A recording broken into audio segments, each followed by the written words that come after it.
You guys like that? I'm gonna start doing like an Mr. Rogers thing where I put the jacket on during the stream open. Isn't that cool?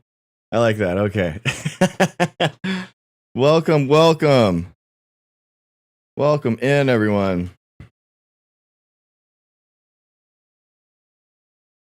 Another one? You guys like that one?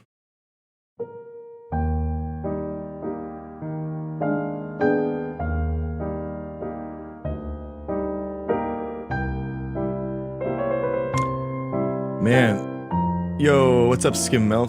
What up, dude? Yay. Science. 80, what's up, brother? Yeah, man, I was on 9/11 2001. I was just going to school freshman year, and I saw it on the TV. My parents got like a notification or something, but we don't normally have the TV on. We put it on, and I watched like the first tower thing, and went to high school freshman year. Hey, Helen. And on the board, I was like 14. On the whiteboard, my English teacher had USA at war. Yeah, I'm 38. It was just like, oh my gosh, dude, that was wild. She was just like, boom, USA at war, just already going for it, you know? It's like, oh man, it was scary. It was because I was 14 at the time. I didn't want to get drafted. Scared of that. And yeah. It was very scary. Very scary times.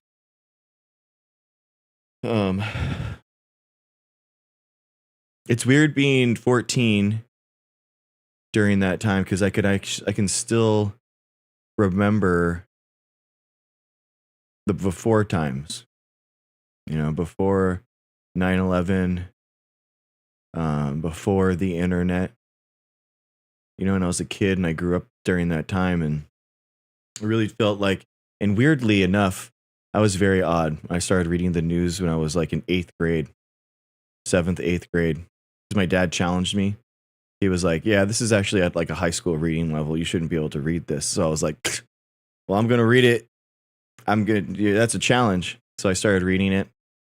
And so I kind of like knew about politics a little bit at that point. And I kind of remember when I was so mad. My parents pulled my paper, didn't allow me to read the New York Times. Sorry, not the New York Times, the LA Times that day. I was like, why can't I read my paper? What are you talking about? And it was the Ken Starr report was in there. So they were like, there's something that's not age appropriate for you in there. So it was, yeah, man, it was weird. What's the purpose of life is to spread good deeds, man. Be good to one another. That's it. Make positive generational change in the world and to future humans on Earth. Look out for one another. I miss those simpler times before technology started taking over people's lives. I know, man. That was definitely a time when you could really separate them, huh? Yeah. I mean, I remember talking about the internet with people and being like, man, this is such a big deal. This is going to be so big. And people were like, what can you do with the internet? And I'm like, I don't know. You can like go on websites and stuff. They're like, what's that? What's a website? What are you talking about? I'm like, you can order things on there. Like, I can order things. I can just go to the store. Why would I need it? Hey, Marissa.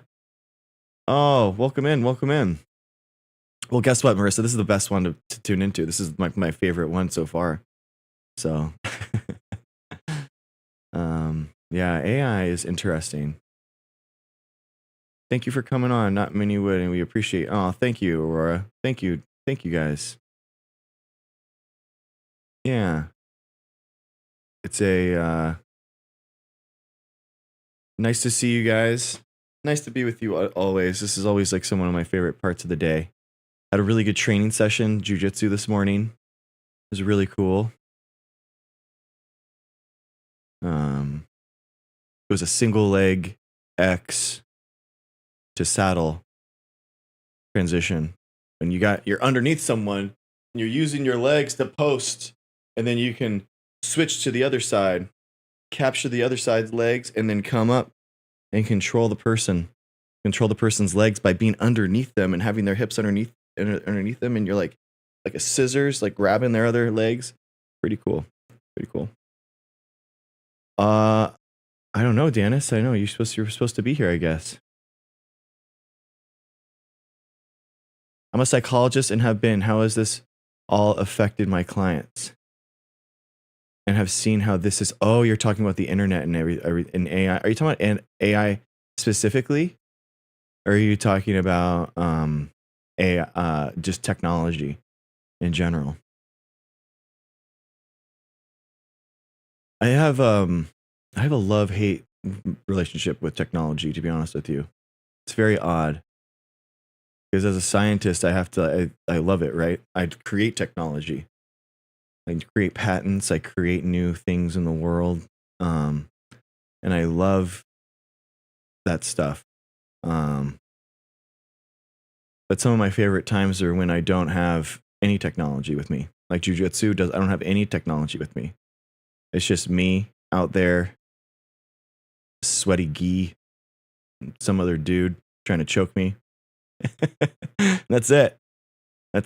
And there's something that's about that. Yeah, being engaged is really true.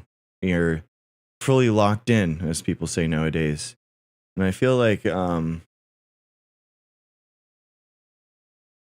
technology breaks us from that deep focus, that deep drive to do difficult things. It's technology, and that we've used it so often for shortcuts. So it's like a shortcut in order to do hard things. And we've found like AI apps or AI. What's up? How's it going, Dr. T? We're talking about how technology and AI has kind of impacted our mental health and how we see the world. Yeah. Dr. M. Hashings. I agree. Like, I think that it's really interesting. All right, Dennis, if you spam it again, we're just going to mute you. Guys, we're going to start doing a lot more moderation. I'll be honest with you. We didn't do any moderation before. And especially with what's going on, I can't invite the crazies into my life. You know what I mean? People are there and they're going to be their thing. And I need to, hi, Kathleen. And I need to do what I can in order to protect me and my family at this point. So, yeah. All right. See ya. That's fine. That's good.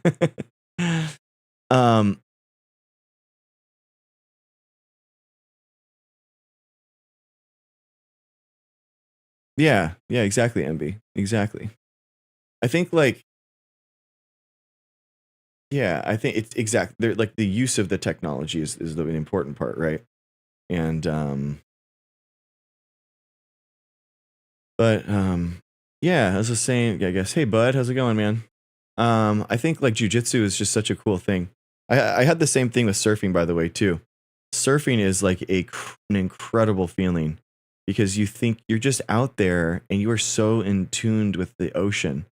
And there is like this feeling that you get when you contribute to something that's larger than yourself. I get it with science. I get it when I try to understand jujitsu a little bit, when I'm like connecting with that person that I'm rolling with. But with the ocean, I can like feel this connection that's biological. And with jujitsu, it's almost like a physics connection where things that shouldn't be easy become super easy, like throwing someone. You know, you get it right and you just boom. You like it just feels like butter, hot knife through butter, just throwing someone that's 200 pounds. It feels crazy. That's like a judo throw technically, but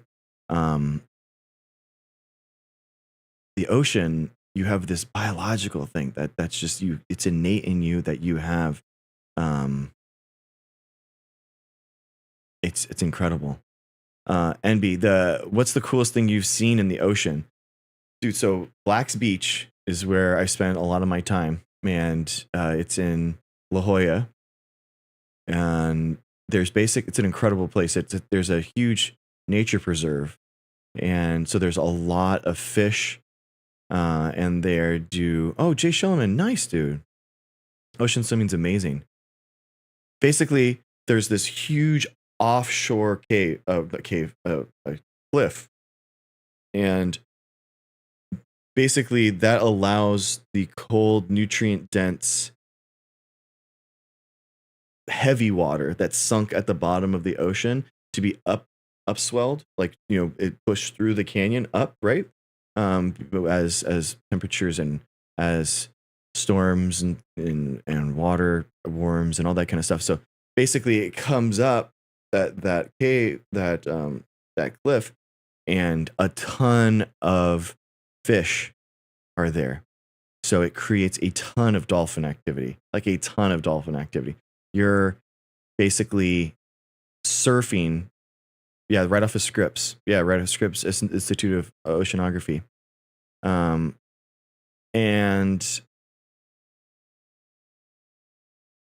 oh, that's awful, Jay Shulman. That's awful. Hey, Rapture, thank you for the dolphin.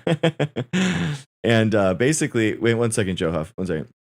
And I'm surfing. You see them all the time, and dolphins out there, and they're surfing the waves too. And it just makes you think, like, dude, dolphins have been literally surfing these waves for what, millions of years, and I just showed up as a human. It's like, holy, like, wow. And I'm just like sitting there in the lineup. You just like kind of sit there. Surfing is a lot of waiting. You're waiting. You're getting in tune with like these things called set waves, and because waves come in groups of like 5 to 7, and you're like you're sitting there waiting, and then all of a sudden I see them kind of like surfing one of the non-set waves, and they're off on the right, and then all of a sudden to my right I see this huge thing in the water. I'm like, what is going on? And boom, this huge dolphin just swam right underneath me. And I'm pulling up I'm sitting there and I'm like pulling up my feet, because I don't want to hit it.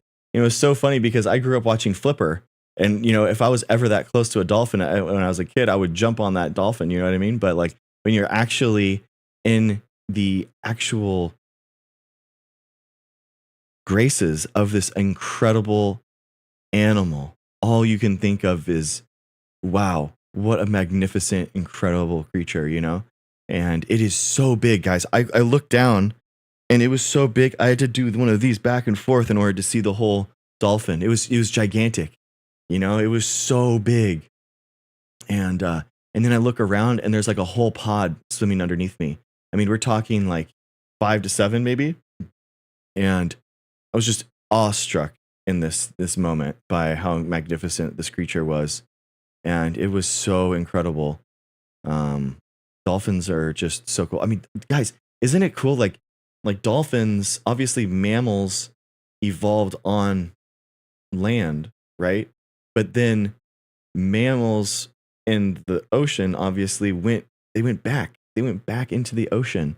And I think about all that, like the evolutionary drive of that niche that those early dolphins and those, they're not dolphins at that point, but you know what I mean? The early mammals that were making that playing in the water, and then they're spending more time in the water, and then their bodies were changing, and more and more and more they're evolving over millions of years.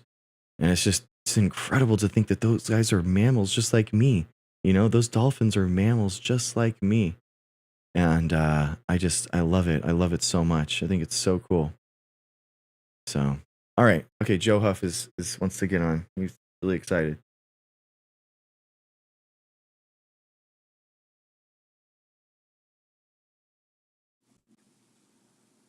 Joe Huff, how's it going, man?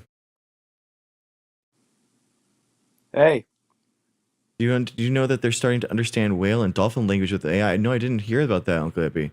How's it going, Joe Huff? What's up? Yeah, this is all just my personal opinion, like it was all my personal opinion on September 8th when I talked to you. How do you feel about SSRIs? I don't know, man. I'm not a medical doctor. That's a great question. I mean, if they're prescribed to you and they, and it improves your quality of life, then I think that it's okay.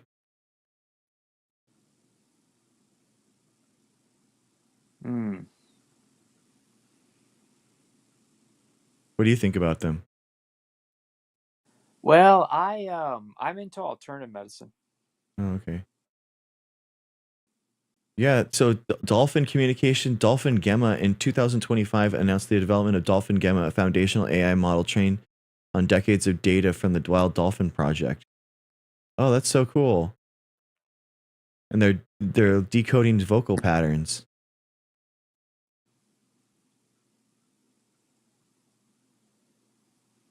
That's really cool. I mean, yeah, so it sounds like you don't have a problem with SSRIs, you just have a problem with medicine in general though.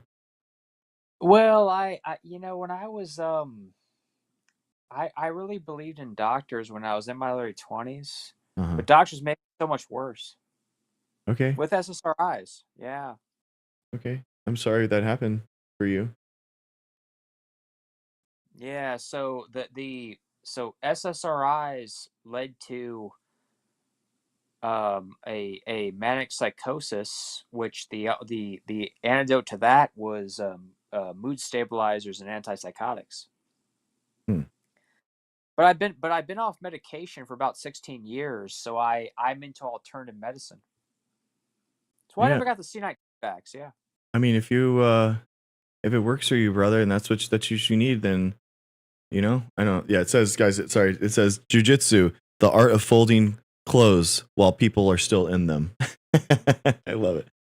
Yeah, dude. I mean, like it's about improving quality of life, and like if you don't believe that the SSRIs are gonna work, then you're gonna have like a negative placebo effect where you're gonna focus on the negatives and the side effects. So it probably won't work. You got to kind of believe in it. Oh, what's up, What? Prisley? what Go Nice, ahead. Priscilla. Um, yeah, dude. So I think like you got to believe in it. Belief in Well, I doctors is belief in data, so it's not really belief. I agree, George. I think that I agree with your point. I mean, it is a physical biochemical reaction, but I do feel like with with humans and the our known placebo response that you kind of have to believe that it's going to work. If you don't believe and you're skeptical, theoretically the biochemical reaction's still going to work, but you might just focus on the negative side effects. Yeah. well I well if gaining 80 pounds, that doesn't make a person better, does it? Sounds like But there was but something else going on there, bro. I mean, that's a lot. Well, no. So, well, wait. Here's what happened, right? So when I was 19, doctors said go on antidepressants, SSRIs. Mm. It made me psychotic, and the answer to that was to put me on mood stabilizers and antipsychotics, which made me gain 80 pounds. And all I'm saying is there were alternative methods which I found in the last 15 years. Now I'm about under 140 pounds, right? So I'm Okay. much healthier now, and I'm just saying that that sometimes the side effects are much worse than the treatment. Okay. I mean, you got to kind of try different people, and chat are saying that they try to have to do different ones, and where do they found? I mean, what are the methods that have worked for you? Niacinamide with vitamin C Oh, and magnesium and flaxseed, niacinamide. Okay. valerian. Oh Yeah, yeah, that's right. yeah. I must say I drink a lot of alcohol now. The C19 lockdowns were very hard for me. You drink a lot of alcohol now? Is that what you said? Yeah, and yeah. Oh, you're cutting in and Can, out, so it's a little hard to hear you. But I mean, can you okay. hear? It, oh yeah, I can hear you, but you're cutting in and out. So niacinamide. I mean, I don't know how. Yeah. But, oh my gosh, there's so many like $100 a month stuff like you can take. It's like it's so It's for skin benefits and overall health and literally goodmolecules.com that you can buy it from. Well, no, I can tell you how can stop psychosis, and I can do it in a natural way without antipsychotics. Okay. I mean, do you think that that would work for everyone or if it's just Look, I'm you? not a doctor. I'm not giving you medical advice. No, it works for me. Okay. I mean, dude, for me, like managing a lot of my You ever been on SSRI? no, no. A lot of my like ADD symptoms and stuff are mediated by like working out and doing sports and jujitsu Yeah. and stuff. So, you know what I mean? Well, So yeah. Exercise is. Look, I'm into alternative medicine, like exercise. that's not an Uh, alternative medicine though. That's like that's something that we can understand the exercise, right? biomechanic like feedbacks of and you know, Out every day of my. yeah. So I mean, that's like kind of something that we know that works and stuff. I wouldn't say yeah, I wouldn't call it alternative medicine as much as it's like a good healthy way to live. And then once you're good and healthy to live and you have that good baseline, then you can kind of like add things onto that and that's something that everyone could kind of do. Yeah, I eat organic. Even the gin I drink is organic. Okay. Um I mean, I don't know how I was fine. I was fine before C-19. I really was doing good. Yeah, the C-19 lockdowns were very hard for me. Yeah, that's why I'm so yeah. resentful to. Yeah. I know you brought it up a couple times. I mean, the thing with the and I can understand that, man. The mental health aspect of it was you know, was big. It was big for me too. It had a big impact on me. I gained like 60 pounds. It was bad, you know. So you know, I get it. It's a lot worse for the people that had to, you know, died and had to, you know, deal with that. So I'm happy that I was able to do my part in helping them. You know, I'd rather gain 60 pounds than cause someone to die or do something that would harm someone else. So um oh, I didn't know that, George. I'm so sorry you have long COVID. Oh man. Yeah, but it was understandable to lock down, but I don't understand how the left could be for protesting. Well, I mean, I get what you're Was that saying. Like, but important? probably it wasn't ideal. You know what I mean? If you had to, you know, it probably wasn't the most ideal scenario. But you know, you can believe two things at once. You know? So do you, the left thought that protesting and BLM Hmm. being allowed to riot was more important than what was being locked down for. How could you agree with that? I mean, rioting isn't legal. I don't think that people agree with rioting. I think that they're Democrats allow it. protesting. This is why I despise Gavin Newsom. Yeah, California had some of the harshest lockdowns, right? Nah, we weren't really locked down, bro. Yeah, we weren't. So Okay, it wasn't like China where they were welding people in their fucking apartments, but there weren't yeah. Oh, lockdowns. it's nice. Schools, So we agreed. So I think schools, yeah, we've gone down schools, this road before. schools, schools were closed. There were Yeah. record rates of depression and people Mm-hmm. unaliving themselves. I Right? We mean, had yeah, so but many we had myths. Visit yeah, and we had like 1.2 million people died. So that's the problem, right? and That is the big treatments problem. were suppressed. Early treatments were suppressed. You can't, you know, say that like that people should be getting better, that we should care about like mental health and do all this better work to, you know, to improve yourself through alternative medicine and then at the same time be callous and not recognize that 1.2 million people and families were impacted. You know what I mean? You can't do both. Look, would you like me to tell you how I treated C-19? No, no, because I know that it's not true. So I know that Oh, you didn't do it. okay. So do you think there are other treatments for other ailments, such as mental illness, with alternative methods like vitamins and herbs? I So remember why wouldn't it be viable for C-19? because like COVID is caused by a virus, SARS-CoV-2. So we know what causes it directly, and it's an infection that causes a high viral load, which causes COVID-19. So it's a direct thing, and you either have molecules that impact SARS-CoV-2, and you have the ability to dysregulate that virus, or you don't, and it really is that easy. Okay. Yeah. Okay. Inflammation. All right. Thanks, Joe, for coming on. You're breaking up. I think your internet is a little choppy tonight, but you're on constantly, man. So I'm sure you'll come back. So good luck to you, bro. Fuck you. I think he ended the same call last time. The same thing. He's a real mental health advocate, that guy. Priscilla. Whoops. How's it going? Oh, hi. I think I did this by accident. I'm sorry. Okay. I didn't mean to request. Okay. All good. Thanks. All right. Yeah, I don't know if he was the real, how should we say, spokesperson for his given his given medication schedule for that stuff. Yeah.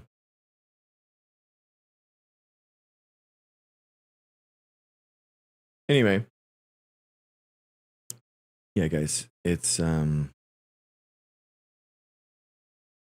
I mean, it's going to be, I think that he did like it was like some macro dose of vitamin C, because they all think that like grams of vitamin C work for some reason. One of these Nobel Prize guys that went insane later in their scientific career, which happens a lot, unfortunately.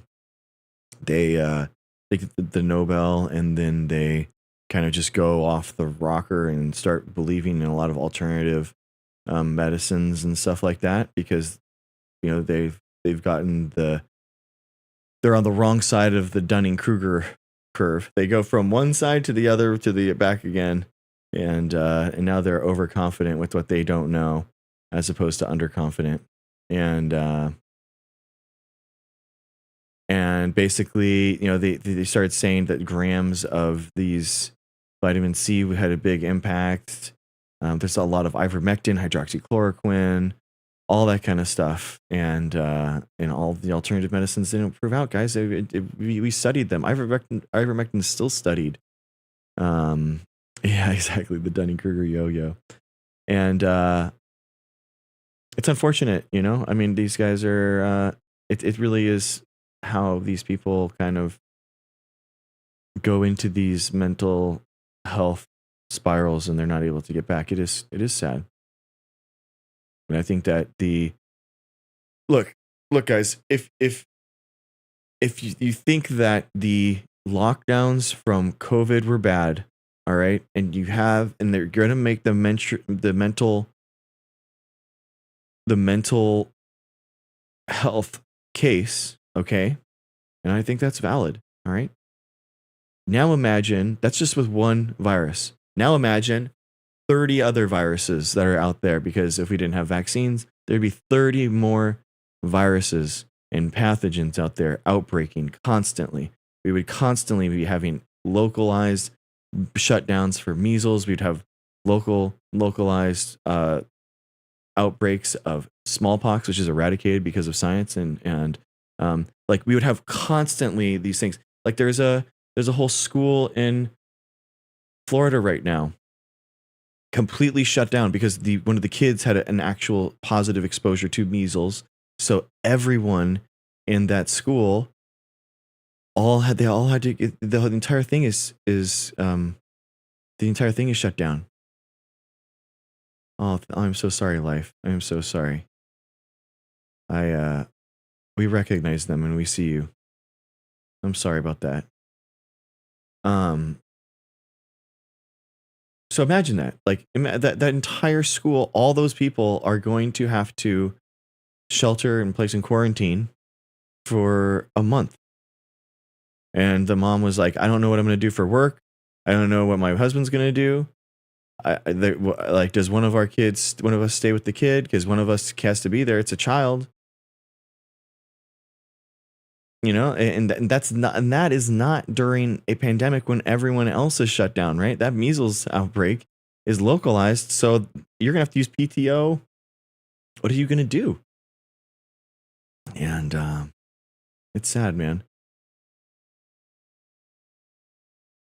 Okay, Pam, I'm sorry to hear about that. I think that's a selfish decision, I'll be honest with you, to not vax. That's not a good idea. And people like you are causing and leading. And if you're not anti-vax, then people like you need to be calling the Florida legislators and politicians to say and make sure that they keep the vaccine mandates. So if you actually do believe that, you need to put your money where your mouth is and actually advocate for all those other vaccines to keep in place, because they're all going away. So let's see it. Let's see how much you believe. Wonder why we don't hear about any of this in the Amish community. Yeah, I don't know how many Amish streamers there are. You have to let me know where how many Amish people do you know?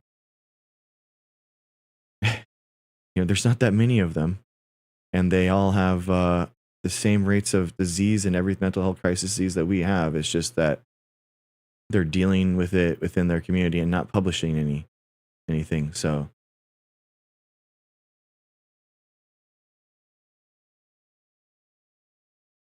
can things beach and gym, can things like echinacea help at all with building your immune system? Is that the algae? I don't the thing that helps to build your immune system is vaccines, guys. Make sure that your vaccine card is up to date, that you actually have all your vaccines and your boosters up. If you got MMRs, you're 30, you got it as a kid, you probably need another booster. You need to make sure you have an updated vaccine card. Get your Tdap, get your MMR. And if you're old enough, get your shingles. You guys got to stay up with that. That's how you actually boost your immune system. Other than that, there are other ways to promote general health. You build it by making, getting your blood work done, making sure that you have your right amount of micronutrients. But guys, again, I am proudly not a medical doctor. I am a scientist doctor. So, that is what I think. That's just my opinion, man. Isn't that nice? Isn't that nice? Christy, can't wait. Thank you. I can't wait to do that. Schedule your stuff, guys. Schedule your vaccines. What is molecular science? Yeah, Dr. T, do you like that? Do you like how I'm holding that out? Because everyone throws out medical doctor, and I'm like, I'm a scientist doctor. It's even cooler. Remember, guys, PhD is the highest degree in academia. Always remember that. Always remember that. What exactly is molecular science? That is how basically it's the molecules of the cell. So DNA, RNA, proteins. And what we do is that we change. Molecular biology is basically changing the DNA of an organism to do different things. So I basically, as a molecular biologist, I genetically modify organisms. That's basically, hey, Dr. Rowe, how's it going? I genetically modify organisms. I change their genomes around. I put in new genes. I take genes out that might interfere with the things that I want. And I make special new strains that have never existed before. It's very fun. It's very cool.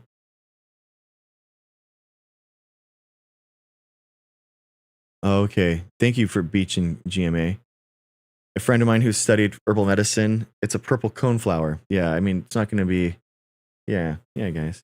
What organisms do you work with? So basically all molecular biologists work with bacteria, because bacteria is a really good way to hold and store DNA. Oh man, I just love it. All right, Morgan. And we're just going to mute you. So yeah, guys. So bacteria is a way to store gene. I don't know. I'm not a medical doctor. It's a good, I don't know what that is. So I work with bacteria, and then I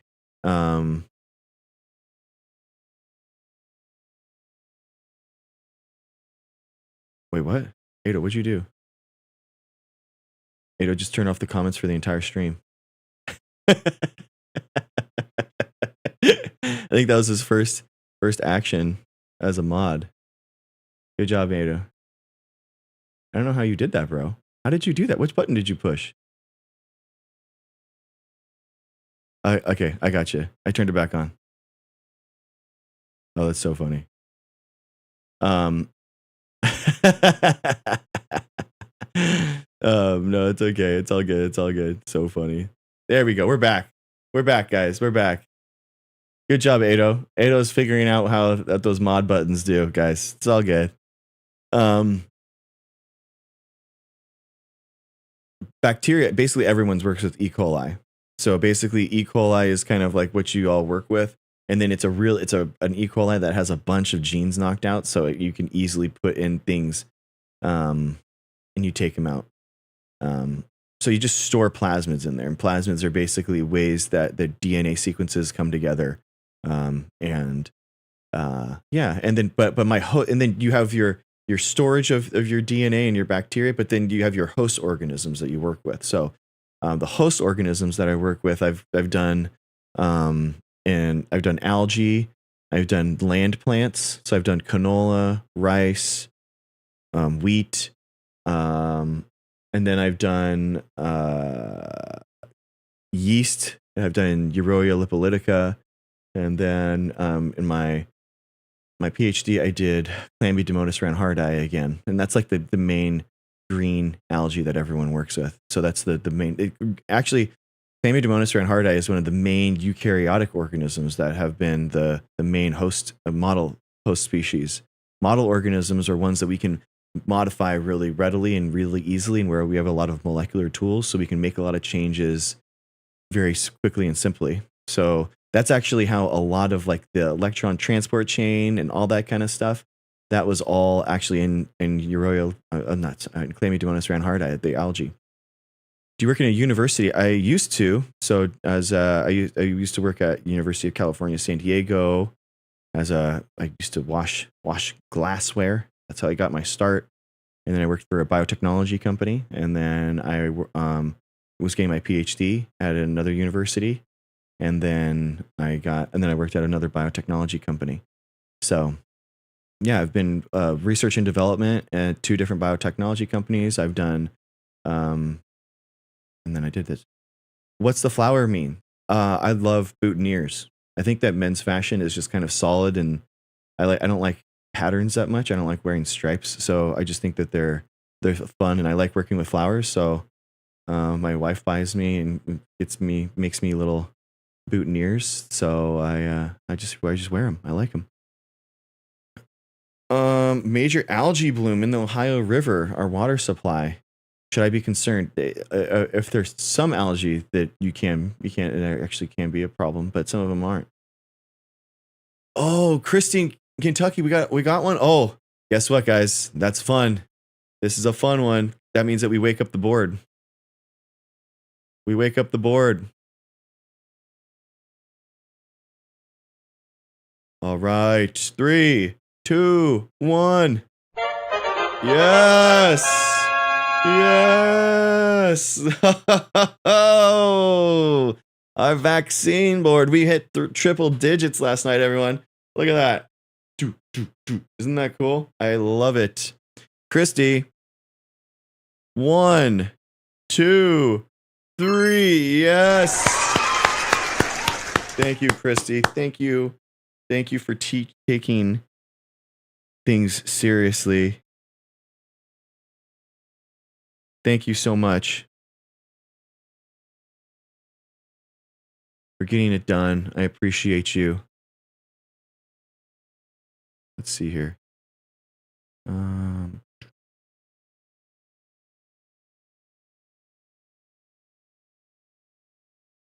man, yeah, this is not going to be a good one. Anyway, sorry. I love native plants and biodiversity. Are there some conflicts with molecular biology? What? No, not at all. No, that's one of the cool things. So I was going to be nature, like a ranger, I was an ecology major in my undergrad. So I wanted to study the organisms and protect the environment. And that's what I've dedicated a lot of my life to. Wait, what happened? Sheikah? Wait, 1 second, Sheik. Oh, we got 1 second, Rapture. Did we get one? Basically, both of my kids. All right, so that's 2 more. Sheikah's got 2. Oh, let's go. All right, that's 5. We do family members here of family that vaccinates together, the ones that stay together and live together. 5. Nice. 105. Let's go. Let's go. And you too? I'm working at a surgery center. You're awesome. Oh man, that's 106. I love it. Here we go. 3, 2, 1. Yes. All right. No, Rapture. So you can actually use molecular biology and sequencing in order to study and watch native plant populations and make sure that they're robust, genetically robust. And we can measure them and watch them. And they're actually a really big, important part of genetically modifying organisms as the future, man. It's how we make less of an impact environmentally with our farming, with our with the ways that we can impact the nature. So it helps them. It helps because you use less space, basically, right? As plants become more productive, you can actually create. You can use less space. You can make more food with less space, so it's a good thing. Oh, thank you. Oh, thank you, Ado. So genetically modifying organisms is a huge part of maintaining a healthy environment, and therefore it's good for the environment. Would you be willing to explain gain of function studies and why they are so important to help dispel the fear? Yeah, I mean, so what gain of function is and what it's talked about colloquially. Oh, stop, Ado. We're all kidding, bro. It's all good. Gain of function, what people talk about in media is that they have created a new ability. So colloquially, what they're talking about, hey, Fab5, how's it going? What they're talking about, like, for example, my chlamydomonas reinhardti gained the function to kill cancer cells when we put in the immunotoxin into the chloroplast genome, and that created the immunotoxin that we could purify and we could kill cancer cells with, right? So it gained that function. So that's what it's talked about, like, in everyday language. What gain of function means in scientific terms is basically there are mutations that happen that create the ability for new things and viruses to do new things. So, like, let's say it could be airborne or something. And basically what happens is that you take an inert virus that has a transfection, or some type of ability that it didn't have kind of before. And you have basically that mutation. You don't know what mutation it is. So you could take an inert form of the virus and then look at a bunch of the different mutations that you think would be associated with it. And we see that, like, oh man, this C going to a T on the 25th nucleotide here creates a mutation, and that amino acid that will completely alter this protein, which gives it a new ability, which makes it have a different function, right? And basically what you do then is that you look through population genetics for that mutation to start happening. And you say, oh man, okay, none of these have it yet, but if they did have the ability in order to have that 25th mutation, then that's going to be a bad thing. And that's why we do that. So gain of function research is really important in the ability to monitor wild virus populations to make sure that we are maintaining a healthy ability to keep us safe as humans, and also stop that from happening in the future. So yeah. Okay, thank you, LD. Thank you.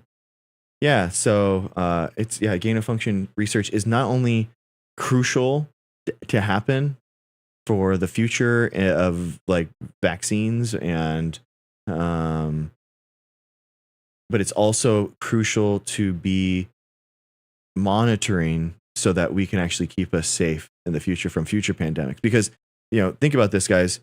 The difference between SARS-CoV-2 and regular coronavirus is really small, actually. It's a 10% binding affinity to ACE2. That was it. That was it. It was a furin cleavage site mutation that allowed it to have a novel spike protein. And novel means that you don't have any antibodies for it. But we knew about coronaviruses before. But the mutations in the furin cleavage site that allowed, which is basically the hand that grabbed onto the ACE2 handle in your cells, right? It just had a 10% stronger grip. That's it. A 10% protein binding affinity. So imagine if that SARS-CoV-2 genome had mutations that would have made it 100 times, 1,000 times more lethal. Now we're like, oh, geez, now this is a big problem, right? So that we have to do these gain of function research in order to better understand the viruses, to better understand the genomes, and keep us safe. Do you think we'll eventually have a cure for cancer? So the problem with this question is that we are assuming that cancer is all one thing. And basically, cancer, you're just a group of cells in your body, skin cells, muscle cells, bone cells. And in order to keep it all regulated, basically those communities of cells have signaling back and forth. Hey, you can only grow at this rate. Hey, you can only this amount of you, no more of you. And when that gets dysregulated, that's what a cancer is, right? When you have a proliferation of cells that won't stop growing. And basically, in order to do that, in order to keep everyone in the same amounts and space and size, you have tons of different regulation mechanisms at every single step of the way. So you have DNA, RNA to proteins, right? And you have DNA to RNA, that's transcription, RNA to proteins, that's translation. And then after that, even once the protein's made, you can actually have post-translational and post-protein modifications. You can have pre-transcriptional modifications. You can have post-transcriptional modifications. You have pre-splicing. You have post-splicing, pre-translation, all that kind of stuff. And the big problem is there's tons of different mutations that can cause those problems. And the cancers are genetic in origin, and they have tons of different types of mutations that give and yield all these problems. So to have a cure for cancer, all the cancers, it's going to be impossible, right? That's not going to happen. But we can cure specific cancers already through T cells and B cell modifications. We can cure some cancers already. So can we cure cancer, everything? Probably not. Can we cure some cancers already? Yes. So that's important. Okay. Guys, chill. The difference between cancer and COVID. Did I hear that? Can you repeat that? The difference between cancer and COVID? Cancer is COVID is from SARS-CoV-2 infection, and COVID-19 is basically a large viral load of SARS-CoV-2 that creates the symptoms COVID-19.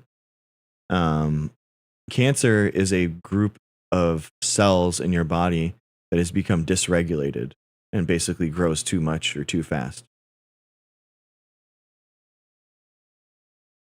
Does that make sense? Hey, Brandy, how's it going? Welcome in.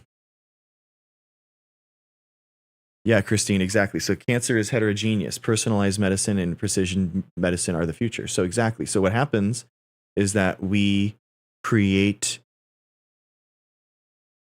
sequencing. So we sequence the cancer of your specific type. Say you have a cancer of a specific origin. What'll happen is that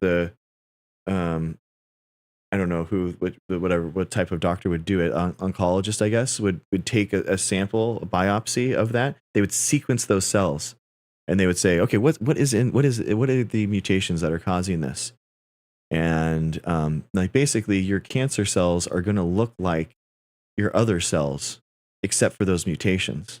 And now with our gene therapy techniques, because of lipid nanoparticle delivery and RNA molecules, which is the same technology that you use and that you get in your COVID vaccine, guys. It's the same technology. You're going to have gene therapy delivered to you that will target specific cells based off of those mutations. So it's a huge, huge win that we have these technologies, that we have this ability, and you're getting a personalized your vaccine for your specific cancer cell made for you specifically. That's why they're so effective. So hyped during the live last night when you all cheered me and my son to get the flu vax, got COVID vaccinated. Yes! Yes, judgy eyebrows. Did you guys both get it? Is that +2? Is that +2? You got 2 more today? Yes! Oh my gosh! Judgy eyebrows! Oh my gosh, yes!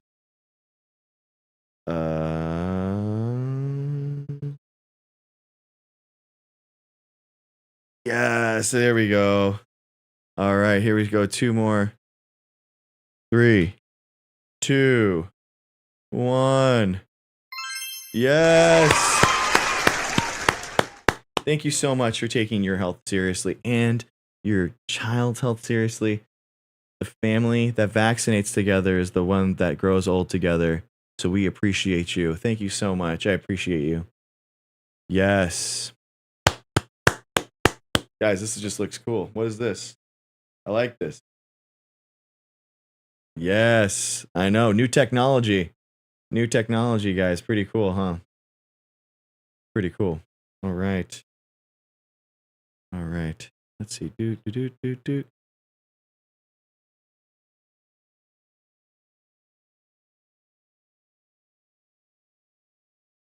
All right, I can't find it. Oh, what in the world is this?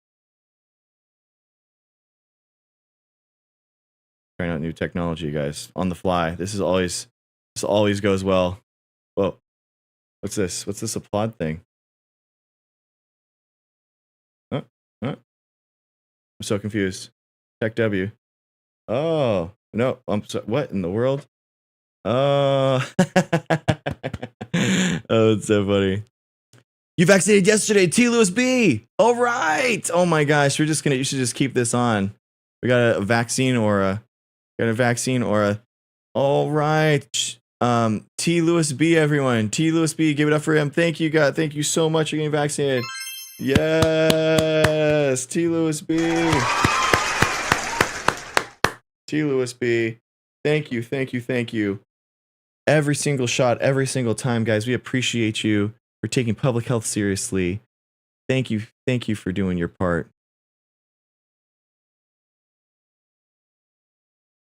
All right. Real quick. Whoop. Whoop. I gotta get it off. Oh man. Oh, it's not going off, guys. What's happening? There we go. Oh gosh. Okay. Here we go. I love it. I can't turn the effects off sometimes, so I gotta do it. There we go. Is that working? Man, it's so hard. Technology, guys. Technology. Okay. Sorry, let me go back. How bad exactly is it that RFK Jr. made a big cut in the cancer research in the NIH? It's awful. It's awful, man. It is awful. Yeah. I mean, that 500 million that goes towards the vaccine development and the technology is going to be used in other places, basically. Other countries, they're going to be a leader in that stuff. So whether or not the United States is the leader, the other places are going to. And it's anti-patriotic, right? It's rooting against the United States. It's rooting against our own scientific community. and we're just not going to be the leaders in that stuff. And our healthcare costs are going to go up because we're going to have to buy it from other countries, and so it's awful. The hype after a vaccine is so silly, and I absolutely love the tiny dopamine dump this gives. Oh, thank you, Judgy Eyebrows. Thank you. Absolutely. It's the least that we can do, looking out for one another. And thank you for getting vaccinated with your kid too. That's huge. Didn't Cuba partner recently for a strain of cancer vaccine? How will that be impacted? I don't know. A lot of things are being impacted negatively in the science world right now. Yeah, Dr. O, it's true. One of my best friends is moving to Canada right now in order to do that. It's happening. I mean, they're basically offering all the money that you could ever want and try to do it. I don't see how a vasectomy could cause cancer. I don't know. I don't think so. Yeah, I would. Oh, thank you. Thank you, Carlos guy. Thank you. Hello, Melanie.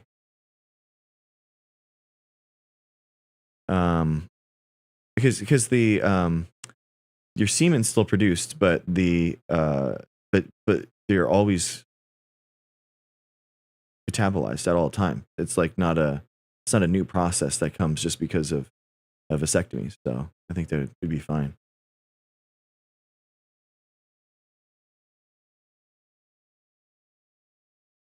Oh, cool. Nice. Oh no, yeah. Yeah, I mean, Australia, Canada. I mean, guys, remember that like in the 1940s, because of World War II, all the physicists that came over because of what's happened in Europe and Germany, you have all those guys coming in, the Manhattan Project, and the Manhattan Project was the bedrock for all the technology that was invented here over the last 20, 30 years that gave us the internet, silicon chips, GPS technology, all that kind of stuff. And that was from brain drains that were happening from other countries, and we welcomed them in. So remember, like the way that the United States stayed ahead in technology and how we created all these jobs and these companies was from people not feeling safe and being pushed out of their old countries. So it doesn't help. It does help. It does have an impact, generational impact. Why doesn't healthcare industry just sell products instead of teach about health? Based off your other things, Rolio, I'm going to try to interpret what you said. I mean, why don't the nutriopaths do a no profit nonprofit organizations? You realize that their profit margins are insanely a lot higher in the natural space than any type of pharmaceutical company, right? So, and they're charging you insane amounts of money that have never been proven through any types of studies, and they're charging you a higher profit margin on stuff that hasn't been proven to work. So, but hey, that's just me. If you want to 6 times more the route, wow, that's crazy. So, but people can do it.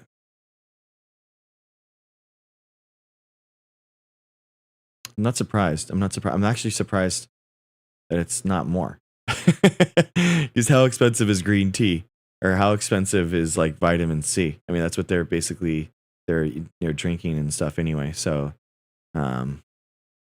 it's crazy. As opposed to like, it just goes to show the the amount of money to market. It takes a lot of money, and these pharmaceutical companies are uniquely able to do it. I do think that there is like a perverse incentive, in that our healthcare system is perverse, and the amount of money and the profit motive for shouldn't be involved with healthcare. I do think that, but I also think that wouldn't impact the science research that we're talking about, because a lot of that science research actually happens at the universities, not at the pharmaceutical companies anyway. So pharmaceutical company research and development normally is just around changing molecules around in order to evade patents versus invent a new mechanism. So it just doesn't happen. Why do they restrict antibiotics? Why can't we buy them over the counter? Oh man, because if you had access to all the antibiotics, you could create bacteria that were resistant to them. And then once they were resistant to them, then they wouldn't be working. So it's a fundamental thing. It's the same reason why vaccines are effective, actually, because they're used. You use them to the point where the amount of genomes out there are small, right? The antibiotics are taken until they're used so that the amount of bacterial genomes are small so that they don't evade immune systems. It's the same reason why we have herd immunity, is that we have 90-95% of us have the vaccines so that the amount of viral mutations remains small. Okay, well, that's not good, Ruben. They shouldn't do that. I mean, if they do, then it doesn't really matter. Yeah, I don't think that doesn't make any sense to me either. At least maybe, yeah, maybe it may, yeah, okay. That didn't make any sense to me either. Yeah, universal healthcare, a single payer private provider, man. That's what I like. That's the system that I like for universal healthcare, personally. Single payer, so you have the government paying for these things. You don't have health insurance companies paying, and you have private providers. So you have private, doctor-owned, hospital-owned places that can provide these services for people. That's the type of system that I like.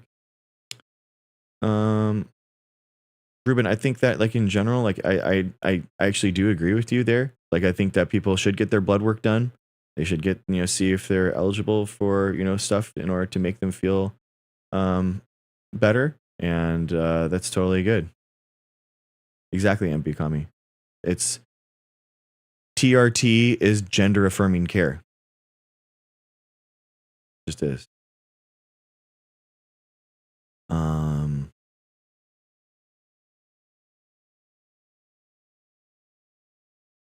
Wait, what happened with your account? With the other one?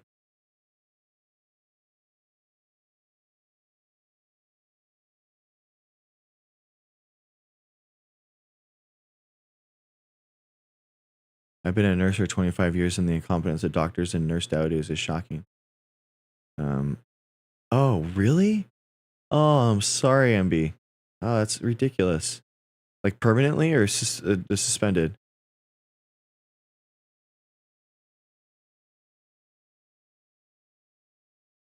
I mean, Sweet Jane, I don't. Yeah, I mean, some people. I mean, I mean, honestly, I. Oh, dude, I'm so sorry. That sucks. I mean, the amount of nurses that are like anti-vax now, Sweet Jane, that's the crazy thing to me. I mean, how many nurses are proudly anti-vax and not doing basic medical, not believing basic medicine? I would not trust medical care provided by someone that was anti-vax, because you don't know what they are going to actually administer to you. They might think it's unethical in order to give you something, so they withhold care, or there's a lot of different ways that you could actually have a big problem with that. So I do think that the rise in anti-vax people is awful in the nursing population. Could shark meat from testosterone-rich species like bull shark help with cure low T? Well, Carlos, let's think about that. So basically, Carlos, the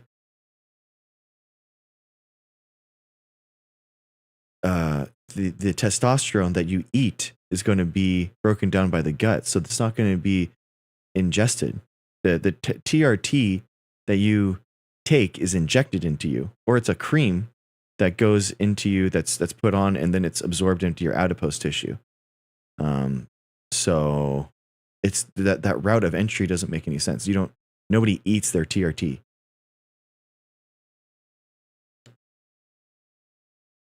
I gotta keep him guessing. You can, Chantel, you can have a question. Yeah, Ruben, that's terrible. Some people lost their job during healthcare during the pandemic because of that. Yeah, and they should have. It's during a pandemic and they're not listening to basic medical care and getting vaccinated, then absolutely they should lose their jobs.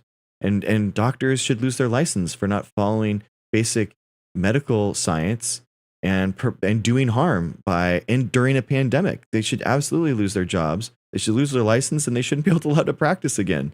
This is, absolutely, man. And healthcare providers that did do the job, that did put themselves on the line, that did actually provide the care selflessly. They were deployed at these hospitals, man, for a month. That they didn't see their families. Some of them have serious side effects. But there was a janitor that was on here, man, that got such a large bolus of the virus that he became permanently disabled from long COVID. So, I mean, these people selflessly sacrificed their own health during the pandemic. So the idea that that we haven't even, I don't feel like we've done enough for the people that were actually healthcare workers during the pandemic. We should have monuments to them. We should have parades in their honor. We should have memorials for the 1.2 million people that died. So, yeah, dude. Yeah, people. It happens.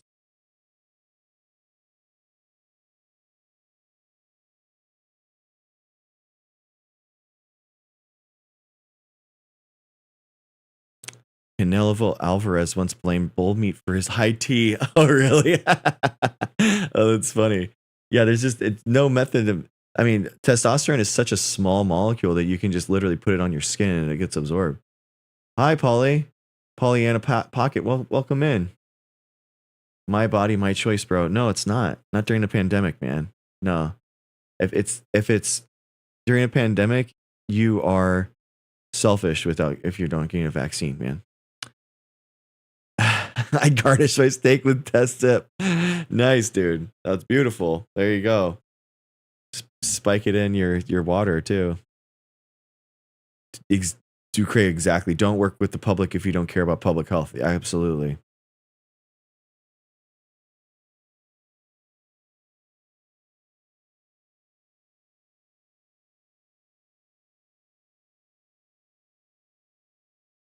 Pitocin causes autism, not vaccines. I don't. That's a new one. That's interesting. Okay, I don't think that's true at all, but okay.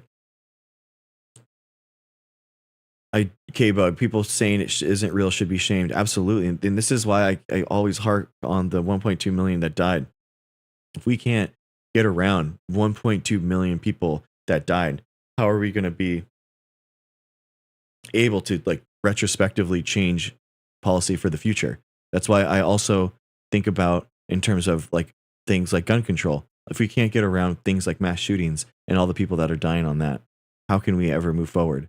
We have to have these moments and highlight the way that we are having a void in our society, and it's a lack of caring for one another. It's a lack of civics. It's a lack of patriotism to say that these people dying mean nothing to us. It's disgusting. Chantel, you should get a flu shot. There's not, unless you should. I don't know why you would say that. I was hoping that they would forgive our student loan debt and say they started distrusting us. Exactly. This is Dr. G. Exactly. You guys were deployed much like the military at these things, and it's disgusting. Well, now I need to. Chantel, there we go. There we go. That's what I like to see. Exactly. Chantel, and then you come in here and we celebrate you. We celebrate you. Let's go. I intubated and helped prone patients so much. I don't want to go through that again. Well, thank you, Matt420. Thank you for what you did. I appreciate you so much. We use evidence to shape our practice, but you don't believe this evidence? What are you talking about, Heather? What are you talking about? Yeah, exactly, Ducray. My body, my choice, and also my choice is going to negatively impact people. Yeah. Hey, my son just graduated from nursing school in June, started his job 2 weeks ago. He went with me 2 more boosters. Steve Hyde. Let's go, Steve Hyde. Let's go, guys. 3, 2, 1. Yes, Steve Hyde. Thank you so much. I appreciate you. Yeah, I have 5 autoimmune diseases. Chantel, a lot of immune compromised people get the vaccine. You ask your physician, but a lot of immune compromised people are recommended to still get vaccinated because it's such a small piece of virus. And if you actually got exposed to a virus, the viral load could kill you. So that's why, yeah, that's what it is.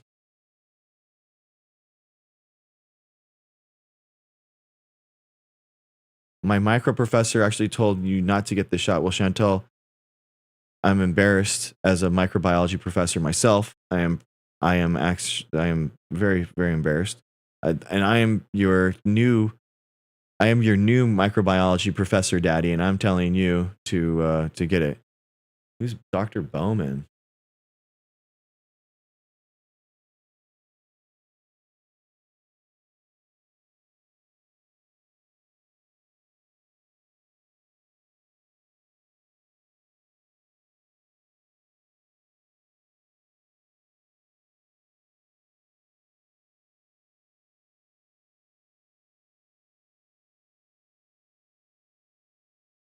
Are you talking about Robert Bowman from Amarillo College?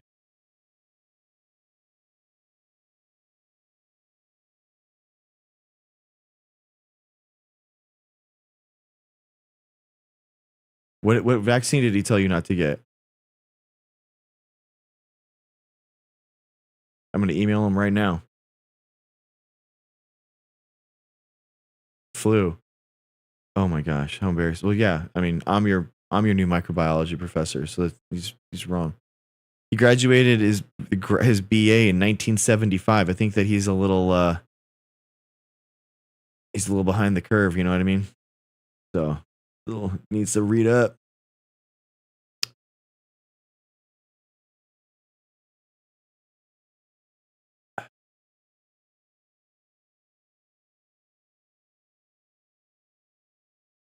Pollyanna Pocket. There we go. I have 3 autoimmune diseases and just a basic cold knocks me down and I always get vaccinated. Pollyanna, thank you. Exactly. That is what we're talking about. Thank you for being a voice for reason. This idea that people it's so frustrating. Thank you so much for talking about it. I'm sorry about what you're going through, but you're making a positive change by advocating for people to get vaccinated. Thank you.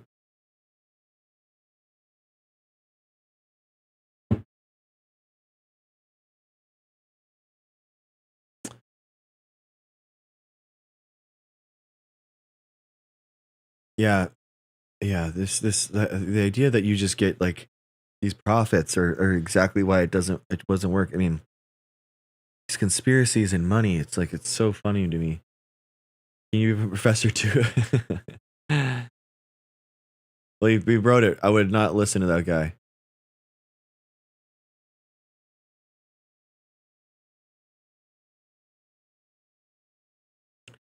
I've had 4 vaccines.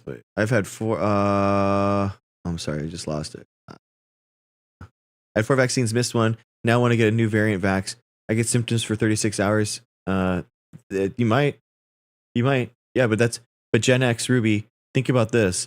If you are getting that severe of a reaction with just the vaccine, think about how you'd feel with think of how you'd feel with the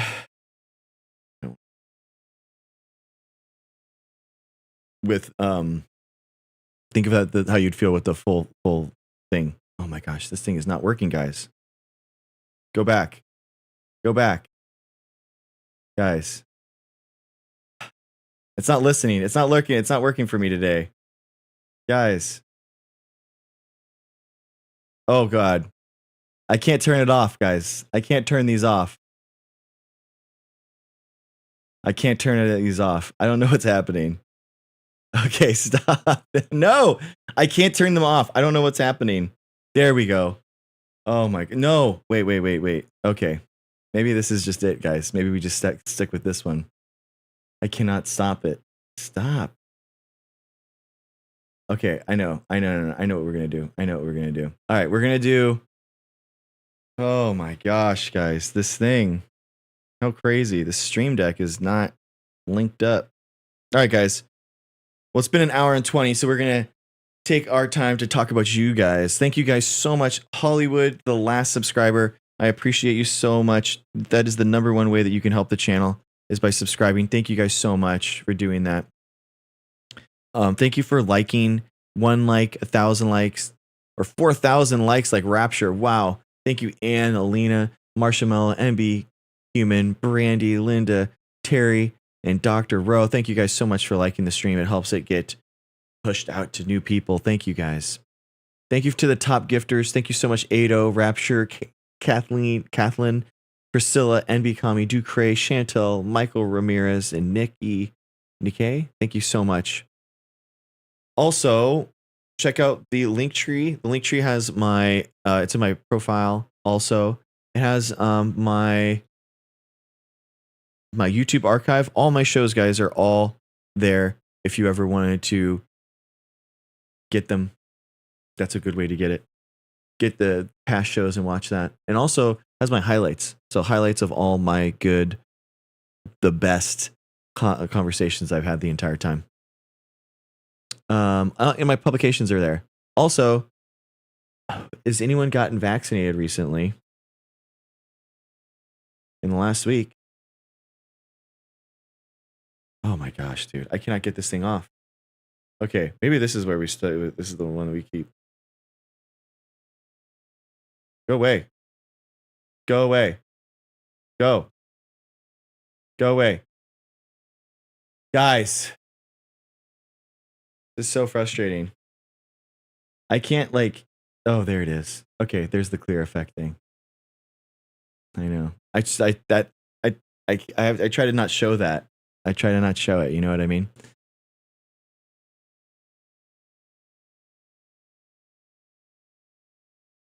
Courtney?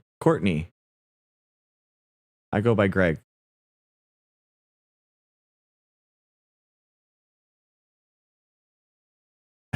Thank you, Morgan. I'm happy you're happy.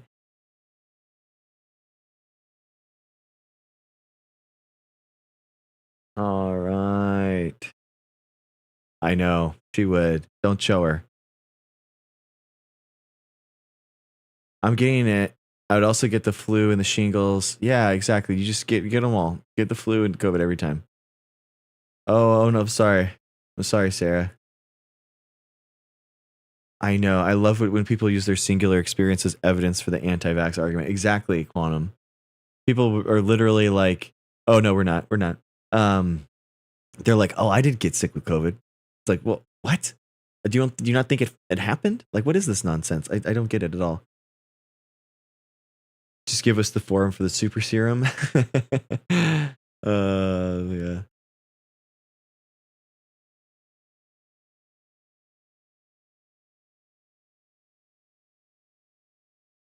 Mr. Unemployed, dude, I think all political violence is bad. Genuinely. I'm not just saying this for stream or whatever. Oh, let's go, LT. Let's go, LT.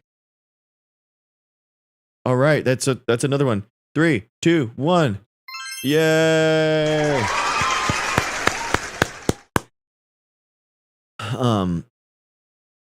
I'll give you guys some political science. We can talk about it. Okay. So, in political science, you basically have this debate going. Okay, let's get into it. There's revolution or reform. This is rev versus ref is how it's kind of commonly referred to. The idea, in order to make societal change, would you need a revolution, or could you reform the system in order to make that positive change? And really, it comes down to, especially in leftist circles, where You're capitalist versus anti-capitalist. And in order to reform the capitalist system, needs a lot of work, right? So a lot of people feel like it is the only way to do it is through revolution. So a complete sea change kind of thing. And in those circles, a lot of people that believe that we do need a revolution, a lot of people do think that violence would be necessary. Okay? I'm just giving you their argument. And you got to think about, if we were in an anti-capitalist revolution and we were taking billions away from someone in wealth, right? That these billionaires not have access to hundreds of billions of dollars of that they have. Oh, thank you, Mrs. Dr. G. Thank you. Think about it. Would they feel like that is violent to them? Would Elon Musk feel like taking $100 billion from him would be violent? I think he would. I think that he would think that is violence, right? And you can see this actually. A lot of right-wing libertarians, they talk about it as taxation is theft. Okay, so taxation being theft. In the same way, you're taking hundreds of billions from someone, that's going to be a form of violence. So basically, people think that, therefore, then there's going to have to, if there's already going to be violence, then there's going to have to be some type of force with that. And the problem with that analogy and the problem with that way of thinking, of having to say like there's going to have to be some type of political violence in order to happen. One, people basically cite the American Revolution, and they say, well, look, the actual fighters of the American Revolution, it's only about 3% of the entire population in order to take and wage war against the British. It was very, very small. So we don't actually have to have that many people in order to do this, right? It's actually way more effective. With reform arguments, you need 51% of the population. We only need 3% in order to wage and change this entire political system in the way that we want. And basically, my question to that and the problem with that way of thinking, in my opinion, is that let's say it's successful, that the revolution is successful and you are able to deconstruct capitalism. The problem with that is that you're left on another side, the other side, the post-revolutionary side, with potentially only 3% of people that agree with you. Like, not necessarily, you're not going to win over people to your side or ask them to take up arms when they're not even going to be willing to vote. The amount of okay, Bubba, yeah, we're gonna start muting guys. Just like, if you can't engage, then you're just gonna be muted. We're gonna start being a lot more heavy-handed with the moderation. The idea that you're gonna have in a society where you're going to have you have 97% of the people against you, that is not where you want to be ever. Because that's an unstable government. You're not stable, right? And so therefore, it's going to fall. That government will fall. You cannot, even through like whatever force necessary, you would never be able to have a government with 97% of the population against you, with only 3% of the fighting army or whatever. You know what I mean? The People's Revolution Army would be for that. The people that waged war, that somehow won. And so you'll lose. Even if you win the war, you'll lose on the other side because people won't join the fray. There's going to be people that won't want to join because they've lost family members. There's going to be people that won't join because of an authoritarian takeover. They're inherently against it. That kind of thing. So like genuinely, like violence, political violence, even in the name of a cause that you support. is not something that you want to advocate for. That's what I'm saying. The number one reason people move here. Okay. So the idea that even for issues that you support, you should not want political violence in order to get there. Genuinely. Do you think that people will still innovate without the incentive of capitalism? Yeah, absolutely. Most of science is gone through non-capitalist incentive. Like the profit motive isn't there for a lot of revolution and a lot of research and development.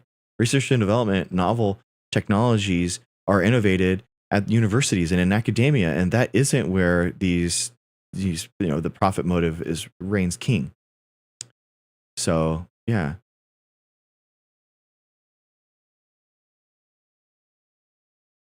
So you give up because others don't advocate for you? No. Thank you.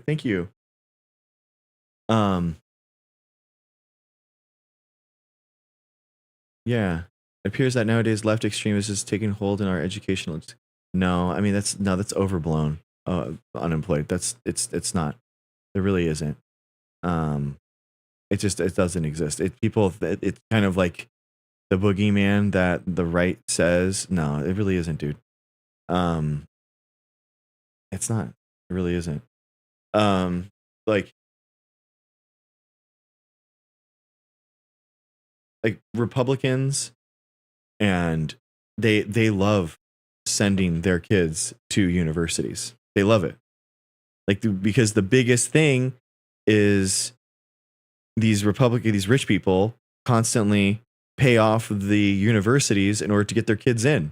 That's the actual thing. The Republicans are getting their kids into all these Ivy League schools while telling everyone else that these are brainwashed liberal institutions that nobody should be sending your kids to, and you should become a plumber, while they themselves are sending their own kids to these universities and these so it's the idea that that people shouldn't. And guys, I made a thing about this, by the way.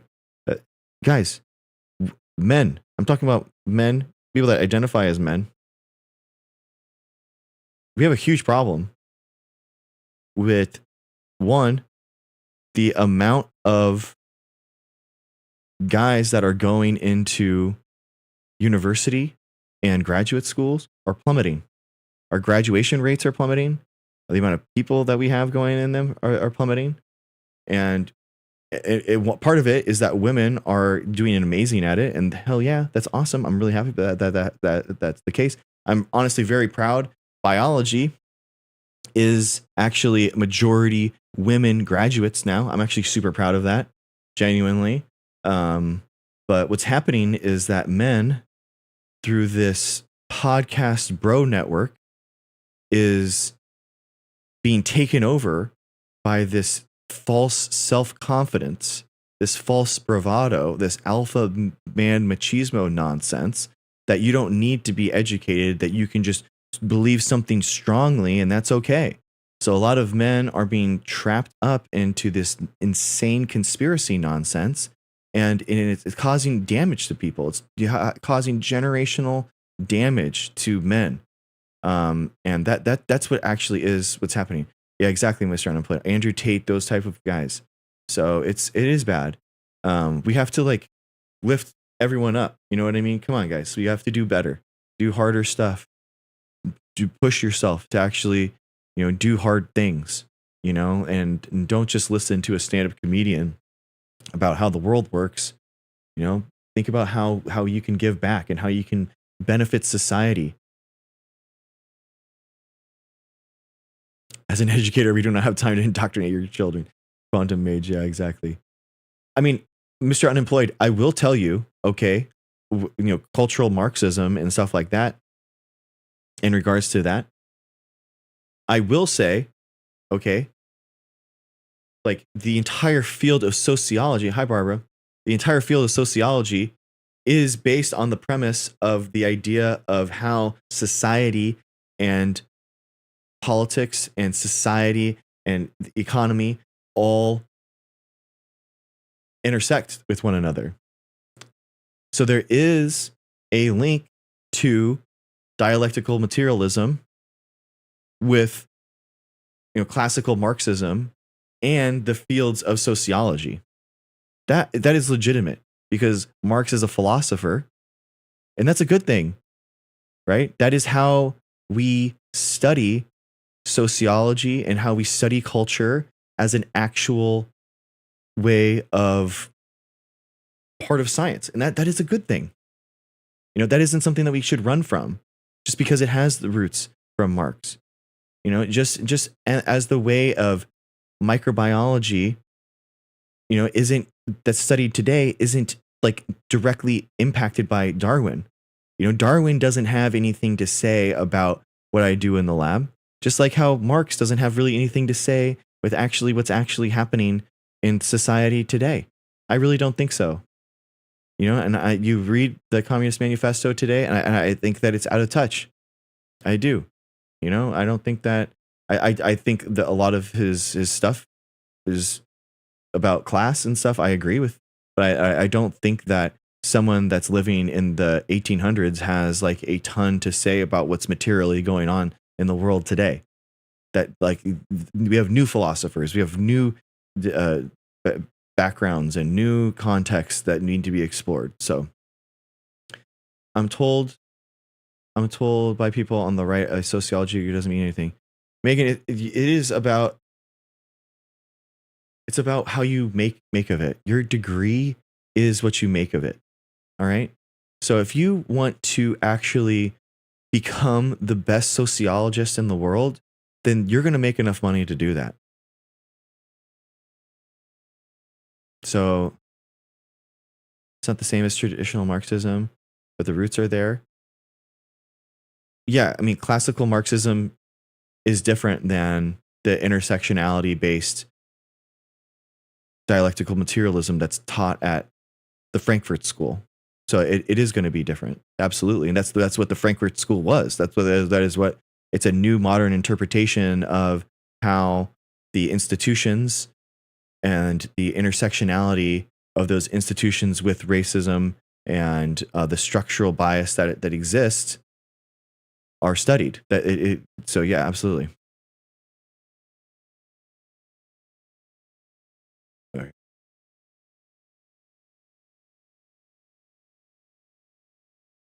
Why would you want us to destroy the institutions, though?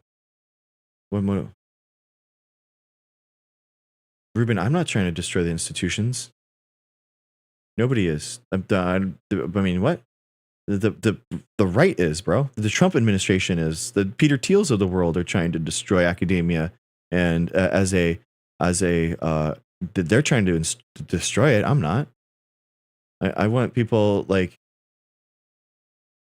Yeah, I mean, they are. Peter Thiel is because it's an affront to what they. Okay, I'm sorry. Thank you for clarifying. Yeah, I mean, Ruben, genuinely, guys, maybe we should. Like honestly, I actually got a pretty good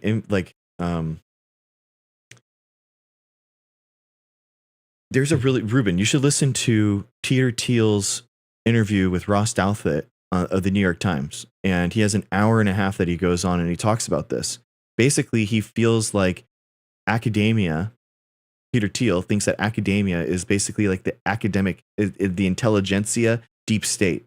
So he feels like those guys in the academic world are basically the monolith that needs to be deconstructed so that people like him, like billionaires like him, can create more stuff in the world. And he feels like he's being chained and blocked by the academic deep state, and that's why he has to have it dismantled. That's what he believes. Yeah. Oh yeah. He's Peter Thiel's awful. It's truly awful beliefs, man. Like legitimately.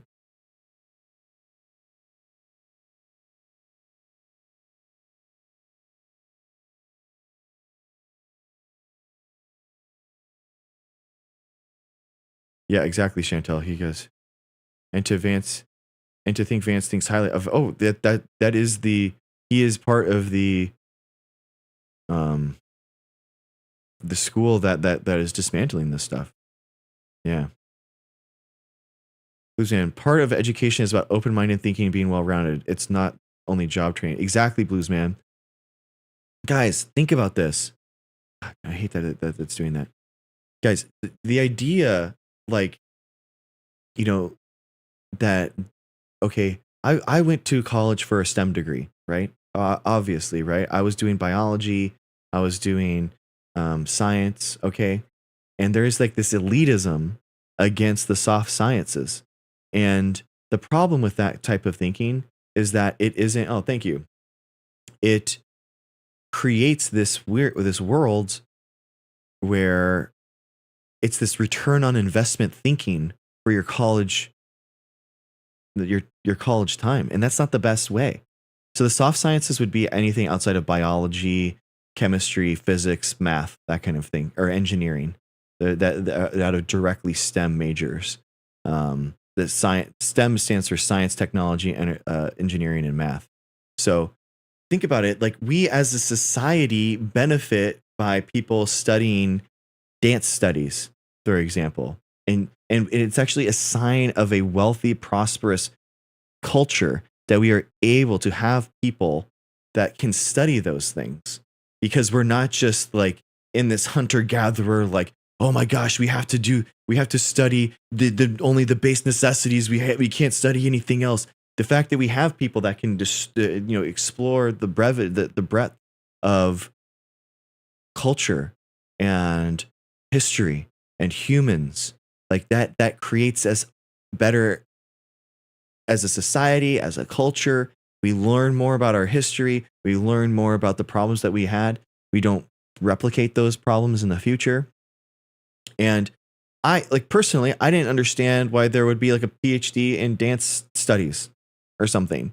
And then I went to grad school, and you're listening to these dance studies, and you're like, oh, well, dance was a way to formulate a story and to create a passage of information from one generation to the other. And what is that? A passage of generation from one to another?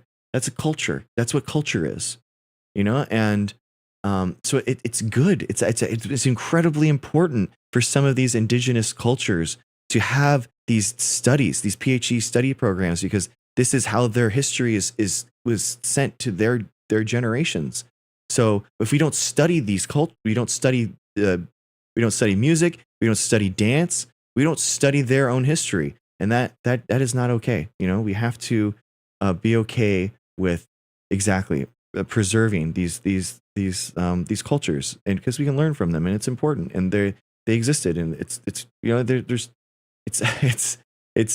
so obvious once you know that there is no elitism in that sense, in the sense of academia. Academia is about knowledge and learning, and not about elitism. Exactly, open sets. The idea of exactly that soft sciences and humanity will teach you how to spot truth versus propaganda. Exactly. Yeah, exactly. Then that's where you see a lot of things like manufacturing consent, a lot of ideas of how people can be manipulated, how conspiracies can form. Like some of my favorite conversations I've ever had since doing science communication, and since 2021. One of my best friends is a sociology professor.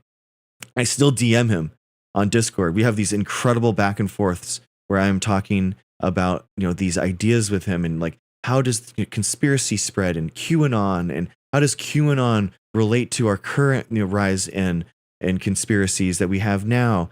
Like, how does it all link together? And we have to study that stuff, guys. That sociology is the study of culture, and in our culture right now we are embedded with anti-intellectualism and conspiracy. Like, that is the type of science that actually helps us understand how to get out of this mess. So the idea that we wouldn't study sociology right now, I mean, that is true, Mr. Unemployed. That is true in the fact that it is sad. But I do think that if you are it's your passion, then you should go with it. So science wasn't able to retain anything from the bill passed by Biden. So I mean, you have like the Inflation Reduction Act, and you have the infrastructure bill, and a lot of that stuff it was taken away and was given to the billionaires. So yeah, not a lot of it was retained, and you have a lot of the you have a lot of science funding that was earmarked by Congress for their yearly budgets that's being taken away by the OMB. So it's really bad. Oh, cool, Christy, nice. Oh, and B, thank you. I'm happy that I found you too. Thank you, Christy. Nice, yeah. Going into sociology, I think that if you're motivated and that's where your passion is, go for it. Like, don't let anyone stop you, guys. Don't let anyone stop you from studying and becoming the best sociologist in the world. That's what you want to do. Then go for it. Your job will come. Your job will come. Sociology and psych are very interesting, Jenny. I agree. NB, I think again, like I think that you want to pursue the thing that you're the most passionate about, and you will find a job as a professor or as a teacher or as a content creator. Or there are places that will have you. You just have to be willing to like travel. Basically, as a sociologist or a soft science, you have to be willing to like travel. Cultural anthropologist is the same kind of thing. NB, you could like do a PhD in sociology and study cultural anthropology. You know, it's like, I mean, there's all good. Well, thanks, Mr. Underblade. Thank you. I haven't, Uncle Hippie. I haven't. The Foundation trilogy by Isaac Asimov. I've heard about him, obviously, but yeah. Thoughts on foreign issues? Israel attack on Qatar. I don't know about it. I'm sorry. Oh, wow, Ducray. My focus is on archaeology and paleoanthropology. What? Ducray is Indiana Jones? I'm sure that's the first time you've heard that. I'm sure that the Indiana Jones joke is really fresh, really new, real. Christy, I chose data analytics, but that's not a passion. Well, you can use your data analytics as a tool to study something else that you find it really interesting. Like, how does data analytics and data science have to say with sociology? And using data sets that are from like Twitter or something like that, you can do stuff with that. I've seen those papers and they're incredible. Yeah, honey, I agree. Higher education with soft science degrees is so important and needed right now as well. Absolutely. Hi, Kimchi. Welcome. That's cool. That's cool, Ducray. That's cool.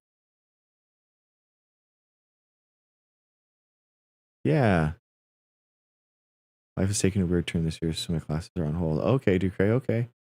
How do you feel about the midterms? Will Dems take a comeback? I mean, historically, it is very rare for a sitting president to do well in the midterms. You know, it's a second term, but it's a disjointed second term. So who knows? I think that there's a good chance that Democrats have a huge landslide victory, so that the 5 or whatever that they're doing in Texas will make a big difference. I doubt that the California special election goes through. Doesn't look like that's like something that people want to do. And honestly, guys, I think that might be a losing scenario for Democrats in general. Yeah, Christy, it's like so I don't know where you guys are in your education, but this is how you kind of do it. You kind of like your undergrad is kind of like your stepping stone, right? And you can go and just go to your graduate program, and that could be like where you want to be. That could be like you could go from one to a totally different thing and just completely change, in graduate school if you guys wanted to. I think that graduate school is a good idea. Genuinely. I think that graduate school is basically what I thought that undergrad would be, where you're learning and you are and I no, of course not. Of course not, I'm not against trans healthcare.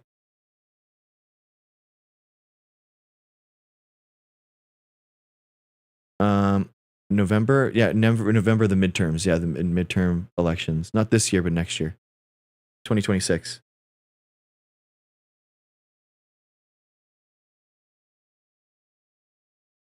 Yeah, it's like grad school is, talking about papers with small class sizes of people that really are interested in that subject, and you're not really necessarily taking general education classes anymore.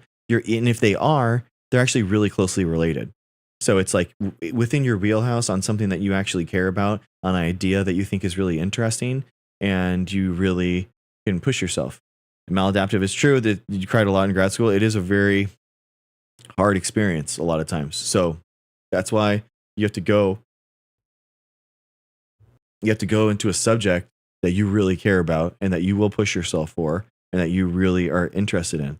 You figure that out in undergrad by testing the waters and going into different stuff, different labs, different professors, volunteering, working for them, all that kind of stuff, and you can really push and know where you want to go after that.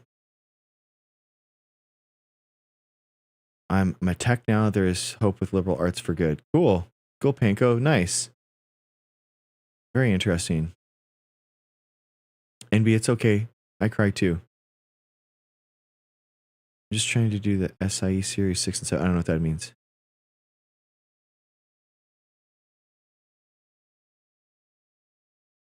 Bluesman, I do agree with you. I think that we're gonna have like 100 million people out of a job in the next 10 years. So it's gonna be gnarly. So do what you want. And figure out where you're gonna be the best at in the world at. And that's where you should go. Yeah, Ducray. Yeah. I think so. I mean, the service industry, basically any type of service industry where you are integrated into like sales or any type of retail experience is going to go away. I think like in a lot of like writing jobs and that's all going to go away too. So the service sector alone is like it's like 70 million, I think. So I think that's going to be a huge lot. And then there's going to be a lot of middle managers that go away too. So companies are going to get a lot less. The pyramid of power is going to get a lot less tall. I know, Ducray. I know. I am not an economist. We need to have a disclaimer. I am not an economist. This is just a theory that I have. This is a hypothesis, an untested hypothesis that I'm spitballing. I'm making an idea. I mean, we're basically at full employment right now, which is, I mean, that's another.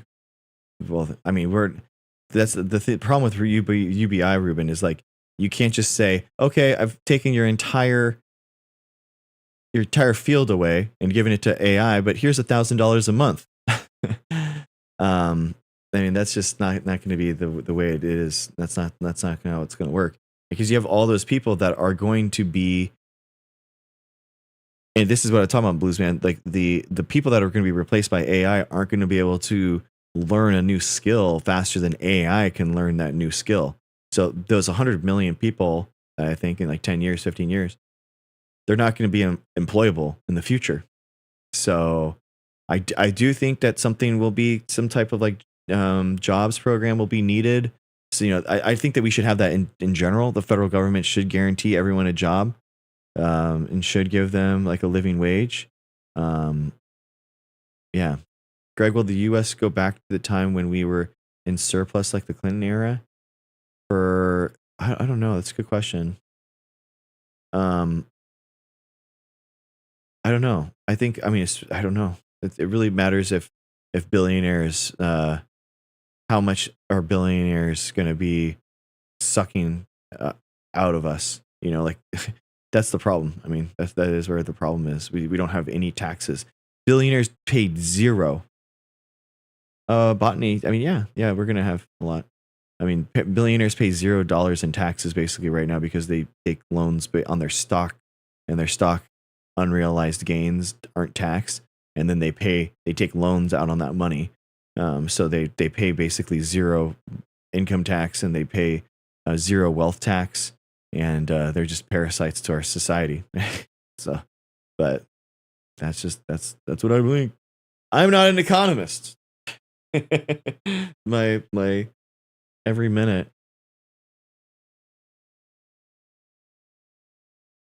Yeah, MDs are going to be replaced. A lot of them. I think that nurses are okay because your humans are always going to prefer humans. I don't think that MDs are necessarily safe though. Bluesman, this is what we should be working on. We should right now in any type of world, we would be working on this problem, the AI problem right now, but it's just not happening. Why didn't the Dems change the tax code? Because it could be filibustered and we couldn't pass it. So you have, in order to change the tax code, you'd have to basically what was passed in 2016 is being pushed through by some type of budget reconciliation. And if you were going to completely change the tax code, it would have to be a brand new bill so you could filibuster it. And that's just not what you did. Yeah, I love Bernie Sanders. I think that he's he's an incredible politician. He's an incredible person. Yeah, I like him a lot. Are you becoming a conspiracy theorist? Just no. I'm just big on blue light cleaning my clothes. That's all I do now. I got rid of the washing machine, and I just bathe in blue light. So that's just all I do. But a dissertation scares it. Oh, it's okay. Dissertation's not that bad. Do you agree with universal basic income in a certain population? Yeah, I think it's incredibly effective and really good. I think UBI is good, but it has to be more than $1,000 a month.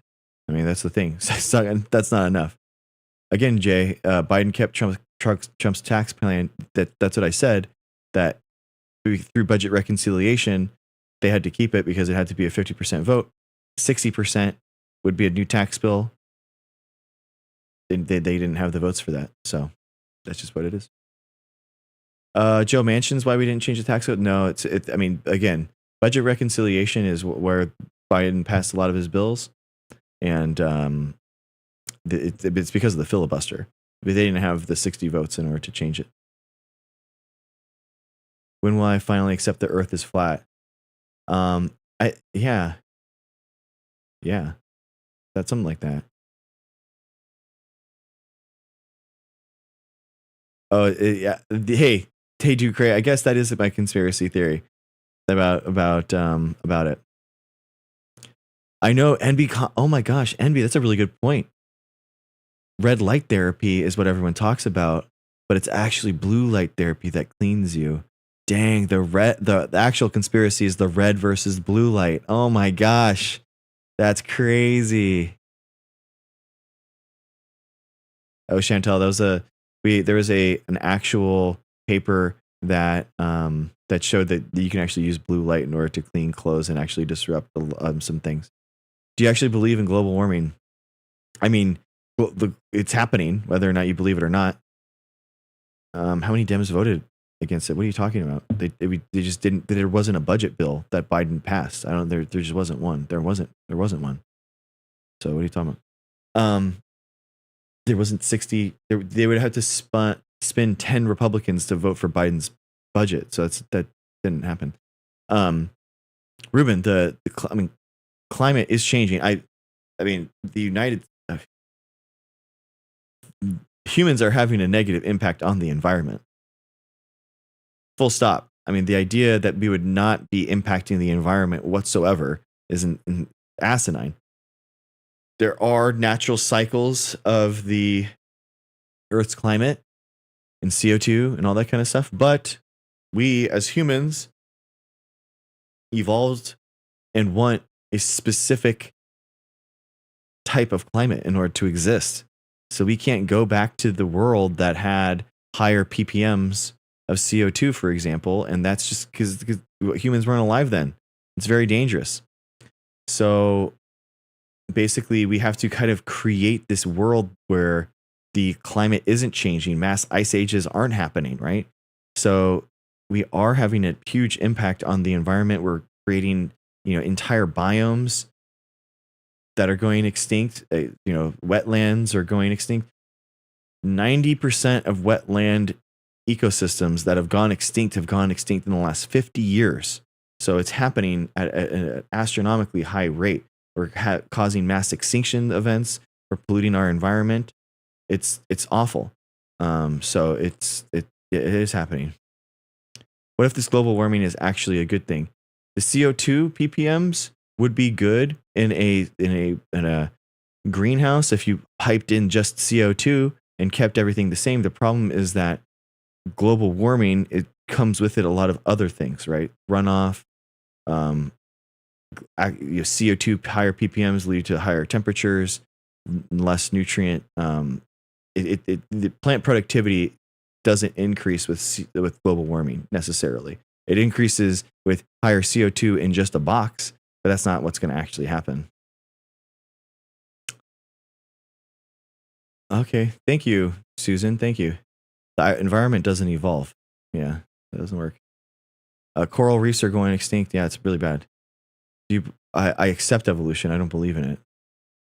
Acid rain was actually a good example of how environmental regulation can actually have a huge impact and change things. So the sulfur rains and all that kind of stuff from acid rains were diminished, and lead in the gasoline had a huge impact on decreasing atmospheric lead levels.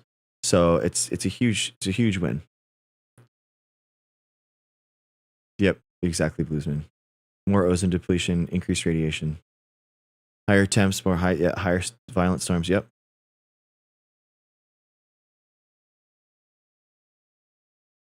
Yeah, that doesn't work. That doesn't work, Jay. That doesn't work. Humans need human health is tied to environmental health. It's not this. It's not two separate things. And what you're assuming is that humans are like right here, and the environment is separate than us, and that's not true. So we have this thing called environmental services that we get from the environment that play crucial roles in what we do. So our economy is tied to the health of the environment. How?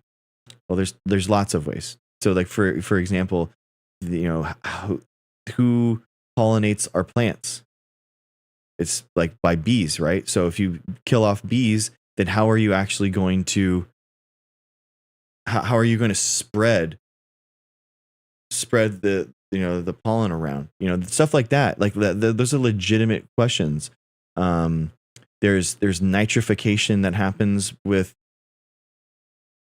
nitrogen gas being brought into the soil through legumes and nitrifying bacteria that are endosymbiotic to root systems, all that kind of stuff.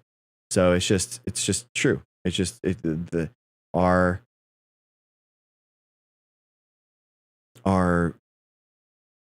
human health is tied to environmental health directly. It's not two separate things. Ozone layer did change, and we chlorofluorocarbons, we decreased them in our aerosols, and they had an impact. So that's absolutely not true.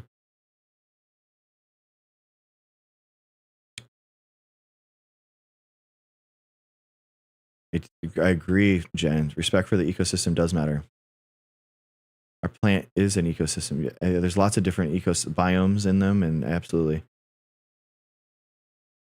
Yeah, exactly, Ghostbusters. Climate change and the melting of permafrost basically creates new viral and pathogen threats that we don't know before. And that creates a problem where we're going to have new pathogens, new viruses for the first time that could actually have a huge impact on pandemics.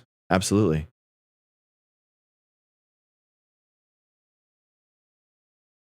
Do you feel that you're a Democrat because you live in a local environment? I'm a Lincoln Republican. I changed over this week. I tell folks that plant natives and save the pollinators. Absolutely. Yeah. Yeah. Plant native plants, guys. Absolutely. Then why don't waterfront properties go on sale, reduce price? Dude, they're having a huge problem. They're having a huge problem. What are you talking about? They are having that problem. I mean, for sure, people what? Like, bro, I live in Southern California. We have erosion constantly. We have to ship in beach. We have to ship in these huge amounts of sand to try to wade off the erosion that's happening into the ocean. So it's like they put in huge rocks, they put in huge amounts of sand all the time. Virus can be used to attack bacteria. Yeah, absolutely.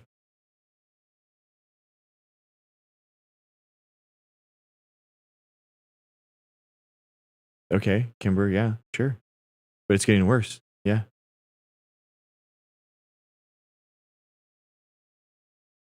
Thank you, Miguel. Thank you. I don't think we're putting snow in the mountains. I guess. Oh yeah, I guess for the ski resorts, it's a little different. I feel like, but yeah, I mean, guys. I mean, like, I. It's so asinine to think that we aren't impacting the environment. Like a single beaver family completely changes a biome. Like, why do you think that a beaver family would have more impact on the environment than humans? Like it's just, it doesn't make any sense. Of course we're having a gigantic impact on the environment. Okay, Kimber, yeah, that's fine. And it could be getting worse. The rate of erosion could be getting worse. Like what are you talking about? Their weather patterns, yes, and cycles, yes, and it's getting worse. And and it's absolutely getting. They're like, okay, cool, Kimber, I agree. Sorry, I didn't mean to misinterpret you.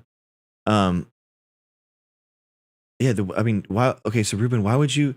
The reason why you know about those weather patterns and cycles are the same climate scientists that are telling you that climate change is real and that humans are causing a huge catastrophic change in the environment. So then, why do you agree that? Why do you agree with them that the weather cycles existed for tens of thousands or hundreds of thousands of years, but then you don't agree with the same climate scientists when they tell you that there's problems that are happening? Like that doesn't make any sense, man. Again, this is the same thing with like why do people agree that viruses are real and you trust microbiologists that viruses are real, but then people will be like, "Oh, no, but they won't know about SARS-CoV-2 though. We don't know anything about, what's going on there." It's like, "What?" Like it's the exact same scientists, guys, the exact same people, the exact same technology, the exact same instruments. They will reset eventually. No, dude. No, man, that's not true. Because they will reset eventually. No. The same people that are telling you what about those patterns are the same ones that are telling you that climate change is being impacted. You don't need scientists to you can't see electromagnetic waves, light. You can't see them. Hi, Emily, welcome in.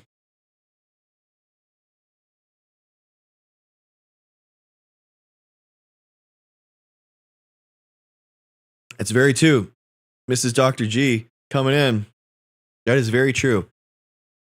Climate change is a consensus with physics, chemistry, biology. I mean, we're talking very, very, very, very rare that you have all these branches of science all coming together, all coming together to see.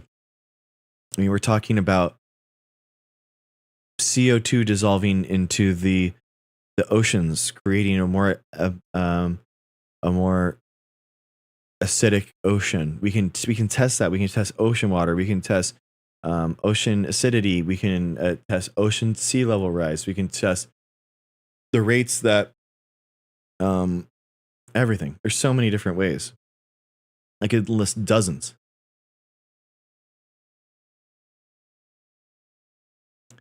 Exactly. We got the physics involved. They don't, and the physics don't want to do nothing. They just want to sit there and theorize all the time and talk about 12 or 14, or maybe it's up to 16 now, different realities. Now, I mean, we get them involved. Maybe we can get a documentary out of it with Brian May or something. Maybe Brian May can do a Netflix documentary about climate change. I kid. I kid my physics friends. Yes.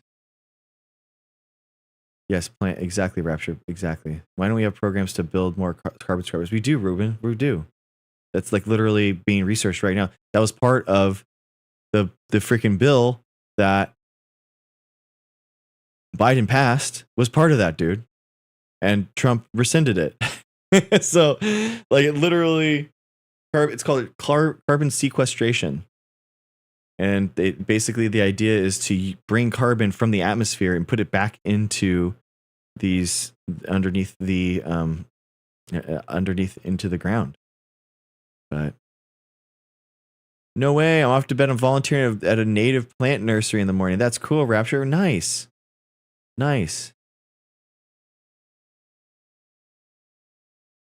Or all the scientists come together and we see the full picture of what's going on for real. I don't know. Light is life. We have a lot of conspiracy, the conspiracy workshops we got to get to, in order to cover up flat Earth, in order to cover up germ theory, to cover up the moon landing, to cover up the space being fake, to cover up the Earth being flat, to cover up the 6,000-year-old Earth, to cover up the gravities being not real, to cover up evolution, to cover up dinosaurs, to cover up climate change, to cover up vaccines, to cover up water memory. We're really booked. Every week we have to get together and we all have to plan how we are all going to coordinate all of that. So it takes a lot of time and a lot of effort. So we don't. We're pretty packed already. Thank you for the observation, though. Lots of time, dude. You should see. Like, you should see these Zoom calls, okay? When all the biologists and chemists and physicists all in the world all come together on Zoom calls in order to orchestrate all this stuff and to keep hushed. It's packed. It's packed, dude. And I'll tell you, man.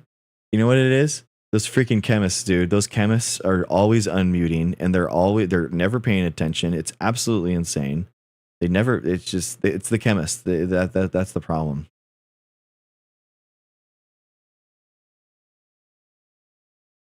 Why can't people understand? Man, I think it's just the world is really complex, and there's just a lot of things that take a lot to memorize, and there's a lot of things that it's hard.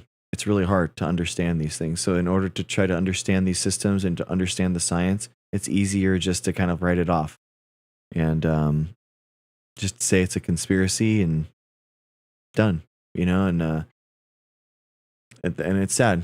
It's sad that the people that have committed their life to knowing this knowledge aren't respected more, and it's sad. Missa, wow. Thank you so much. Missa, thank you so much for the subscription. Thank you. Everything. Our world is political, Susan. I totally agree.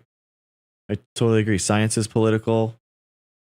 It really is. It's not just like this two things. There is scientists have to get involved politically.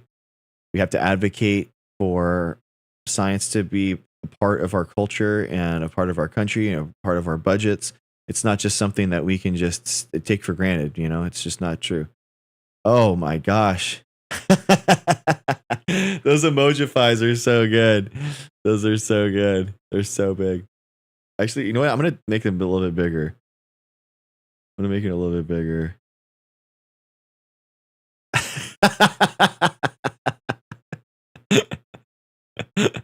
Oh no. Mrs. Dr. G got the good stuff now.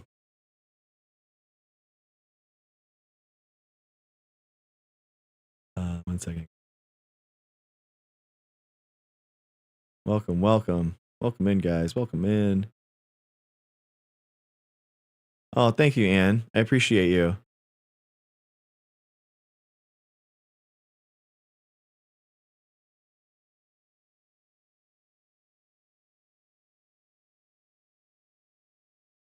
Okay, let's try this.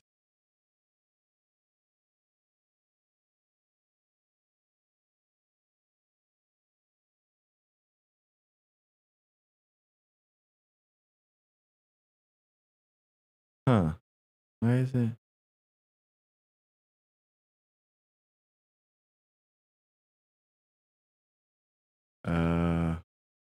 Oh, nice. Look at that, guys. Look at that.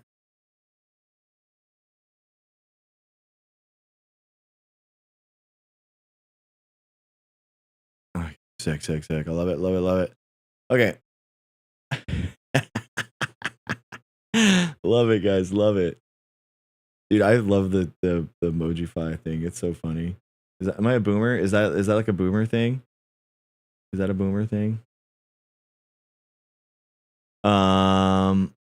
Why do they say there are no atheists in foxholes? Oh, because people will like, it's the idea of like people are going to want to, you know, believe in a higher power or something when they need to.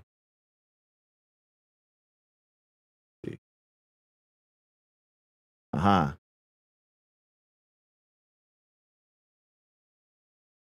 Okay, cool, cool, cool.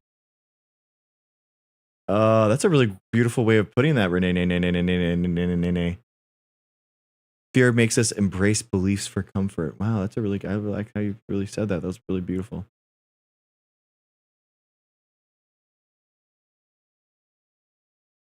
Thank you for your advocacy. Oh, thank you, Susan Garcia. Thank you.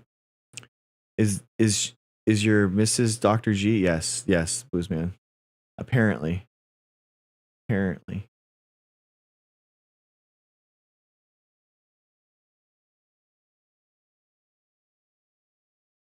Money polluters. Something like that. Allegedly, you know? I don't know. We'll have to see. We'll have to see. On the stream, I'm you know what I mean? That's sub money. We'll see. See where it goes. So much correlation to turbo cancer and vaccinations, especially in veterinary medicine. No, Julia, there's not. That is not true. Not true. There's no such thing as turbo cancer. That is a complete myth. That is falsified. No, it's not. Hey, Brex, how's it going? Oh, bring back extinct species. That is it, man. Okay. So basically, we're trying to solve a problem, and so in ecology, we know this for a fact, and we know it pretty easily that the number one way that you have a healthy ecosystem is one number of species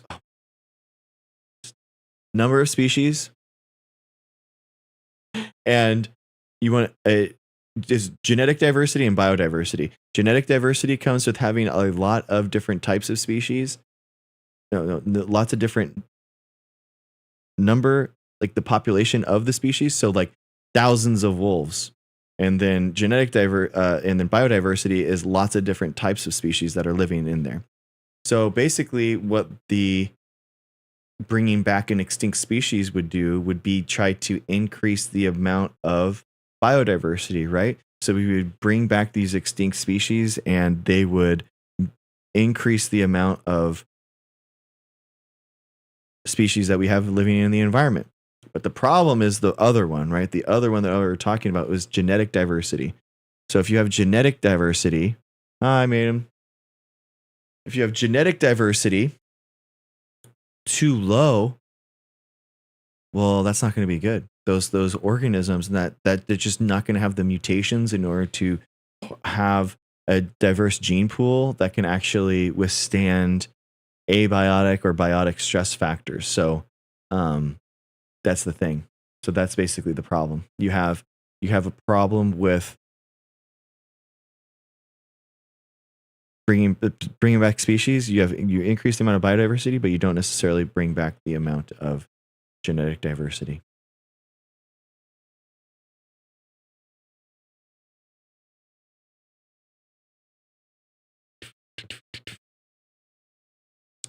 It's twofold: recently extinct and those messing with things like woolly mammoth. Yeah, I mean, you're not the big thing is the idea is you bring back keystone species. So keystone species are ones that have like a huge impact on the entire ecosystem. So that's like something like the woolly mammoth that really is at the top of like the food chain, how people classically envisioned it.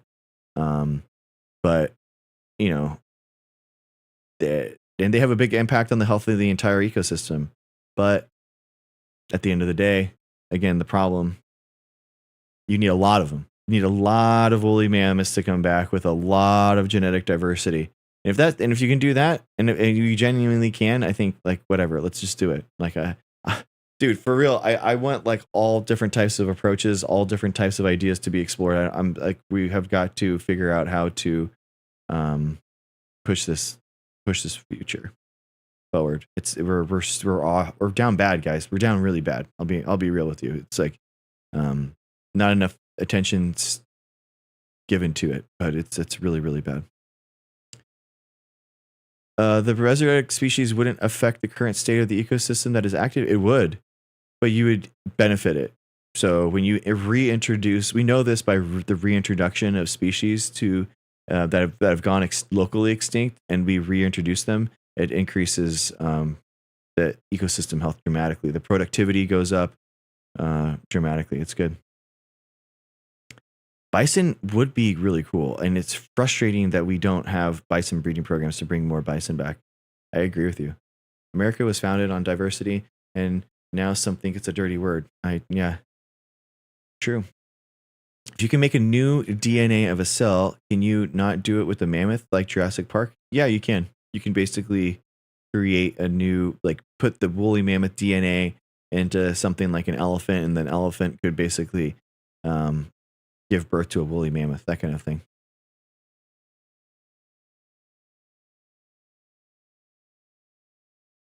Yeah, exactly, Uncle Hippie. Yeah, reintroduction of wolves did massively affect ecosystems, and for the benefit.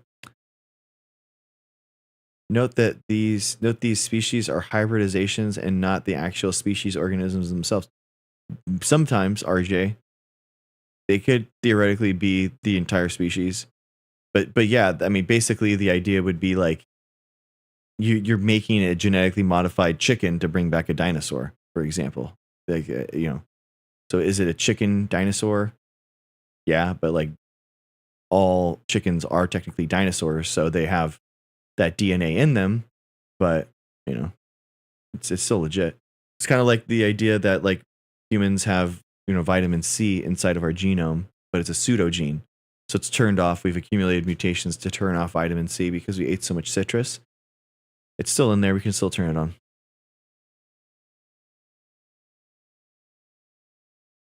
Okay, sure.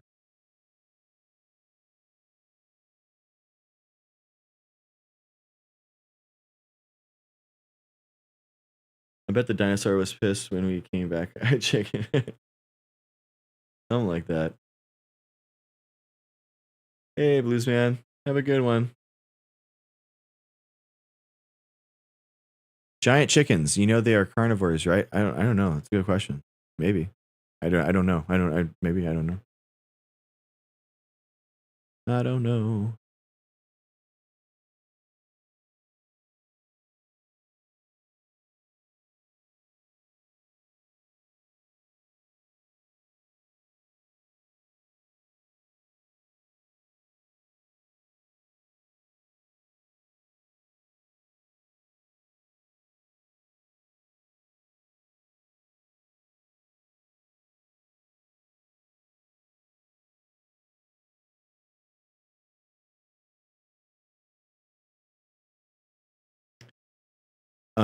I don't understand the whole epigenetics things. Can genetic diseases be turned on and off or fake?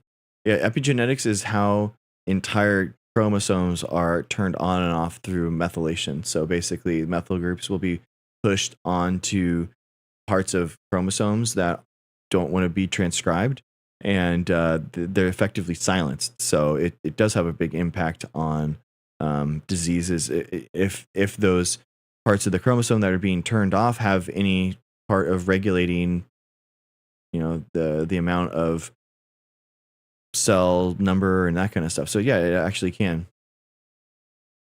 We actually we got a ton new vaccines since yesterday. Yeah, we got over 12 because we got like almost 20. It's been crazy. That's pretty cool.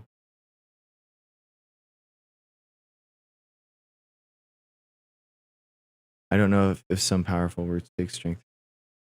So I always try to, like, if I am using jargon, to explain what the jargon is, because my goal is to try to lift your science knowledge and your discourse, not to just dumb everything down to like a Legos analogy. So if I am speaking about something, I hope that I am explaining it well so that you're learning about it and because I don't want you to have to like Google things that I'm constantly speaking about, but I do want you to like learn the words that are the correct terminology for them, so that you can become more familiar with them. But supplements and chiropractors can't turn on and off genes, though, right? I mean, supplements theoretically maybe, because I mean you could have like some epigenetic things that are like coming from abiotic stresses. So I would see maybe supplements, but I don't know. Chiropractors, I don't know. I don't think so. I don't think so, Robin. I would say probably no for both of those. If there's a study that links it, then maybe, but maybe not. Probably not. I'm skeptical. Extremely skeptical. Hi, I'm AMDZ. How's it going?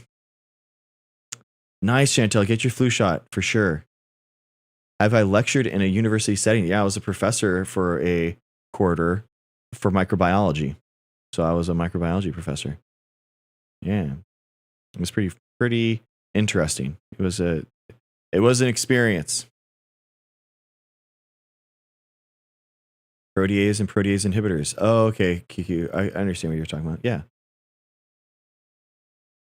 What are my thoughts on peptides? Expensive, dude. They're really expensive, you know? I mean, but if you want to go down that route, then, I mean, they work. You know, they do work. It's just expensive, and make sure you're getting it from a good source that's legal and safe.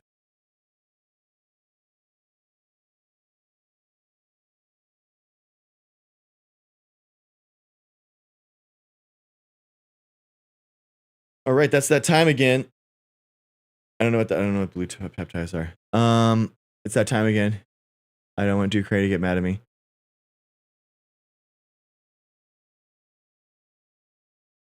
Yo, Missa, our last subscriber. Thank you so much. What's up? Thank you to the top gifters: Ado Stars, LT, Kathleen, Envy, Human, Ducray, Priscilla, Chantel. Thank you to the top likers: Ado, Rapture, Mrs. Dr. G. That's the highest we've ever seen her. Dang, put it in work. Let's go. Christy, and Kentucky, Darcher, Ann, Lena, Barbara, Open Sets. Thank you guys. Thank you for the subscribers. Thank you so much. It is the number one way that you can help the channel. So I appreciate you so much doing that. Thank you for sharing and following. I appreciate that a lot. Also, Linktree has the Discord in the bio. We're going to do like a subscribers only group chat after this. I think we got enough time. We're going to have some fun with that. And then also it has our show notes and the primary sources that we talk about. So anything I talk about, any type of article, we throw it into there so we can all learn together. I revamped my YouTube so that it has the highlights, the best discussions. Also, my publications are on there. Also, vaccine callouts. Anyone have a vaccine that they got this week? Hi, Melanie. Oh, there you are.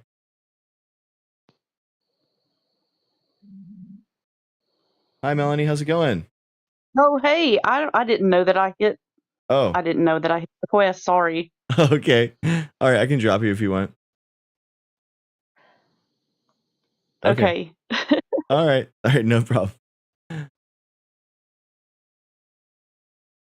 All right.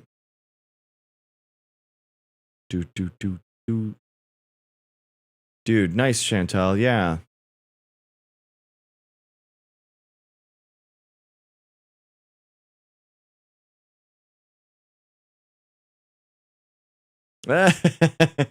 Sorry, Melanie. That's funny.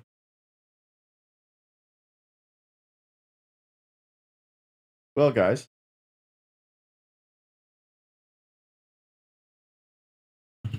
That's a good question, K-Buck. I don't know. I think it's like covariance.org is where I check All of them? I don't know what the symptoms are. The current one that everyone's talking about, is that the KP13 or the KP3?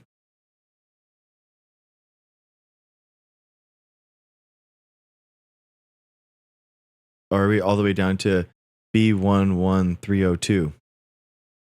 I don't know. Yeah, you can ask anything. We're gonna do a quick. We'll do the science.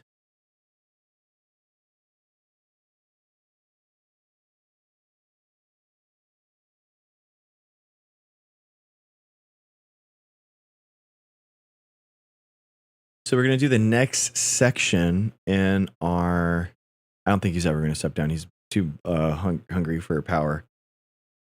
All right, so we're gonna do the next section in our reading about how Europe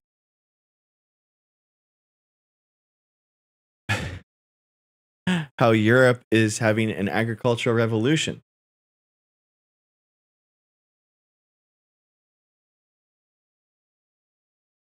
Okay, well, what is it? If it's a quick question, go ahead, Christy. Go ahead. It's all good. If I can tell you what it is, I can show you.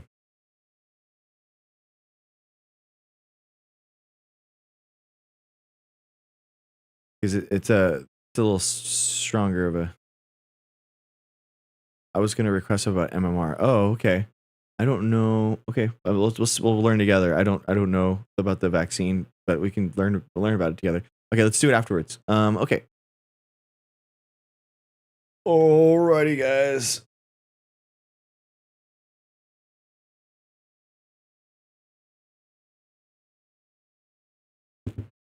Europe agriculture, farming techniques. Crazy. Ready, guys? Here we go. Yes.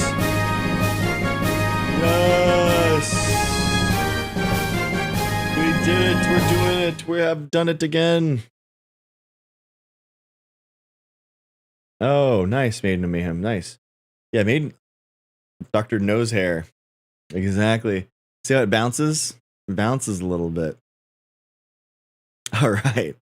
Okay, so as we learned yesterday, we are talking about how Europe is transforming their agricultural system to planting more diversity in order to increase their productivity, right? But just like we were talking about earlier, increasing the amount of species that are in any type of ecosystem is going to increase the productivity, and they're trying to do that with their farms. And it's something that we know about.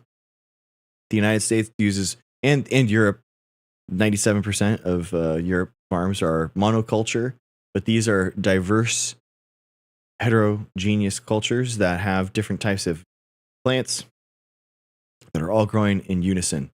So they're talking about how they are using new types of. Oh yeah, sorry. Yeah, sorry, stars. Sorry, that was just for the intro. So yeah, we're learning about how they can. They're having a big problem. Sorry. Thanks for letting me know. All right, guys. Saving the soil. As if you guys want to follow along, or if you want to follow along, we have this. You can actually. I'll just do it. Yeah, exactly. Ukraine. They just knew. They just knew. All right, saving the soil. In Portugal and many other parts of the globe, farmers are coming to realize that what worked for their parents and grandparents is no longer viable. To survive increasingly harsh conditions, they need to rethink how they farm from the soil up. About 180 kilometers south of George's farm, just south of the tiny cobblestone hamlet of Asimar, Brunk is undertaking his own regenerative experiment. As he maneuvers his black Peugeot truck up his long dirt hot driveway, he stops between two of his fields. On the left, Brunk has plants mixed grasses as ground cover. On the right is a thriving field dominated by buckwheat with some millet, pumpkin, and sunflower mixed in. A few months later, after a dry summer, he decided not to harvest the buckwheat and to leave it as a cover crop instead. Kept intact, it would help to prevent nitrogen from leaching out of the soil. Much of the work Brunk is doing is aimed at improving the soil, the foundation for the healthy bottom line. So plants need sunlight, right? Water. And they need the nutrients, right? The nutrients needs to be nitrogen, phosphorus, potassium.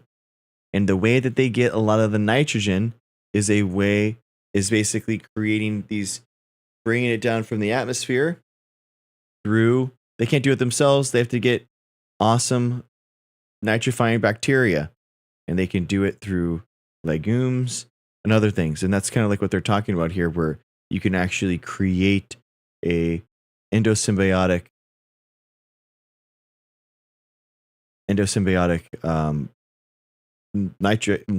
bacteria that will actually bring in, they'll have like little nodules inside the roots, and the bacteria will actually get in there, and they'll actually transfer a lot of the nitrogen gas into nitrates, and then the plants can actually use that. This is bioavailable at that point. So therefore, the soil has a microbiome, guys, just like your gut, just like how you are only 50% human, you are 50% microbe. The plants and the soil is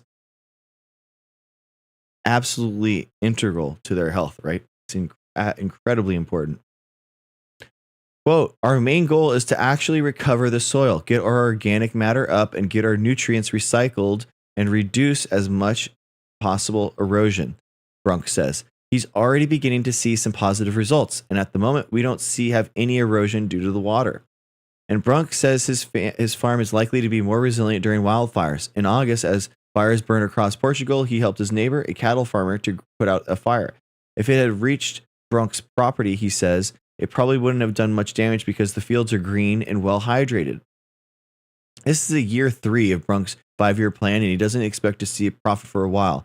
But both George and Brunk are hopeful that the eventual payoff will be worth the wait. For them, the regenerative approach is not only a way to restore the soil, it's also good business in the long run. Improving the soil will help retain water, protecting it from drought, says Brunk. It has also seen the amount of carbon in his soils increase from 1.9% in 2019 to 3.5% in 2024, more than halfway to its goal of 6%. Under a new partnership with Terra Madre, a company made in Portugal that helps farmers transition to regenerative agriculture, he will receive payments for increasing the amount of carbon stored in soils and plants. Companies buy carbon credits based on his sequestered carbon to offset their pollution. The practices that Brunk and George are deploying, planting cover crops, rotating crops, reducing tilling, integrating trees, can help protect their farms against the vagaries? Vagaries? Well, how do you say this word? Vagary. Vagary. Whoa. Oh, Vagary. Vagaries. Wow. Vagaries. Oh, wow. Vagary. Wow, that's beautiful. What a beautiful word. I love it. Vagaries. Can protect the farms against the vagaries of a changing climate, says Thomas, a sustainability scientist at the Stockholm Resilience Center at Stockholm University. He co-wrote a 2022 report from the European Academies of Science Advisory Council on the state of regenerative agriculture in Europe. There is a fairly strong scientific evidence that practices have an impact. For example, growing different crops on the same field in rotation can boost the numbers of microorganisms in the soil. Oh, guys, we get lucky sometimes. You know what I mean? We get lucky. And a 2021 meta-analysis spanning 85 countries showed that diversifying crops in this way increased the biodiversity. Man, don't we get that? We're talking about, I swear we were talking about that. The meta-analysis showed that diversifying crops in this way increased the biodiversity of other plants and animals by 24%. Growing a variety of crops brings a host of other benefits. The study also found that the practice led to a 51% increase in water quality, a 63% boost in pest and disease control, and an 11% spike in soil quality. Yo, these are huge, huge numbers, guys. This is incredible.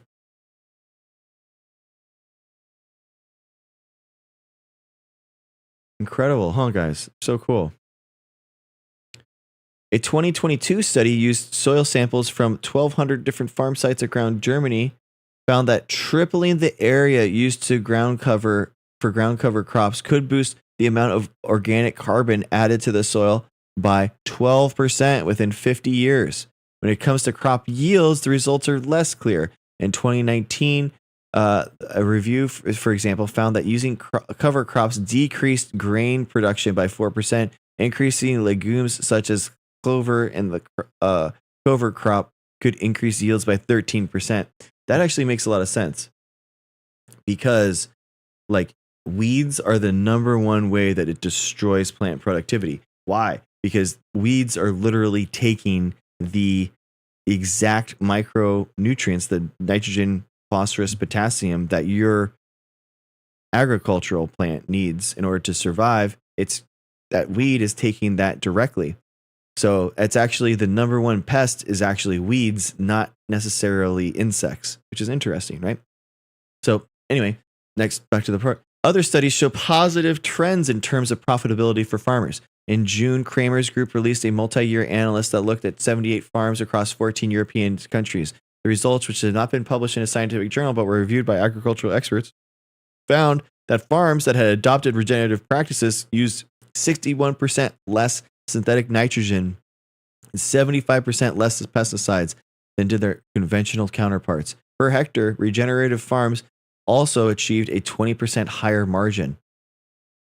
That's interesting. It's interesting the pesticide usage is down because they must be using basically biological controls, right? So you can have synthetic control agents, right? And that's pesticides, or you can have biological controls. And biological controls would be other insects that are actually naturally taking and not allowing those pests to kind of like come up and get to those numbers. Know that the plants, the increased amount of plant biodiversity is increasing the amount of other insects that are there, and then that actually has an impact. Yes, exactly, Ducre. We're on the right. See, we're on the right impact there. And here we go. In a 2023 analysis of regenerative farms in Germany by Kramer and his co-authors, reported that these operations should be at least 60% more profitable after 6 to 10 years compared to conventional farms and other approaches. So see, it has after 6 to 10 years, it kind of has to get going. You know what I mean? It has to get going. But what works in one location might not work in another.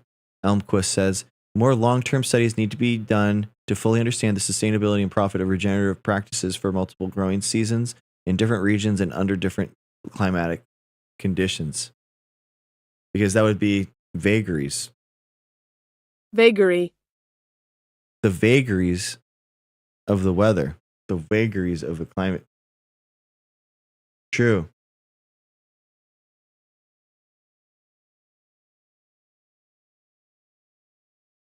Lots of greenhouse types will also use nematodes, etc., as bios to combat insect pests. Yeah. Biological control agents are really cool.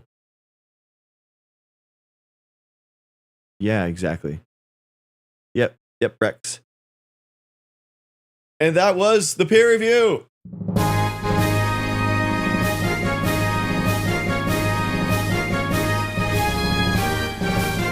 Science. All the cool things that are happening in science that nobody talks about except for right here, right now, with us all day. Thank you, guys. Thank you. And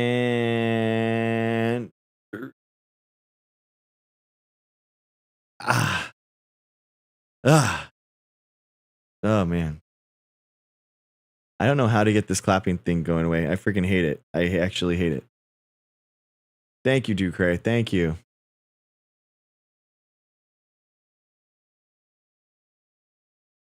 Yeah, exactly, Ghostbusters. Yeah, you can actually get, yeah, exactly. You put too much, and the nitrogen runoff happens, and then you have oxygen in minimal zones and the coasts off of all the cities because of that. It's awful. Wow, stars. 42 houseplants. That's incredible. That's really cool.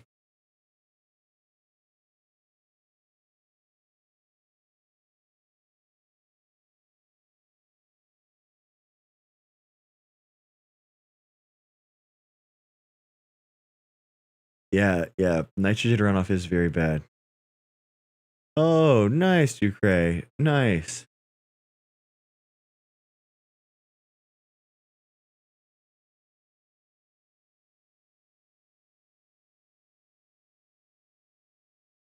All right, guys.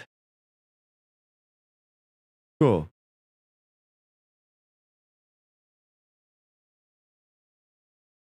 So we're looking at, I'm trying to get this stupid thing off.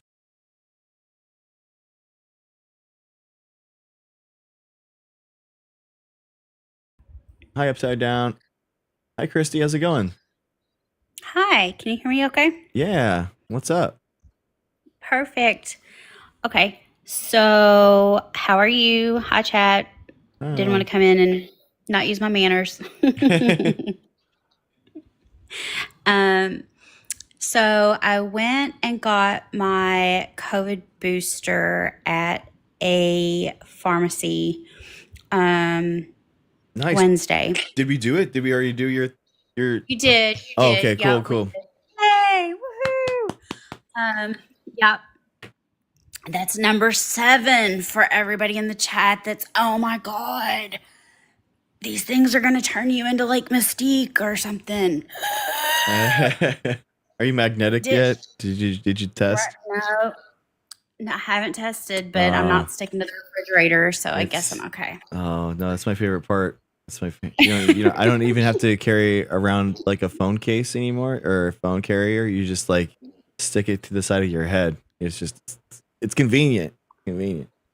You know, I've got a MagSafe case on the back, and I'm not like, my hand's not sticking to it, so yeah, that's not a work. It's actually well known. It's the 8th one. It's the 8th booster that does Is it? Yeah. Oh, maybe next time. Yeah.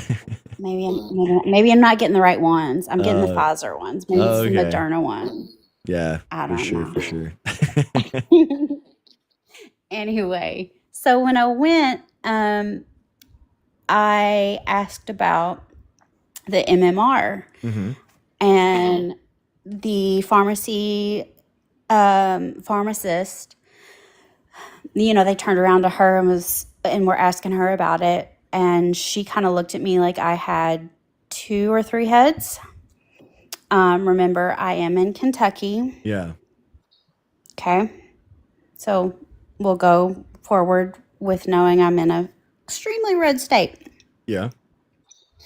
And she said, well, how old are you? And I said, I'm going to be 42 in December. And she said, well, if you weren't born before, I think she said like 78, 79, your levels are fine and you're not going to ever need another one. And I was like, excuse me, ma'am. I didn't say anything. I'm not going to rock the boat with the pharmacist. The answer with her was no. And I wasn't going to like change her mind with anything at that point. And so I was like, okay, yeah, that's fine. You know, just going to get my COVID-19 booster today. Okay. So I guess now my only option is to go the tighter route. Hopefully. Do you know if you've got it? When you got it? Sometime when I was in school. I mean, Okay. I don't I tried to go on our Department of Health website, but it doesn't go back. I'm old. It doesn't go back that far. The only things that I can basically see for my vaccine history is like the last decade. So, and unfortunately, I'm not able to ask. I know that I went to public schools. I got all of my vaccines that were required. So I know that I got them. I just don't know when. So I'm looking, the CDC recommends it for life. I was looking at other websites though.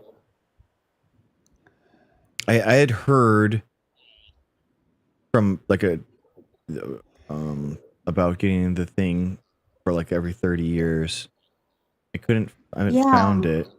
So I guess without the CDC recommendations, or if you the titer, it would be the best way, obviously, but it might still like ping. I mean, hopefully it does. I think that it would. It's just like whether or not we're at a rate that we're kind of not.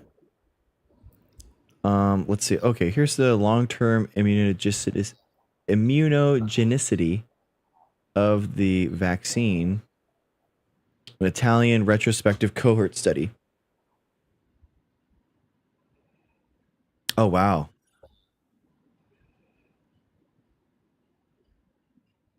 Oh my gosh.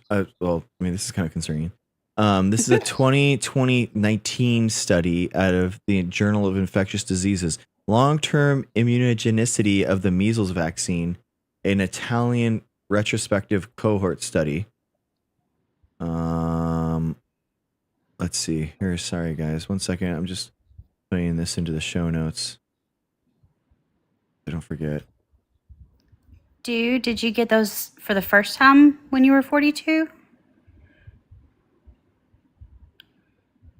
Okay, so here's the levels of antibodies induced by the measles virus containing vaccine have been shown to decline over time, but there's no formal recommendation about testing immunized subjects. Methods. They did long-term measles vaccines and sampled of medical students in 2014 to 2018. Results: 2,000 immunized students and residents were tested. 305 or 15% did not show protective anti-measles IgG. This proportion was higher among subjects who received vaccinations at less than 15 months ago, 20%, than those who had received vaccinations at 16 to 23 months and greater than 24 months ago. After an MMR vaccine booster dose, we noted a seroconversion of 74% of seronegative. The overall, okay, so basically the conclusion is an important proportion of subjects immunized for measles do not show a protective IgG titer in the 10 years after vaccination. That is crazy. So that does align with what we were thinking.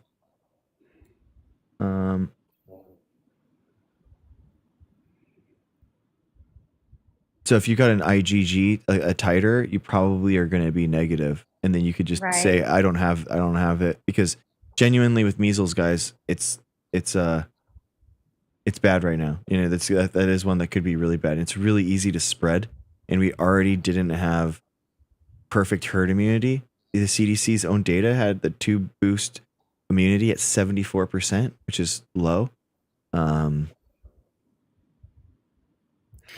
So I would definitely get it, guys. Do you or has anybody in chat had any experience with how does health insurance, do they cover the titer test typically? Go to your PCP and just ask them and say that you don't have a Vax card and you want to know what you have. Okay. And if they order it, then it should be through your insurance, so it should be good. Yeah. It normally is expensive. It's like $300. Right. If you don't have it, but hopefully it does. It is covered. Okay. Yeah, that was basically the only thing, because I had heard you talking about it, and I know that it's something that's of concern in the United States now, and definitely something that I don't want and don't want to spread to anyone else. So Yeah, measles would be a bad one to get because it wipes yeah. out your existing antibodies too. So all your other vaccinations are all Oh, done. Yeah, Kathleen. I did not know. If you don't have one, then yeah, I would think so. Or I would, ask for a script. yeah. Yeah. I mean, I think that a pharmacist would. Lynn, what are you talking about? Why would you sacrifice your? It's a vaccine that's safe and effective.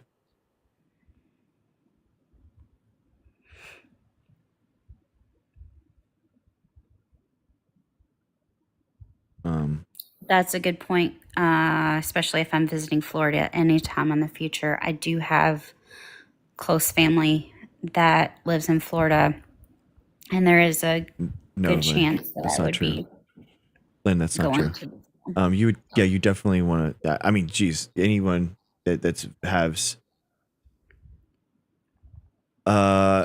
looks like there's the maybe if you don't have your immunization card and it's been more than 30 years, then I would personally, Yeah, and I basically. think that's a good point to make to my doctor is, hey, I have these close family members in Florida. Guys, There's a I mean, chance that I I'm going to just be if you don't traveling have there. if you don't have the vaccine card, like if you don't have the thing, just be like, I don't think I ever got it, and you could just say that I want to get it, Mhm, and that too. you're okay. Like even if you got it, okay, vaccines are safe and effective. So it's like I'm not a medical doctor, but I'm just telling you, like I didn't have it, I got it, and if you don't want to pay for the titer, Yeah, it's not like I just went and got it last week and then I'm going to go, I don't know, I didn't get yeah. it. I don't know, I had a friend that when the boosters weren't even legal yet, when someone went and said that I didn't have my vaccine card to get a second, like a second booster on the COVID vaccine before it was even allowed. So people, you just there's a guy in Germany that got a booster like 180 times because they never checked. They never checked during the pandemic. Wow. So it's like you just they're awesome. It doesn't. It's not that big of a deal. The idea that you have to kind of like jump through all these hoops and pay hundreds of dollars in order to prove that you have it. I mean, technically, what's probably going to happen is if you get a titer and it comes back positive for a small amount, now they're not going to get it. You might be better off than just to say, I don't think that I ever got vaccination. Like my parents were anti-vax or something. Yeah. Yeah. And you're totally safe. Yeah. Yeah, I just really wanted your take on things, and I figured maybe there would be some people in chat that would have some experience too with things. So, again, really appreciate your time and expertise, and also for the opinions of people in chat too. So, Yeah. thank you. Well, thank you, Christy. Stay safe, especially Yes. in red states, guys. Get your vaccines. You gotta get it like for real. So, thank you. Thank you, all Christy. stay safe too. Thank you. Please Thank kick you. me because I don't know how to get out of here. All right, Thanks. get out of here. Get out of here. Thank you, Christy.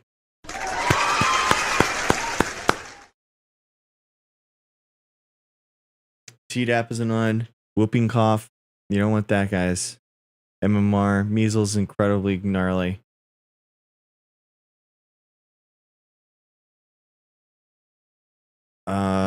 Measles, a chance, I would think so. I think that it is the same. I think it's the same attenuated virus technology. Yeah.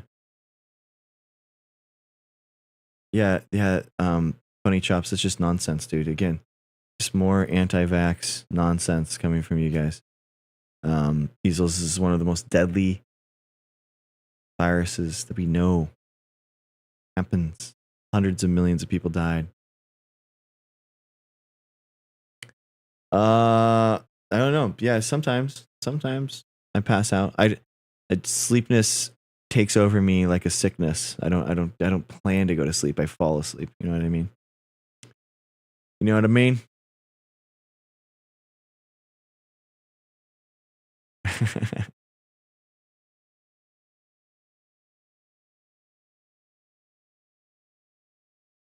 How do I did it get again? Hi Steph, how's it going? Yeah, absolutely.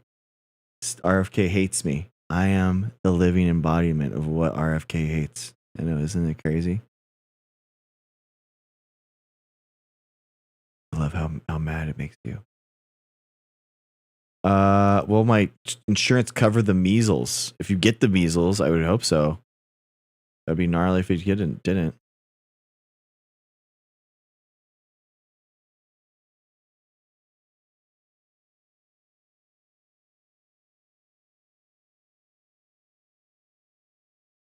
Am I paid by Big Pharma? No, not just by Big Pharma, by Bill and Melinda Gates, by Soros, all those guys. Yeah. Hi, Teishi. How's it going? Good morning. Yeah, I just wanted to jump up quickly because when I came across your page, the first thing I thought he's either anti-vax or pro-vax, and I just really hope he's not anti-vax. So the thing that I wanted to say, which I think a lot of people don't really get, is that we live very sort of privileged lives in the Western world and in modern times. So in my parents' lifetime, because we're from South Asia in Kashmir, and in that whole area, there was a lot of people getting wiped out by diseases in my father's lifetime. And so his brother got lost to, I don't know whether it was something to do with tetanus. He passed away when he was 6. My grandmother, she had a simple eye infection and when she was 2, but in those days and back there, they didn't have, the advancement in medical science. So they just removed her eye. Oh my So gosh. these things were just normal. Now, by the time that I was born, which is obviously quite a long time later, my dad was a doctor. I got vaccinated to within an inch of my life. By the time I was about 4 or 5, and then we moved to the UK, and we've had vaccines all the time. I've had all my COVID jabs. The thing that the point of saying the thing that I wanted to say about this is we're so far removed from those terrible times when people were getting wiped out by these diseases. This is our privilege. We've forgotten the realities, and that's why we lapse into conspiracy theory, because that's our privilege. When you've had actual people in your family and you've had the reality from coming from quote unquote third world country, that would wake you up, right? You wouldn't be able to afford to have these conspiracy theories because it would literally be life and unalivement, right? So I feel like that's where people need to have a reality check. And it just irritates me because I feel like these people are so far removed. They're so lucky that they don't understand. Anyway, that's just what I want to say. I know they spend so much time focusing on these vaccine side effects, but not the actual impacts of these viruses and pathogens. And a lot of anti-vaxxers just don't even believe in viruses anymore. So they've gone back to literally the 1700s, and they don't believe in germ theory. They believe in miasma. They believe in the terrain model. It's just these debunked things that Pasteur literally showed. But they, in order to, they live in so much fear of things that they don't understand that they would rather understand and accept debunked conspiracies than actually just manning up and doing the right thing and getting a vaccine and helping themselves and the people around them. And people are going to die because of it. It's disgusting. Absolutely. I think that I've heard some people saying, oh, we don't have something against all vaccines, just the COVID jab. It's like, whatever.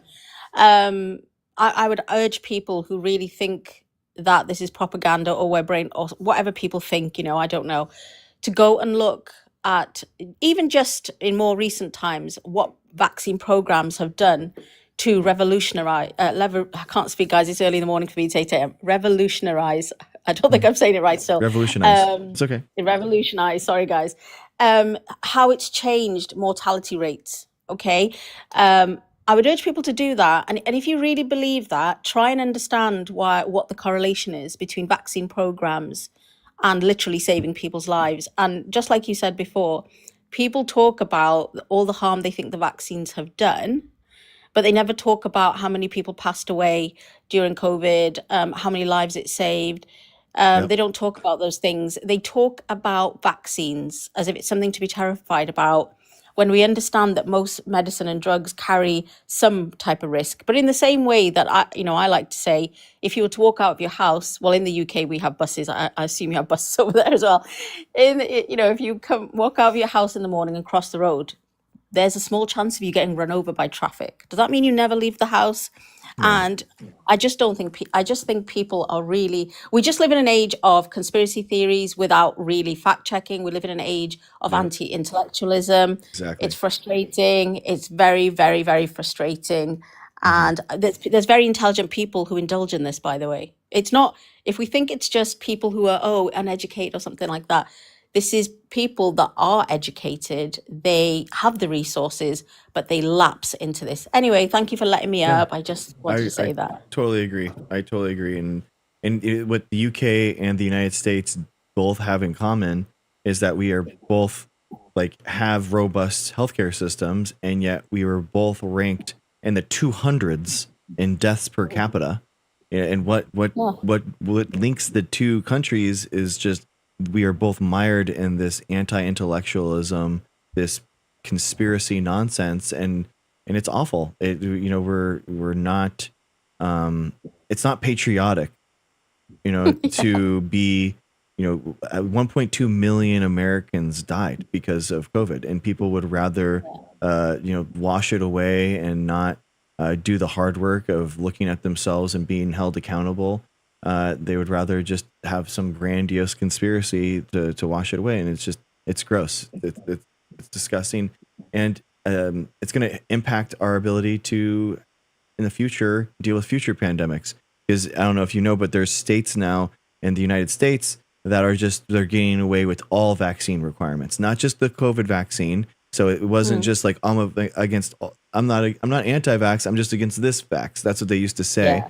But now in the places like Florida, which has one of the highest populations of elderly people in the entire United States, they're getting rid of all vaccines.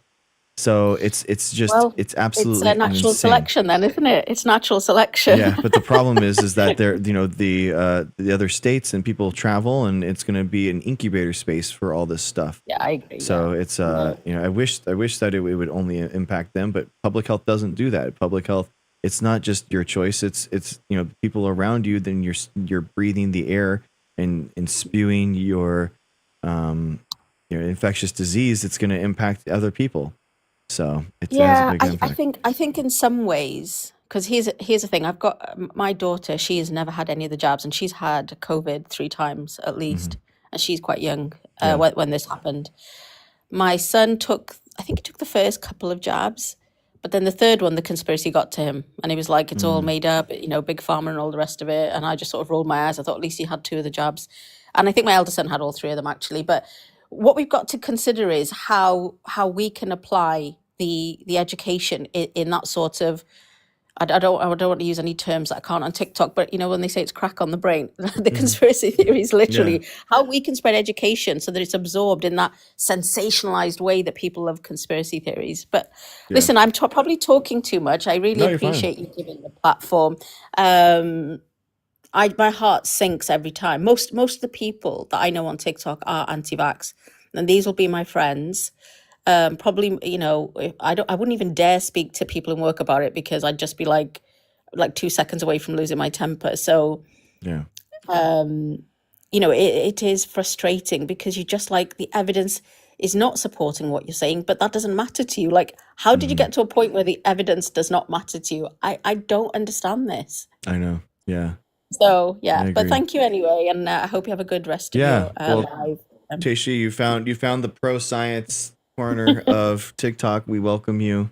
There's I would say there's dozens of us, but there's one, and it's us. So thank you. Oh, pleasure. You can drop me. All right. I believe it's better if you're live if you drop me. Thank have a you. go. All right, guys. Welcome, Teishi. Welcome.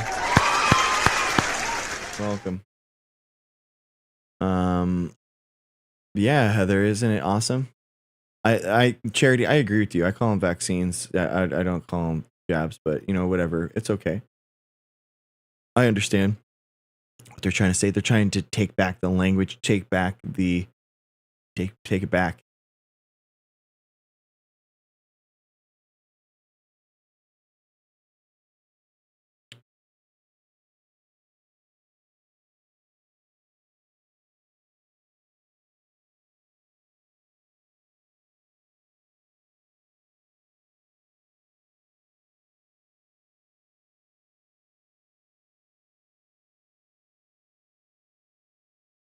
All right, good night, Ducray. Thank you.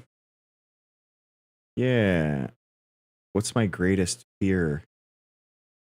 The people not vaccinating and the 30 diseases that we vaccinated against all come out, and now we have to deal with local epidemics of measles and rubella and pertussis and all these other things every year, man. We're gonna have COVID lockdowns all the time. It's gonna be awful. The measles lockdown that's happening in Florida right now because there's a local outbreak. The entire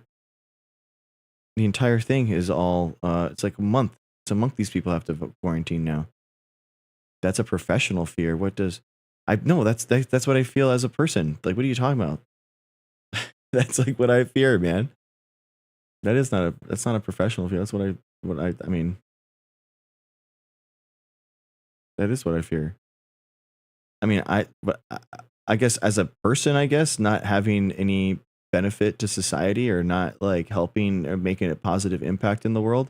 I guess that's what I would, that is what like my personal fear, where I would die without making an impact or something. That would make me really sad, because I do want positive generational change. I want to leave a lasting impact on the world. I want to leave the world better than I found it. I'm scared I never had measles or mumps, and so never got chickenpox till 20, almost died. Well, that's why you get vaccinated. All right, K-Bug, good night. Have a good one.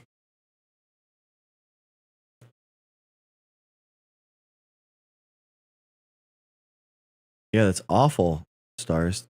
Yeah. Okay, good. Good. So fear of not making a difference in the world, would you be okay with just being one of many? Yeah, I mean, that's what I agree with, like, science, and that's what I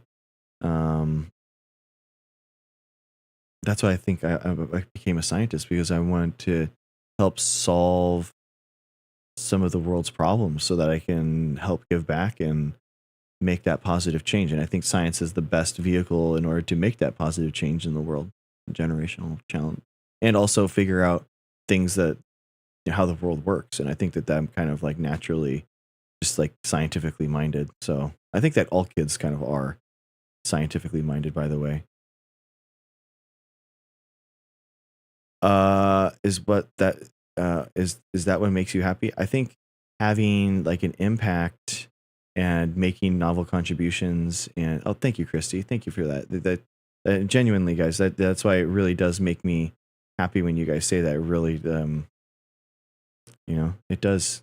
The positive change that we've already made as a community together is incredible. So yeah, it does make me really happy. Genuinely, like, I'm not just saying that.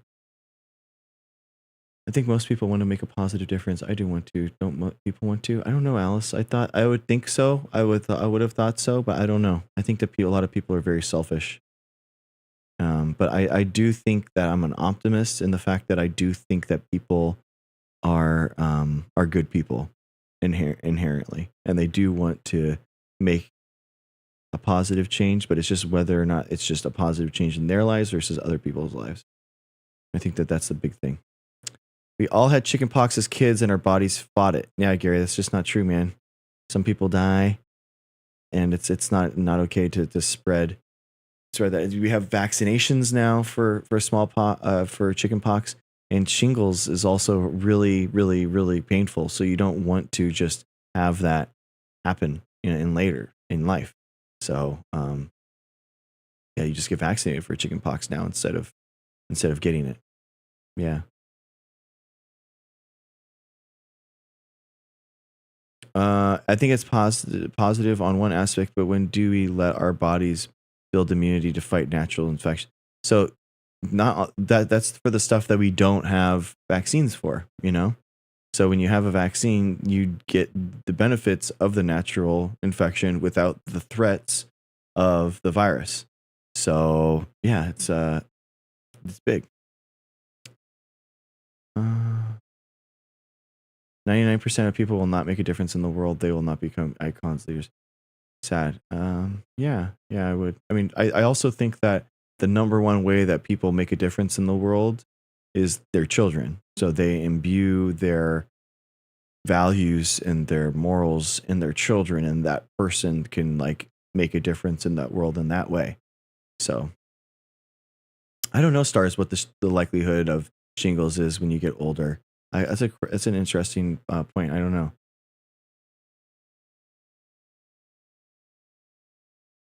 If I had chickenpox as a child, should I ask the GP first for a vaccine too?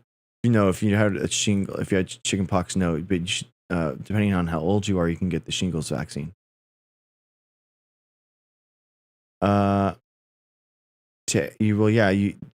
just get all the vaccines that you can, and that's what you do. You stay up to date with the vaccinations. That's why it's so important for you and for the people around you, so that the people that don't have a functioning immune system don't have to worry about that. That's the whole point, is that just because you have a natural immune system doesn't mean that the other people around you have a functioning immune system, because they could be going through chemo, they could be going through genetic problems that they have. So yeah, not everyone has that immune system. Yeah, exactly. Debate doc, I agree. Yeah, if you're old enough, I think that they're age limiting right now. So 50 and up for shingles, Nikki. Thank you. So yeah, just keep it up. Get all the vaccines you can, guys. They're cool. Vaccines are cool. Just the Hep vaccines, you have all three in a certain time. I don't know what you mean by that.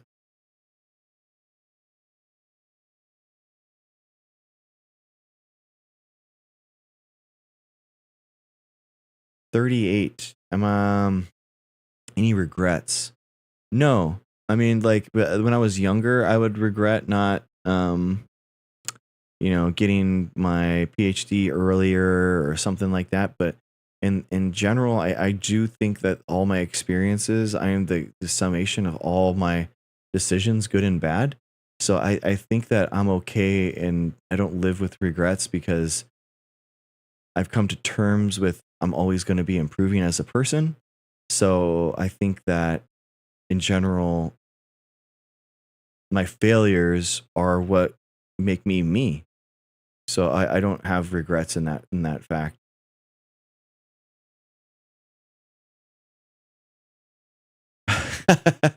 Oh man, is that like an age diss now? You look old enough in order to get a shingles vaccine. That's honestly pretty amazing. If we're oh man, that's funny.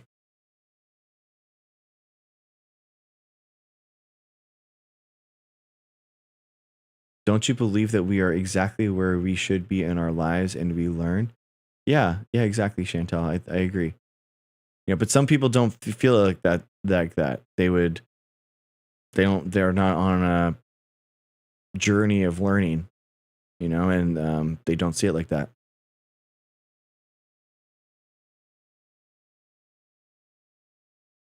Exactly. Another reason to get vaccinated is that other people may have gotten their measles and lost their immune system. Yes, as we have more and more measles outbreaks, you guys remember that measles actually makes you lose your vaccine antibody bank. So that's such a wild thing. So I guess with the debate talk, if you have a measles infection, are you how long after your infection do you get all the other? You start over from new? You just start with all the vaccines, and you re-get all your vaccines? Do you align with any Buddhist teachings? I'm not really familiar. Debate doc. That is not something that we have to ever think about before, but I guess so. You start with your 6-month pediatrician vaccines.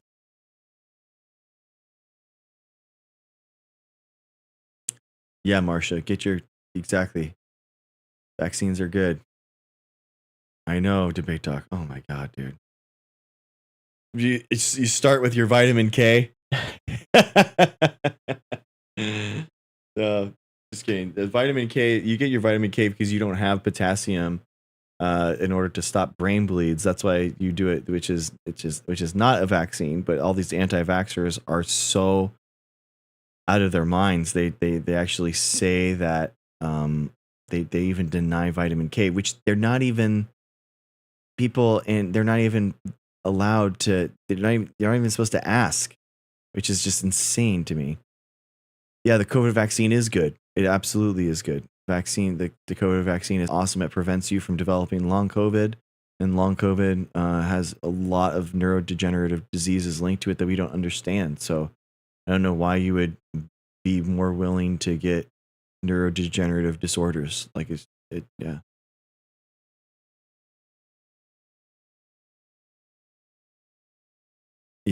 Yeah, Teishi. Yeah, the idea that you create vitamin D solves everything. Vitamin C, these people are taking grams of vitamin C a day, but they're not willing to just get a simple vaccine. It's insane to me. Not really. COVID vaccine killed many with underlying and it mutates. No, it didn't. 301. It didn't kill many. No, it didn't. What are the negative effects of the COVID vaccine? I mean, they pale in comparison to the actual side effects of SARS-CoV-2 and COVID-19.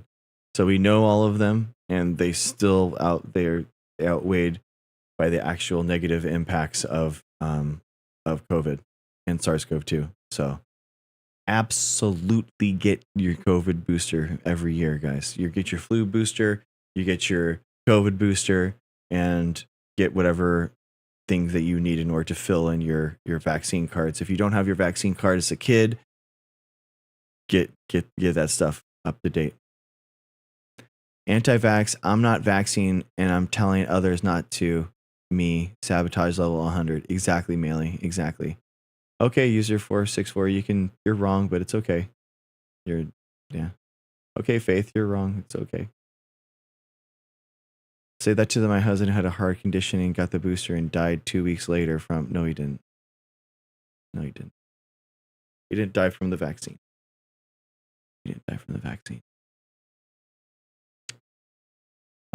Do vaccines work for people on immunosuppressants? No, they work the same. And if you're on a suppressed immune system, you can't be exposed to a full viral load. So for a lot of immunosuppressed people, you actually do get every vaccine. Absolutely. And some of them actually you get even higher.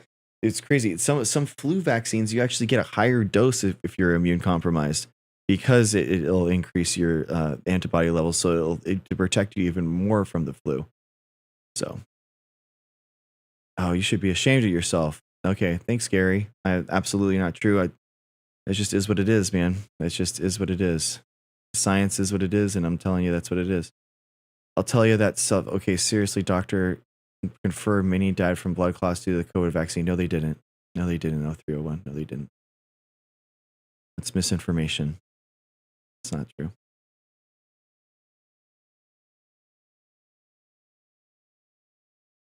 Yeah.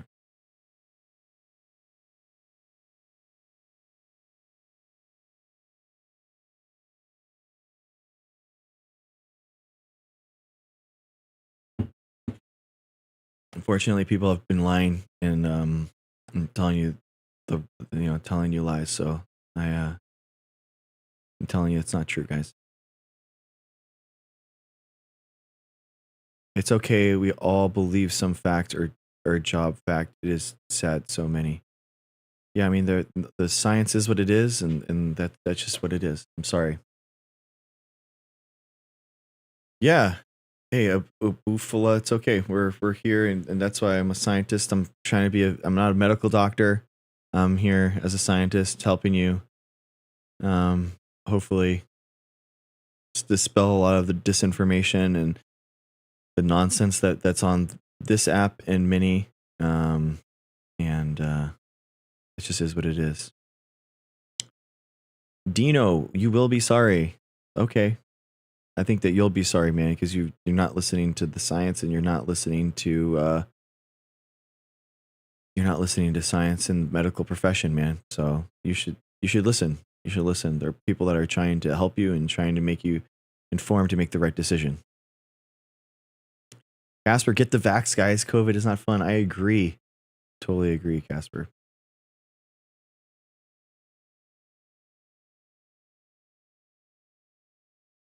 I would like to share my story sometime with people, and I would like a clear answer, I guess. Okay, Chantel. Yeah, for sure.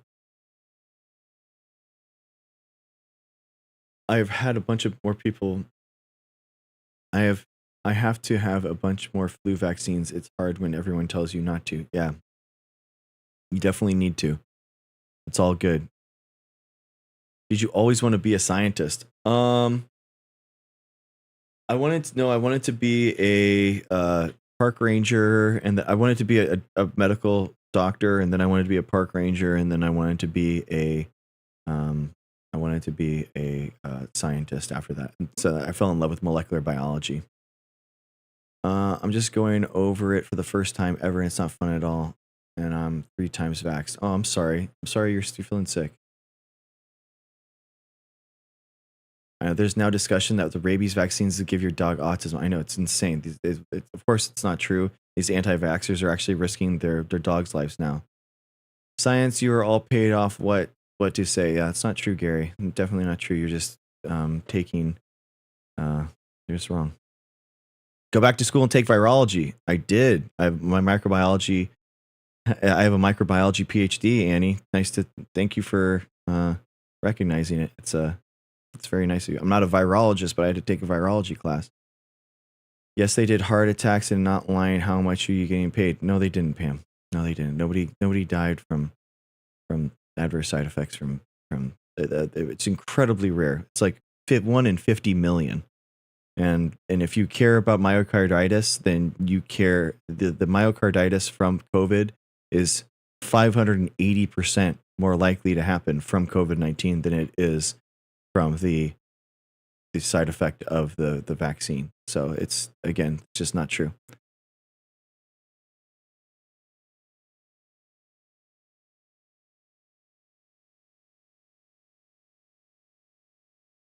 I can't take the flu vaccine. I get deathly ill. All better not getting it. No, I mean, if you get that ill from the vaccine, you're going to get even more ill from the actual infection of the flu. So that's why you always want to get the vaccine.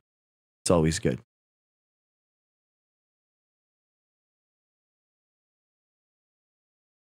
Dr. Barry Sears, biochemistry, says no to the vaccine. Okay. And I'm Dr. Greg, and I say that you should. So, and I'm a microbiologist, so it's even more connected than biochemistry. So that is what it is. What year? What year of what?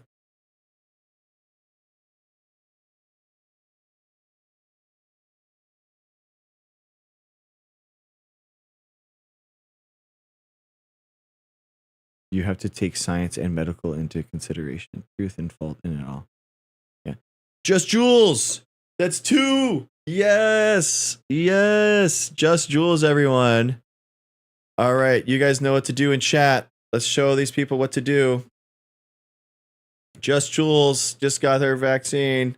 Thank you. 3, 2, 1. Yes. Thank you, Just Jules. I love it, everyone. Thank you. Mava, make America vaccinated again. Thank you. Oh, no way. Are you serious? He's a chiropractor? I am a registered doctor. I'm a scientist doctor, Faith. Thank you for asking. I got the certificate and everything. Doctor, is there a certain amount of time I should wait until having the virus to go get a booster? I think it's like they recommend like 6 months. Like 4 to 6 months, Red Rooster.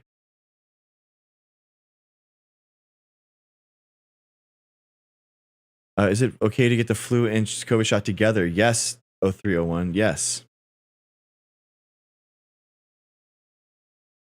I need to get them anyway, but maybe I'll get them sooner than I have to so I can join the countdown. See, debate doc, that's what we're talking about. That's what we're talking about. I love it. I just got no Jen. Oh, no way. COVID and flu and MMR booster? Dude, no way, Jen. You're exactly what we're talking about. Guys, see if you can get the MMR booster with your COVID and your flu. I'm telling you. 3, 2, 1. Yes! Love it. Every single shot, every single time, everyone. Thank you. Thank you so much, Jen. You're awesome. That is incredible. Make America vaccinated again, guys. Thank you. Thank you for getting vaccinated. That's incredible, dude. Man, we've gotten 20 vaccines in the last day. This is incredible. It's okay, Jen. You know, it is what it is. It's okay. We celebrate people who care about public health in this community. We love people who get vaccinated. We celebrate every single shot, every single time. So come back. You also celebrate your family too, because a family who gets vaccinated together grow old together. So if you got anyone in your family got vaccinated, we also do it. Thank Deep Think ASMR. Thank you.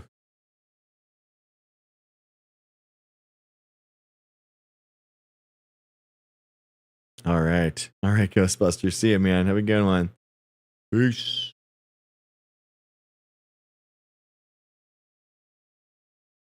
Don't ever assume a discussion is an argument and they are less than you. Some of us hold. Oh yeah, you're all good. 0301. Yeah. Do people think governments pay for these vaccines if they don't work? Yeah, Alice, I think, yeah, it's very odd. It basically have to be a global conspiracy between pharmaceutical companies, the academic system, and the pharmaceutical companies and the governments all working in cahoots to make the vaccines are fake. It's insane. So it's nonsense. No, there isn't, Rebel. No, there isn't. There isn't a global conspiracy. There isn't. Reckwell, the powerhouse of the cell is the chloroplast, obviously. Shouldn't put each other down. We are all learning. I agree, 0301. No, we're all about compassion here and positivity and allowing people to have a way to learn. And yeah. You have no idea how offensive you are calling people wrong when they could have specific reasons. Nope, Faith. Yeah. You're healthy. You should get vaccinated every single time. There's no excuse. Yeah. What do you think of RK Jr.? And I think he's an awful person that's causing harm to people, and he should probably be in jail, to be honest with you. He's an awful person. Oh, Annie Freckle got my COVID, RSV, and pneumonia. You got 3? Oh my gosh. Incredible, guys. We're up to 120. Guys, Annie Freckle, 3, 2, 1. Yeah, Annie Freckle. Thank you so much. Absolutely. Toxicology suggests the schedule that the delivery of the vaccines could be an issue. Nope. Yeah, that's all been tested, perspective and is everything, and none of that is true. So there was a Denmark study, 1.2 million kids over 20 years. None of them show any neurotoxicity with any type of problems with the vaccine. So, yep, it's just complete nonsense. He will. 0301. Yeah, absolutely. It's awful. It's hard as an autistic person to explain to people what RFK he says is so harmful. I'm sorry, Scrum. Yeah, I understand what you mean. And it's nonsense. All that the linkage and all that stuff is all bogus. It's not been supported by science, and I understand why you'd feel it. It's harmful. Explain the process of how scientists prove viruses cause disease. Exactly. See, guys, this is why we don't ban people in chat that believe different things. And this is what I'm talking about. So the anti-vaxxers they're not just against vaccines. They don't believe that viruses are real. And this is what we're talking about. Rebel XO, thank you for asking that question. And that's why it Koch's postulates is how you do it. It's a very simple 4-step process. And can we see your background? Yeah, here you go. Here you go.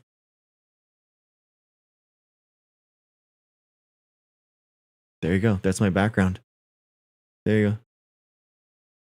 Vaccines honestly make pharmaceuticals too little money, which is exactly debate doc. Exactly debate doc. The freaking the countries buy vaccines in bulk. And Biden bought all the vaccines at near costs, guys. So there was such a small amount of profit margin on vaccines. It's insane. What about inflammation found in SIDS? Yeah, I mean, again, how much inflammation are you going to get with measles?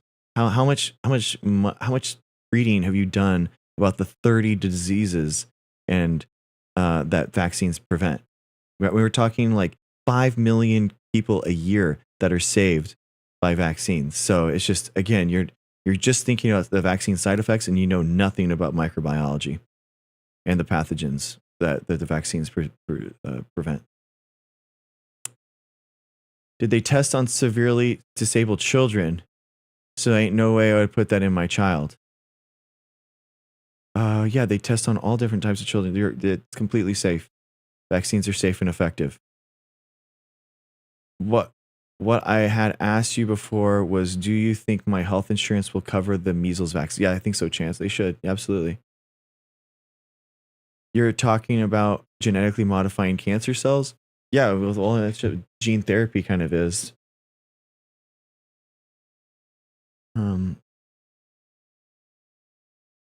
Why do health insurance companies limit getting vaccines? I don't know. I mean, it's like if it's the CDC recommendation removing that. They're going to limit the amount of things that they cover because of the recommendation now. So it's awful.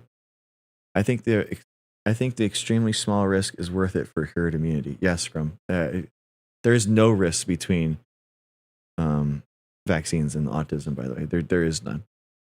But you're talking about some vaccine side effects. Absolutely, it's like 1 in a million. So 1 in a million is lightning strike probability, and the death from a vaccine side effect is like 1 in 50 million. It's insanely rare.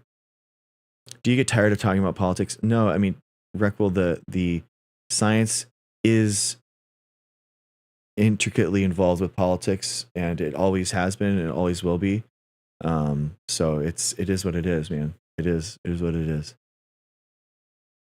I'm talking about the fact that vax works by causing the reaction like this, not too many too soon. No, they don't. No, it's fine. It's all been tested. All the scheduling has been tested. It's completely okay. SIDS is often thought to be related to the baby's positioning at night and obstructions in the crib. Exactly, debate block. Yeah, you shouldn't be putting your kid to sleep with a bunch of things in there in the crib. It should be just baby, crib, and then a swaddle blanket. That's it.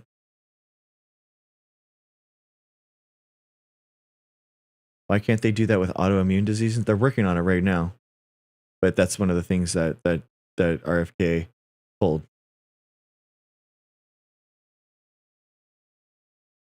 They should be free for all but protect, but it should also be a choice. I don't think so, 301. You live in a society, public health, the first step in public health and living in a society is getting vaccinated, because that's the first step in keeping the public safe. Alice, you're exactly right. They don't cause autism. They do not. Rest in peace, Charlie Kirk. What about allergic reactions to vaccines? They're incredibly rare. We're talking on the the scale of like 1 in 5 million.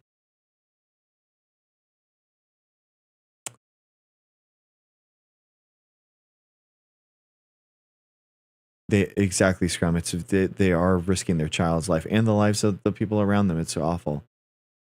The problem is the people who make marketing for governments, they all guilty. I don't think so, user. Allergic to eggs and the flu shot. Yeah, they don't do that anymore. That chance that they use other cells now. They don't do it in a lot of the eggs, I don't think.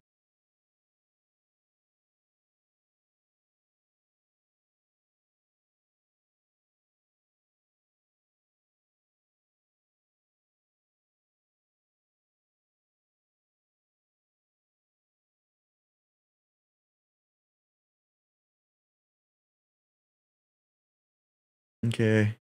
All right, guys, we're gonna do a hard stop at 1, but I got like 20 more minutes. Hello. Can you hear me? Yeah. Is there something like specific you're discussing, or are you just talking broadly about things? Just broadly. Yeah, whatever. Do you have an opinion on what the Charlie Kirk thing?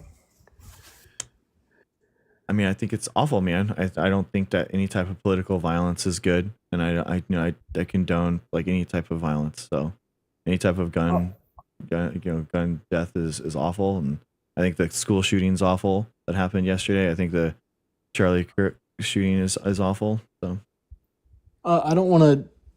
I probably don't think you believe that all political violence is awful. okay. Like you would say that like killing Hitler was justified, right?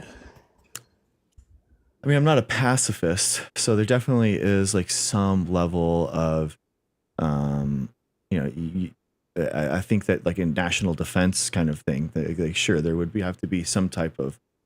I don't mean to ability. gotcha. I just think that when people are like no political violence ever, I'm like kind of. I don't mean to say to you, but just like in general, I'm like, well, sometimes it is necessary. I mean, yeah, but the difference is like terrorism versus a national defense threat. Well, I guess then when could you justify political violence versus? Because some people think that this political violence was justified. So how would you argue against that? It'd have to be like a national defense threat that's threatening the sovereignty of the country, right? So, it would have to go World that War far? World War II is something where someone is like threatening the sovereignty of the nations and trying to take over nations and murder everyone that's inside them. So, I mean, at some point you have to be able to like fight back and defend yourself as a nation. What if it was just like an internal threat, or maybe just a threat of one state or something like that? I mean, it would have to be the severity of the action, but in general, I feel like I still like the judicial system. I like and I don't think that like murder should be the way that it is extolled ever. So I think that if anyone is a traitor or like the Civil War, for example, I think that people should have been brought into justice. I don't want like extrajudicial killings, basically. Sure, I think I generally agree, but I think with like the people we have in power right now, I wouldn't put it past like, I don't know, the people they're pardoning and stuff like that. I don't know if necessarily the judicial system is holding up its end of the bargain. So I at some point I think political violence is necessary. I don't know where the line's drawn. I just think it's interesting to think, and I think that some people think that line was crossed with Charlie Kirk. Yeah, I mean, I definitely agree with the January 6th people were. I mean, the January 6th people were literally using violence for a political end. So I would definitely say that it was the form of domestic terrorism. I mean, absolutely. Okay, yeah, I guess I was just generally curious because I hear this touted like no political violence, and I'm like, well, I don't think most people agree with that. I think at some point people agree with political violence, and it's just where the line's drawn. And some people think Charlie Kirk crossed that line.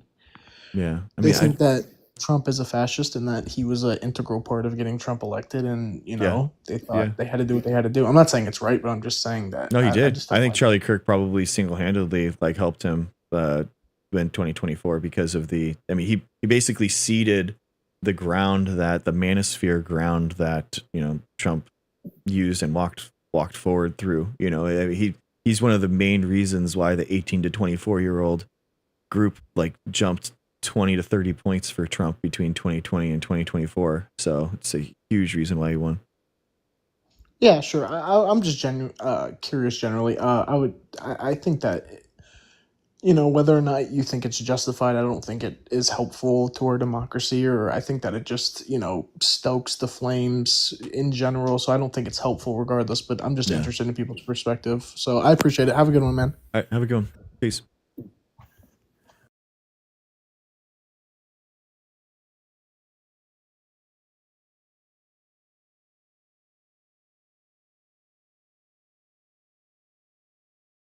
All right. Sweet, guys. Scrum, that is true.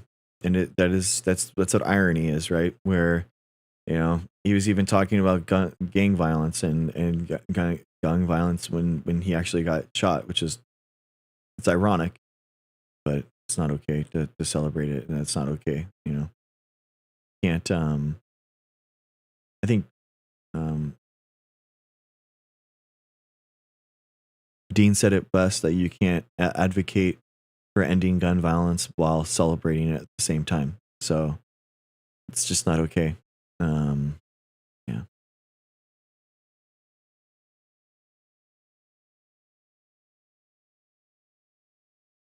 Like in a democracy, it's really important to be able to say things and talk about things.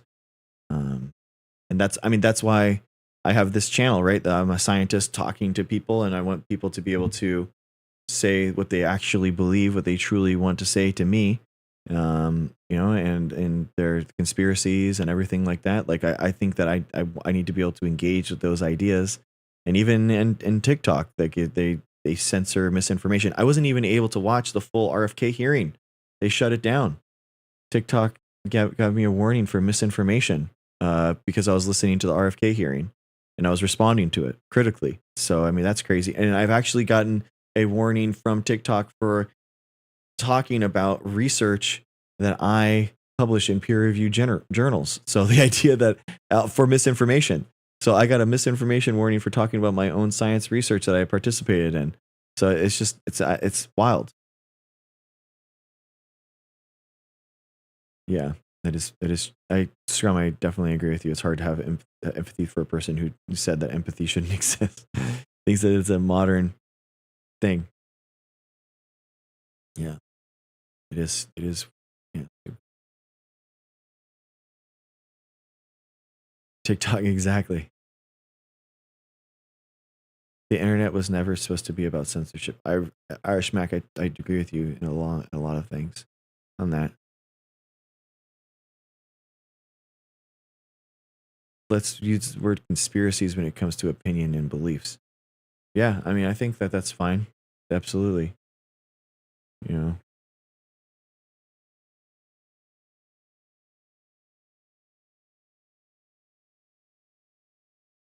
Misinformation is harmful and it does hurt people. Absolutely.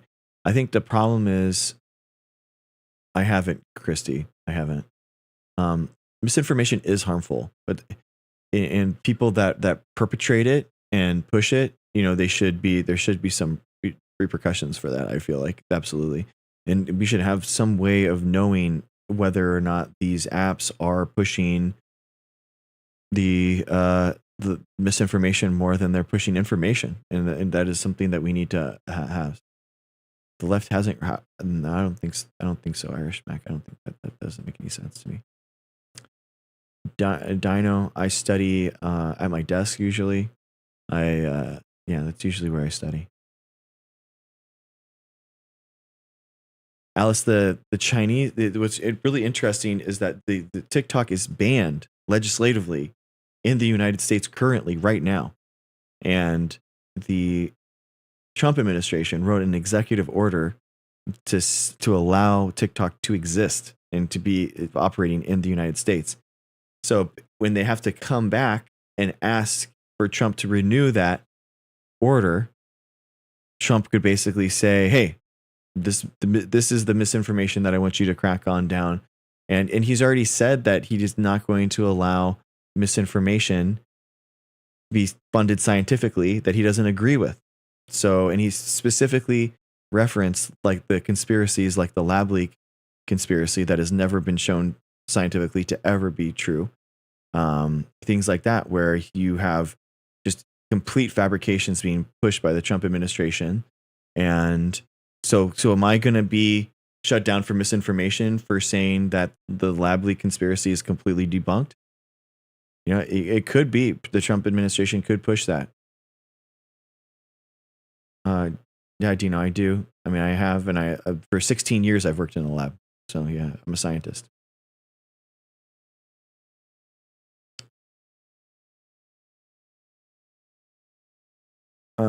This man talking is what I want to listen to. Maybe not about the vaccines, but other stuff. Yeah. Okay, Faith. Okay. You can disagree. That's fine. Nothing. People don't have to agree with me. It's all good.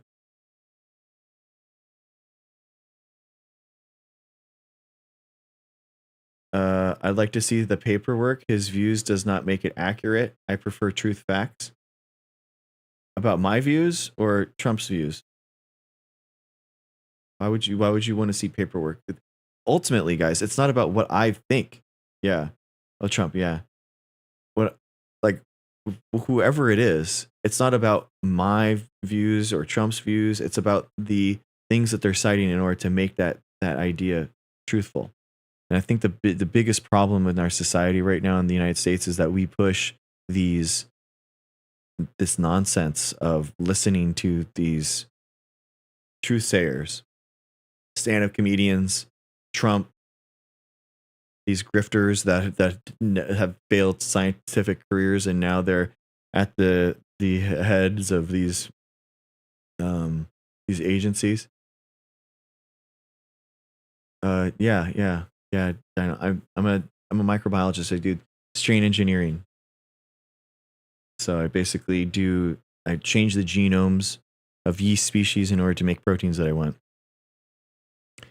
Did they ever find anyone to buy TikTok? I thought it was going to have to be sold and owned by the US. Cherry, that's a really good point. I don't know. Needs to be. I don't think that they've ever figured that out. It probably eventually needs to be. Yeah. I like to see the TikTok paperwork. I'm a researcher, PhD final student. Oh, cool. Wait, you want to see the TikTok paperwork or the executive orders out there? You can actually see what I'm talking about. How do we go from conservative to criminals running the country and not qualified?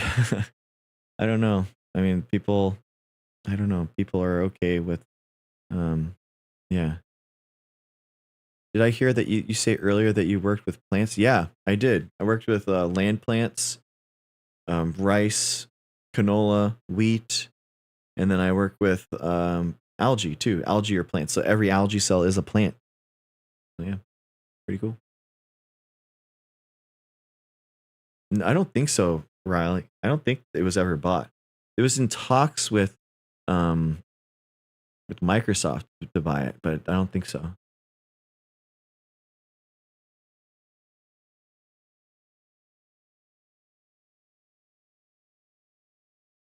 Yeah, we're just gonna. Dino, there's tons of different ways. If you didn't want to, I mean, that's I don't hide anything, Dino. If that's what you're trying to say.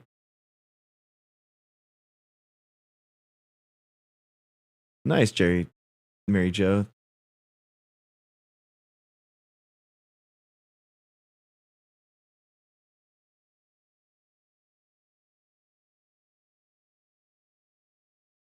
Oh.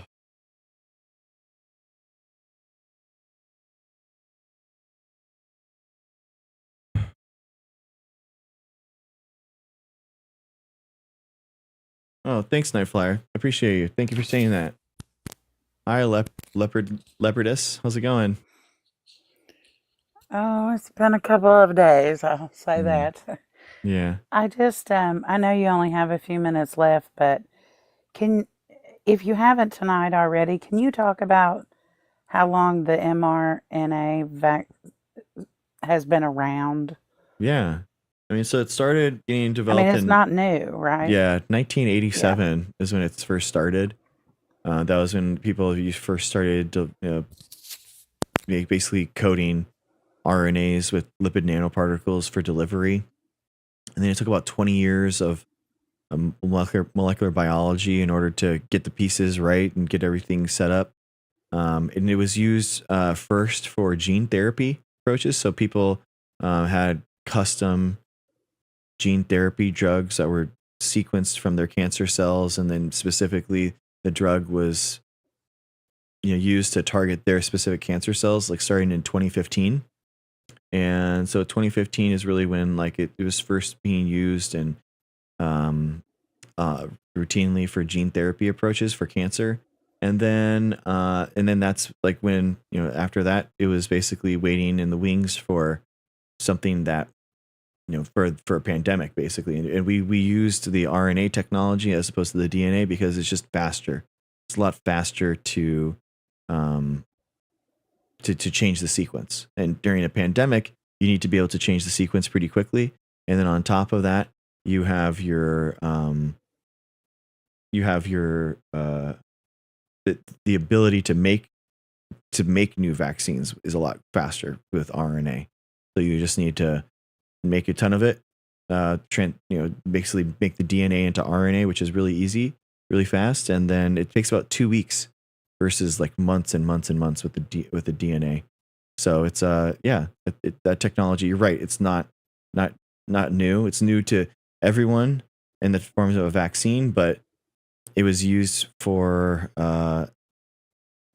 gene therapy approaches for cancer for 5 years before that, and then on top of that, it's going to be your drug of your mechanism that you get gene therapy in the future. So if you get cancer, it's going to be how you get that delivered. So. And at the time, because of the pandemic, they had a large pool of people to test, because so many people were sick as to how the vaccine on, kids, people with certain medical issues, I guess how you could say that, elderly. I mean, there was a huge pool to pull from to get data very quickly with that, right? Well, it went through all the stages that a normal vaccine goes through. So basically, the idea that it was rushed or anything like just isn't true. It went through all the same stages. It was so effective, and because of Operation Warp Speed, like the stages were like linked together faster and faster. So that's why it was able to go through like temporally quickly, but it went through the same stages. Right. I just meant we didn't need 10 years of testing because we had so many subjects all at one time that we could Yeah, I mean, well, the test on, technology right? was already tested for the RNA delivery of the lipid nanoparticles and stuff, since 2015. So it was just changing the sequence, and that was it. It was pretty easy. Yeah. Yeah. Mm-hmm. I get so frustrated when people think that that was something new Mm-hmm. and not understanding that that had been around for a long time and had other uses. Yeah. Yeah. Exactly.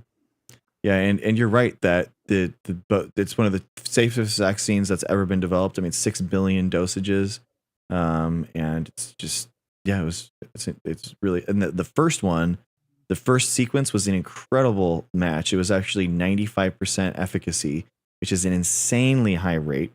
Most flu vaccines are at the good years 60 to 70%.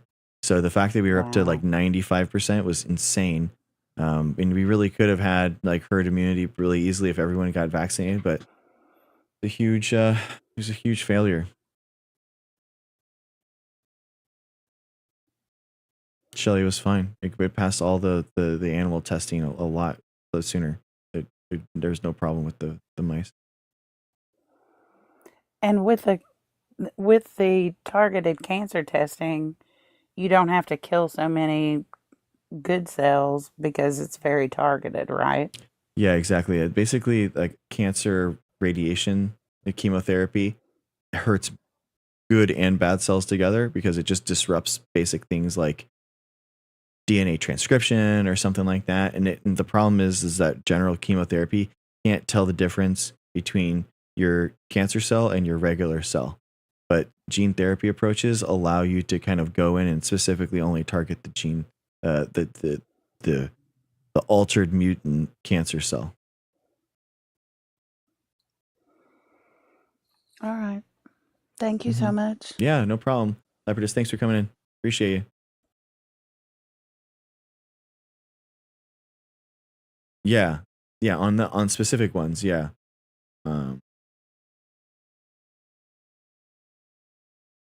Okay, that makes sense.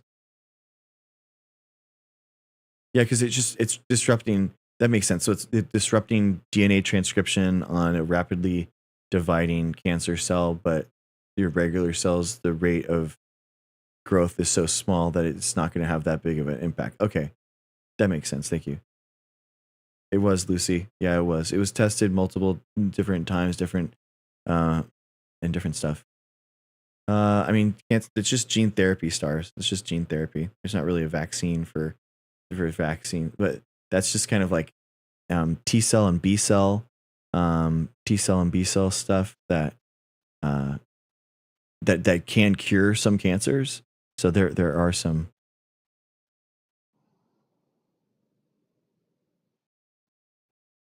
Hey. Hi, Melanie. How's it going? I'm good. So earlier, I don't know what happened. I was like deer in headlights. Yeah. All good. So I just want to thank you for sharing your truth here. I really appreciate it. Oh, thank you. Appreciate it. And yeah, when I thought I heard you say that you had worked with plants in the past, so have I. Nice. Yeah. What'd you do? I did genetic engineering on soybeans. We were developing edible soybean vaccines for the government. Oh, no way. Dude. Yeah, it was so cool. I was the one that did the genetic engineering, and I took care of the plants. I grew all the soybeans. Wow. It was my dream job. Oh, that's so cool. Yeah. So you did the dipping and the agrobacterium? No, our postdoc did that. Okay. I did the PCR and all the fun engineering stuff. Nice. Yeah. Yeah. So yeah, thank you. Yeah, dude, that's cool. So did you do the cloning and everything together? I did do the cloning. What was your favorite cloning? What'd you do? We the one project that I worked on, it was just proof of concept. We targeted the antigenic subunit of E. coli into the chloroplast of the soybean. Okay. Yeah. So that was pretty cool. Nice. And then we immunized mice against E. coli. Ah, okay. Nice. That makes sense. Oh, that's so cool. And then we also worked with Staph aureus. Oh, nice. That's big for MRSA. Yes. Oh, okay. Very cool. Nice. But I never got to see the end of it because I had to leave. Oh, I'm sorry. Yeah. Yeah. It's okay. Yeah. It's so cool to see like that sequencing and to see the PCR of like the thing that you actually put into a plant, and then you're like doing the test. You're like, oh my gosh, it's actually in there. That's incredible. It's so cool. I got it to work right before Christmas, and I told the PhD, I said, I did it. Merry Christmas. Nice. Yeah, it's so funny how much information that we can have just from a simple band on a gel. You know, PCR is so cool. It is. I miss it. I manage grant funds now, so I switched careers last year. That's my dream job. I want to do that for UCSD. So. Oh, really? Yeah, I'd love to. I mean, I was a scientist for so long. I'm not an accountant. Gotcha. But I'm learning, and I really like it. it's I meet a lot of people, so that's fun. That's the fun part, is meeting all Nice. the new people. Yeah. That is cool. Yeah, my friend likes it. He says it's a lot less stress than his old science job. Yeah. I don't know. This one, for me, this one was stressful because it was all new information. I had never done anything like this before. I Mhm. mean, I did PCRs and Western blots. Yeah, going to grants and stuff is a lot different. Yeah, the last 5 years I studied sepsis and aging of the immune system Ah, in cool. humans. Yeah, we did it was the first human research that I had done. Oh, cool. So that was fun. Okay, cool. But it was nice talking to you. I'll let you go. Let the next person Yeah. come on. Thanks, Melanie. Appreciate you. Bye. Bye. Cool. Melanie, friends of the show, guys. Yeah, it is, Alice. A lot of the genetically engineered strains are engineered to so that they can't survive outside of the lab. So, and the ones that can are totally safe. Hi, Golden. How's it going? Hey, how's it going, man? How you doing? Good. That's good, man. So, what are we talking about here? Do you have a topic? Whatever you want. All right, so I would love to talk about the vaccine mandates. So, I'm not Okay. going to talk to you about how if a vaccine's effective or not. I think it was. I think it's great, blah, blah, blah, like all of that, right? I'd like to Okay. talk about vaccine mandates. Okay. I'd just love to get your opinion on that. I mean, there's a lot of different types of mandates throughout the world. So the United States does the Yeah, if we can focus on the public United school. States specifically. Yeah, I mean the public school one is interesting.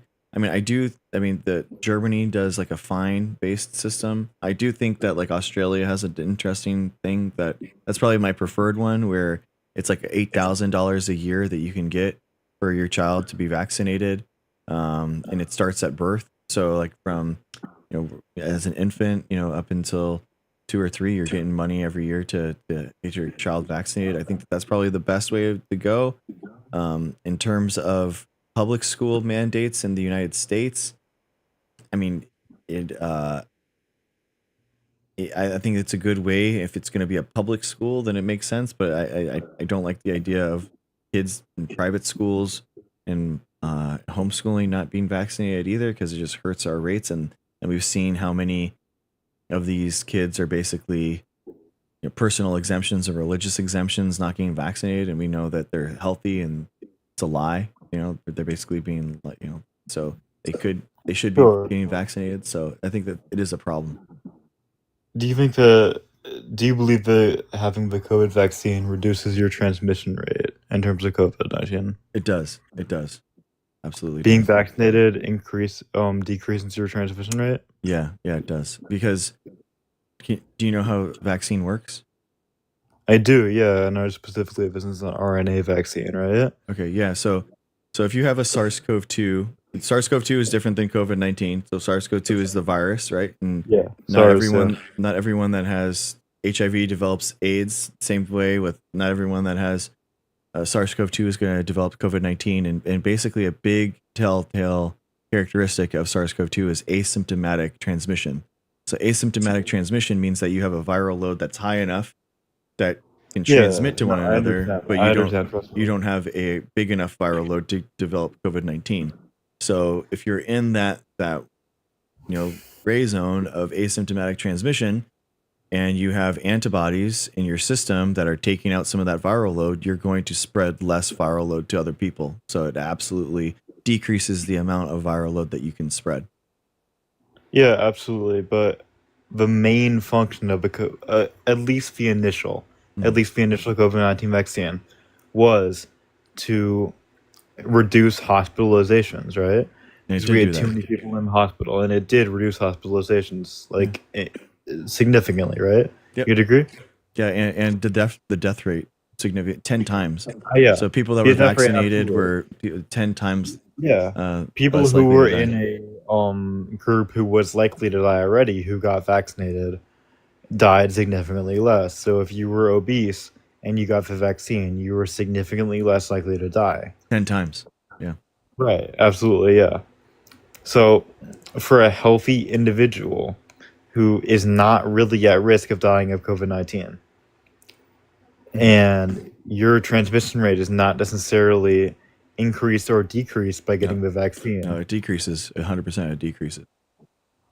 We know that it decreases. It doesn't go to zero, but it could. does not go to zero. It could if you have a low enough viral exposure and you have an antibody that's in your system that decreases the amount of viral load to zero, then it absolutely is by definition. Sure. Do you think that what I'm really focusing on here is military members of the United States, right? I Okay. think the military members of the United States did not deserve to lose their jobs over not wanting to inject. I think that they should. That's totally fine. And I think that, especially in public health, if you don't agree with public health measures, then you should definitely lose your job too. And I think that MDs that don't agree and that push disinformation and misinformation, they should lose their licenses as well. Okay, so the MD thing is a whole separate thing, right? Okay. Just for in terms of your average military member losing their job, right? Yeah. Could you just justify that for me? Like, what's your opinion on that? I mean, they already have tons of vaccines that they're required to do that are way more dangerous, by the way, like the anthrax vaccine it's way more tenuous, and it's not in the middle of an anthrax pandemic. So the idea that the military person whose life is basically at the behest of whoever the head of the military is, I mean, they're ready to be shot out of a cannon in whatever direction that is. And so, I mean, it just is what it is. It is what it is. Okay, so even the anthrax vaccine is significantly more dangerous than the COVID vaccine. 100%. Oh yeah, and we're not in the middle of an anthrax pandemic. We're not. No, the anthrax vaccine has been tested more and studied more. But do you think that a troop that and the military having rampant COVID transmission amongst them is going to be more or less ready in order to defend the homeland? Less, but Okay. the COVID vaccine has been proved to stop transmission. When was that proven?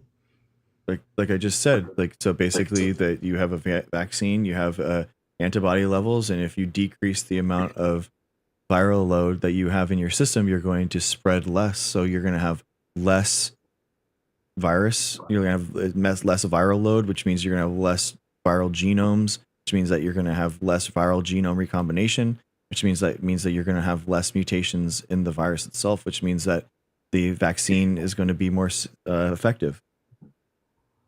Sure. I personally believe in personal autonomy and liberty.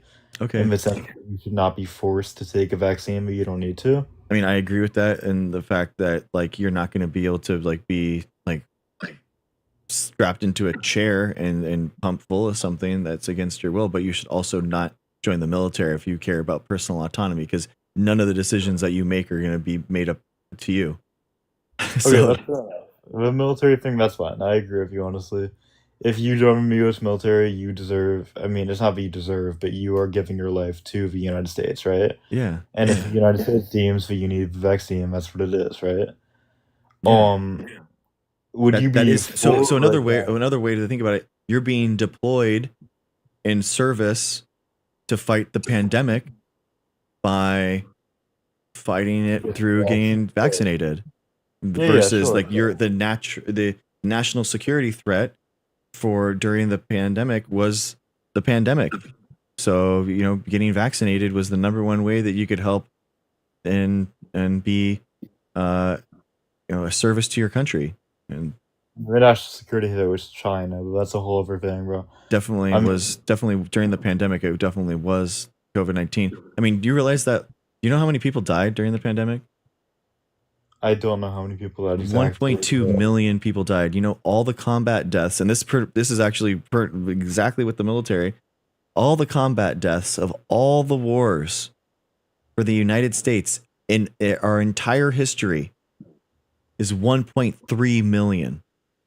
And 1.2 million died in the combat deaths, the people that died during the actual in combat. That is true. That is the number. There's more people that died afterwards from a lot of different reasons, but the combat deaths, it is true. You should look it up. Okay, okay. Still, man, the average citizen should not be compelled to receive a vaccine, and do you think that they should? I think that it's the bare minimum that you can do for public health. So just like how voting is the bare minimum that you can do in order, to be a citizen, Yeah, I think that public health, it's the bare minimum that you can do in order to be in society. sure. So if you don't vote, you should be arrested? No, but I think we should have compulsory voting. And we should be like, That's compulsory voting. compulsory So voting, in you should be able to be Mexico, paid. You should be paid to vote. And I think that you should be paid to be vaccinated. Okay. So if you are not vaccinated and you decide not to, should there be a penalty? I mean, I think that there should be some friction somewhere in our society that makes it so that people are vaccinated, and basically the kids are the place Yeah. that most So people public die schools. in. So in the times before vaccinations, most deaths of the disease were during childhood. So there should be some type of friction in childhood to make it so that people get vaccinated. So yeah, I do think that there should be some type of requirement. Yeah, so public schools, right? I mean, essentially, and if you want to be enrolled in public school, you need to get a certain amount of vaccines, right? That goes for That's how we do universities. it, but I like other models personally, but yeah, that is how we do it currently. Okay. So you still think that there should be the option to not be vaccinated and not go to public school and the whole thing, right? I think like I mean you're not going to strap someone to a table and vaccinate them, but you should put some type Right. of friction into it so that it is. Right, so you should make it easy to be vaccinated, but not easy, but definitely an option to not be vaccinated, right? It should be a no-brainer. Yeah, exactly. Right. So essentially, like it's very easy and like it's a no-brainer. It's easy. You want to go to public school, you get vaccinated, Yeah. but we're not strapping you to a chair. Yeah, exactly. Yeah, no, I agree with you. I mean, I think that you should have the option to not take the shot, right? Yeah. But I think that it should be very easy and very almost compulsory in the sense Sure. that if you want to go to a public high school, you should get vaccinated. Yeah, I mean, I think that like the problem with getting people making it so that it's requirement to go into public school, that basically the friction right now is that you're required to get it done you're required to get it done in order to go to public school, and people can't afford to homeschool or private school, so you're forced to go to public school, so you're forced to get vaccinated. So Yeah, yeah. I mean that is the economic friction that exists. So a lot of people just don't go to homes. They're not sending their kids to public schools now, because of that. Yeah. So Which is fair enough. I mean, public schools. well, I think it's a lot of- awful because you're losing out on the education, and homeschooling isn't a good idea. So I think it's bad. You're kind of punishing the kid for their entire life, which You think is homeschool also a is not bad idea. Homeschool is not a good idea to you? No, not at all. So, I think the public school is a great idea if you want to go into a career that involves conformity, right? Because Okay. public school ingrains conformity into you. Sorry, excuse me. Private school, it just fucking depends. You can have an amazing private school experience. You can have a really awful private school experience, and that's just up to you. Mhm. And that's up to your parents mostly, and it's up to the support that you have, and it's up to your economic class. It's up to everything. But public Really, school Divi Talk? I is didn't know not a- that. Go ahead. Yeah.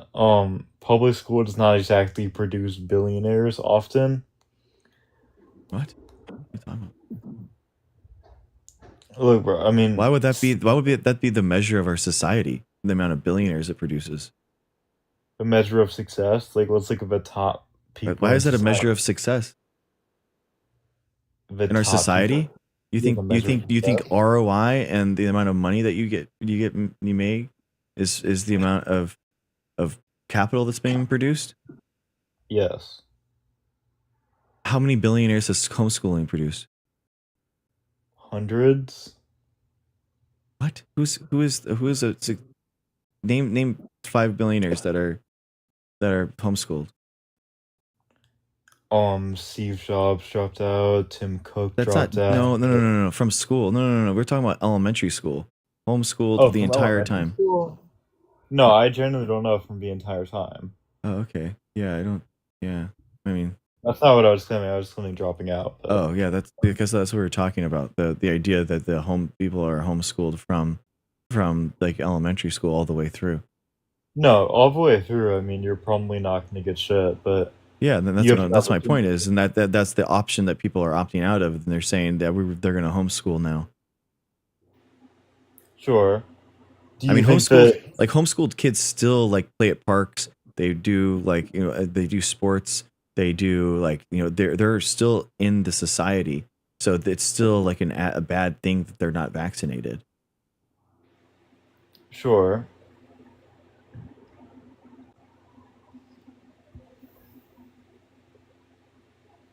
No, I do agree with you. You should get a COVID vaccine, right? All vaccines. All vaccine. The MMR, Tdap. There's 30 different. There's 30 different 30 different diseases that vaccines currently help prevent the spread of, and we're talking about 5 million lives that are saved every year. We're talking about 4 million kids per year are saved through vaccines. Sure. Yes, they do. Yeah, yes, they do. DHT. Yeah. The problem is that what's happened now is that people aren't anti-vax now. They don't believe that viruses exist. They don't believe that viruses are real, and they've started believing in these debunked conspiracies that are from the 1700s, like miasma and terrain theory. They don't even think that viruses cause disease. So this is the problem. Why would you have a vaccine for something that doesn't exist and isn't real? That's what they're thinking. So it's not this nonsense of like, oh, I'm not anti-vax. I'm just anti this vax. That's how they lied to us in the last 5 years. But they're mask off now, and they're it's nice. I'm happy that they actually saying things with their chest, and they actually are anti-viruses. Yeah. So sure. So I just want to ask you personally. Like, I'm curious. Like, it's not even your agenda. Like, what did you think about RFK in 2024? He's an awful person. He's genuinely a disinformation agent that's going to cause people to be killed. RFK is a disinformation agent who causes people to be killed. Yeah, absolutely. He's an awful person. He's caused people in Samoa to die from vaccine hesitancy. He's caused he's going to cause a lot of people to die because of this nonsense that they're pushing now. So I'm in America first. I don't give a fuck about Samoa, man. But bro, well, are you out of your fucking mind? Do you know Samoa is American territory?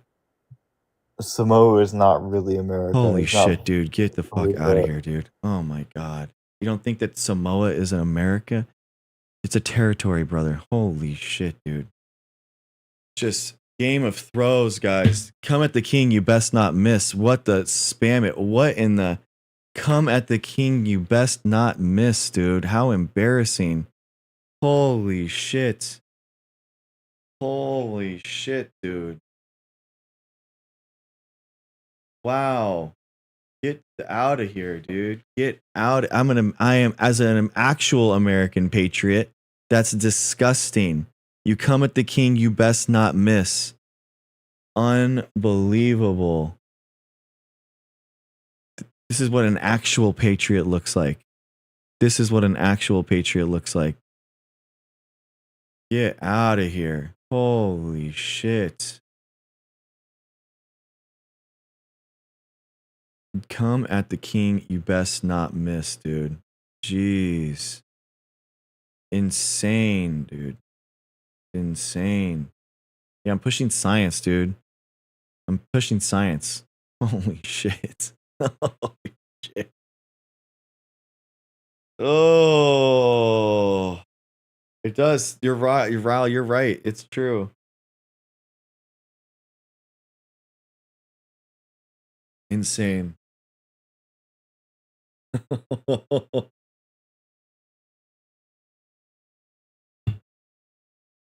God, man.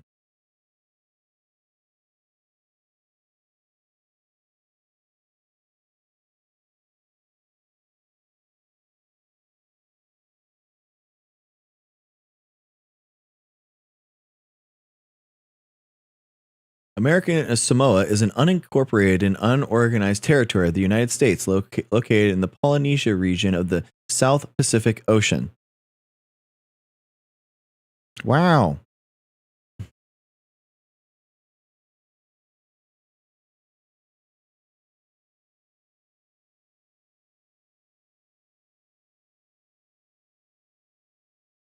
When did it get incorporated? When did it get taken into the United States? American colonization. 1911? Yeah, in 1900s. 1900. 120 years ago. 120 years ago.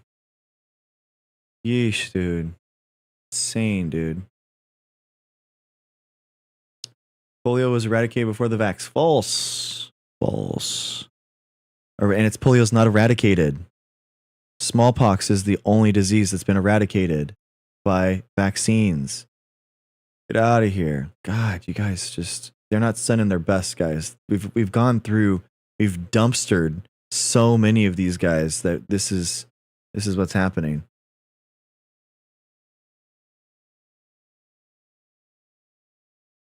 They don't come back anymore because they've just been absolutely dumpstered.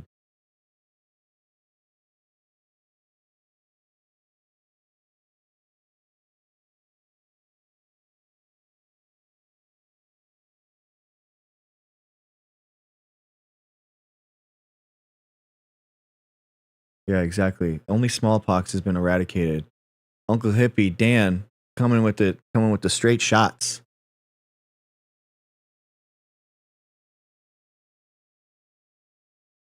Dude, they can request up if they want. I mean, if they want to request up, they can.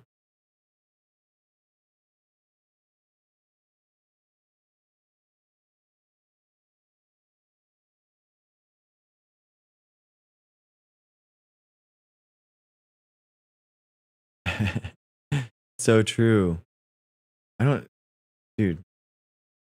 Oh, you're so mad. You're so triggered, bro. You're so triggered. I love it. You're so mad.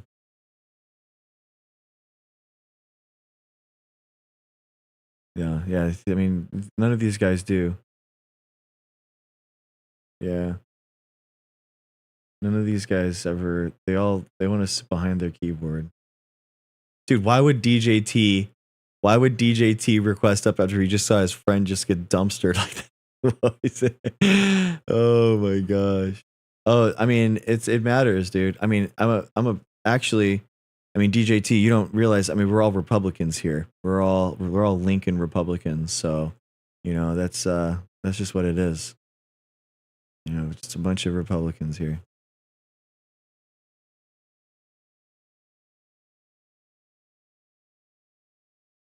I don't even know what your question was, bro. You don't think, yeah, I don't.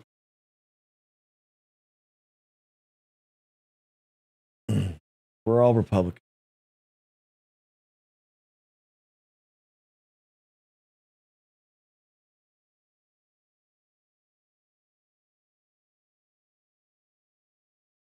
I love how mad they get. They get so mad.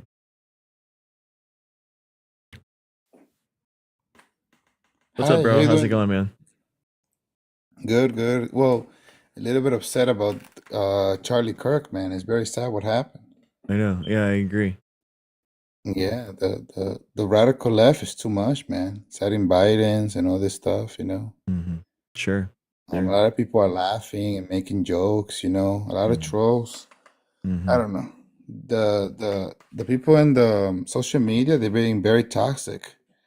Remember when George Floyd what happened to him? I mean, the guy had a record and all that, but still, and the liberals wanted to shut down the police department, wanted to burn down Minneapolis, and now we're just saying, can we just mourn this guy? And they just like, making fun of him, bringing stuff from the past. It's very toxic, man. It's messed up. Okay, sure. Yeah, I mean, I Yeah. don't agree with people glorifying any type of political violence, man. I think it's awful. I think that like the gun deaths yesterday were bad. The school shooting was bad. The shooting at the Charlie Kirk thing was bad. I mean, it is awful, but it's something that we have normalized in our society and that we're okay with because we don't do anything about it. So Yeah, but look at this. Somebody's saying that the right took him out. I mean, that's just, I mean, it's just, bro, don't talk to me about like how disgusting like the conspiracies are when 1.2 million people died, and you every single Republican that I talk to says that they didn't actually die. So like this is like don't even try. I mean the conspiracies are way worse for way more many people on the right, and we're talking about like anti-vaccine conspiracies that get people killed, in public health. So well, I think that happens is that the right cares a lot about liberties, and for them, liberty is very important, and that's what separates a lot from like other countries in the world. I mean, some countries have it similar to us, but that's what makes America great, and that's the only thing that I can think about. It can be like because of a race or something. It's not like America's one race, but we have that value, liberty, so we value it a lot, and it could be a yeah, flaw, that's no, dude. I value liberty. I value as a patriot. I value like the liberty for those 1.2 million people to be alive, and that's what actual liberty and freedom is. Like life, liberty, and the pursuit of happiness. Life of those 1.2 million people, liberty, the amount of people that can actually have that choice to do what they want, and the pursuit of happiness. Those 1.2 million people don't have any pursuit of happiness while they're dead. So can it's pursue nonsense. happiness if you lacked home. If you lack at home, you're Oh probably yeah, not it's going to like pursue happiness nonsense, at bro. that That is moment. again like you keep going But back to but that. Like it's what's just like something I would it's never deny the crazy. 1.2. I would never deny the 1.2. That's But you good. got to Thank you. give me You're some. it's very rare. You, by the way, I'm But just you telling you can't. that I think thank you for doing that because it's very rare that But Republicans. but what is that thing? Is it called like a Venn diagram what we learn in school? I've been Hmm. at school for a while. Where we have like two circles and then one thing in the middle. Hmm. I think a lot of 1.2 died, yeah, and they might have and they had coronavirus, but they were Hmm. gonna die anyways, probably, and they had a No, big no, that's sickness. not They had true. cancer. They had No, that's not something true. else. That's not Do you true. do you think that coronavirus was taking out like top athlete NBA players that were 25 years old? Dude. There's a lot of people who were older, Well, so so they wait, so when does liberty end? What age? never. It should always Oh, be. okay. Well, fuck me, dude. You just said to me that if you're 60 years old and older, that you don't deserve to have liberty. So who the hell cares about liberty now, bro? Not The you, problem, not the you, problem, because the pro- the average yeah. age, by the way, was 66, and like the amount of life years that was stolen, we're talking about 15 million life years that were stolen from people. So it's The like a lot of people had a lot yeah. of years left. It wasn't just people like right at death's door, bro. So it's The completely false. the the problem with making the problem that we find with making public policy is that, although it's not discussed at that level, but it happens, in the dialogue, is that I'm going to talk a little bit in the abstract here. Is that values challenge each other. You can think of political science as a matter of power.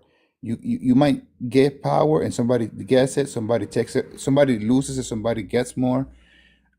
That's a maybe more of a realistic approach to think, a very more pragmatic thing. And maybe if you think about it that way, it's kind of like you have freedom to say whatever you want, but you can't be yelling fire in a movie theater because that freedom then is okay. Now you're causing death, right? Because maybe somebody's gonna trip, they're gonna hurt each other, and all that kind of stuff. So there has to be a line. There has to be a line in which we do not we do not beat one value to protect another. So we have to find the perfect balance there. If we go through another one of these, I hope that we are smarter now and we can deal with it better. It Bro, would we be great. literally it was like maximum freedom and liberty. We didn't like lock down at all. There was no lockdown in the United States. It was a suggested stay home.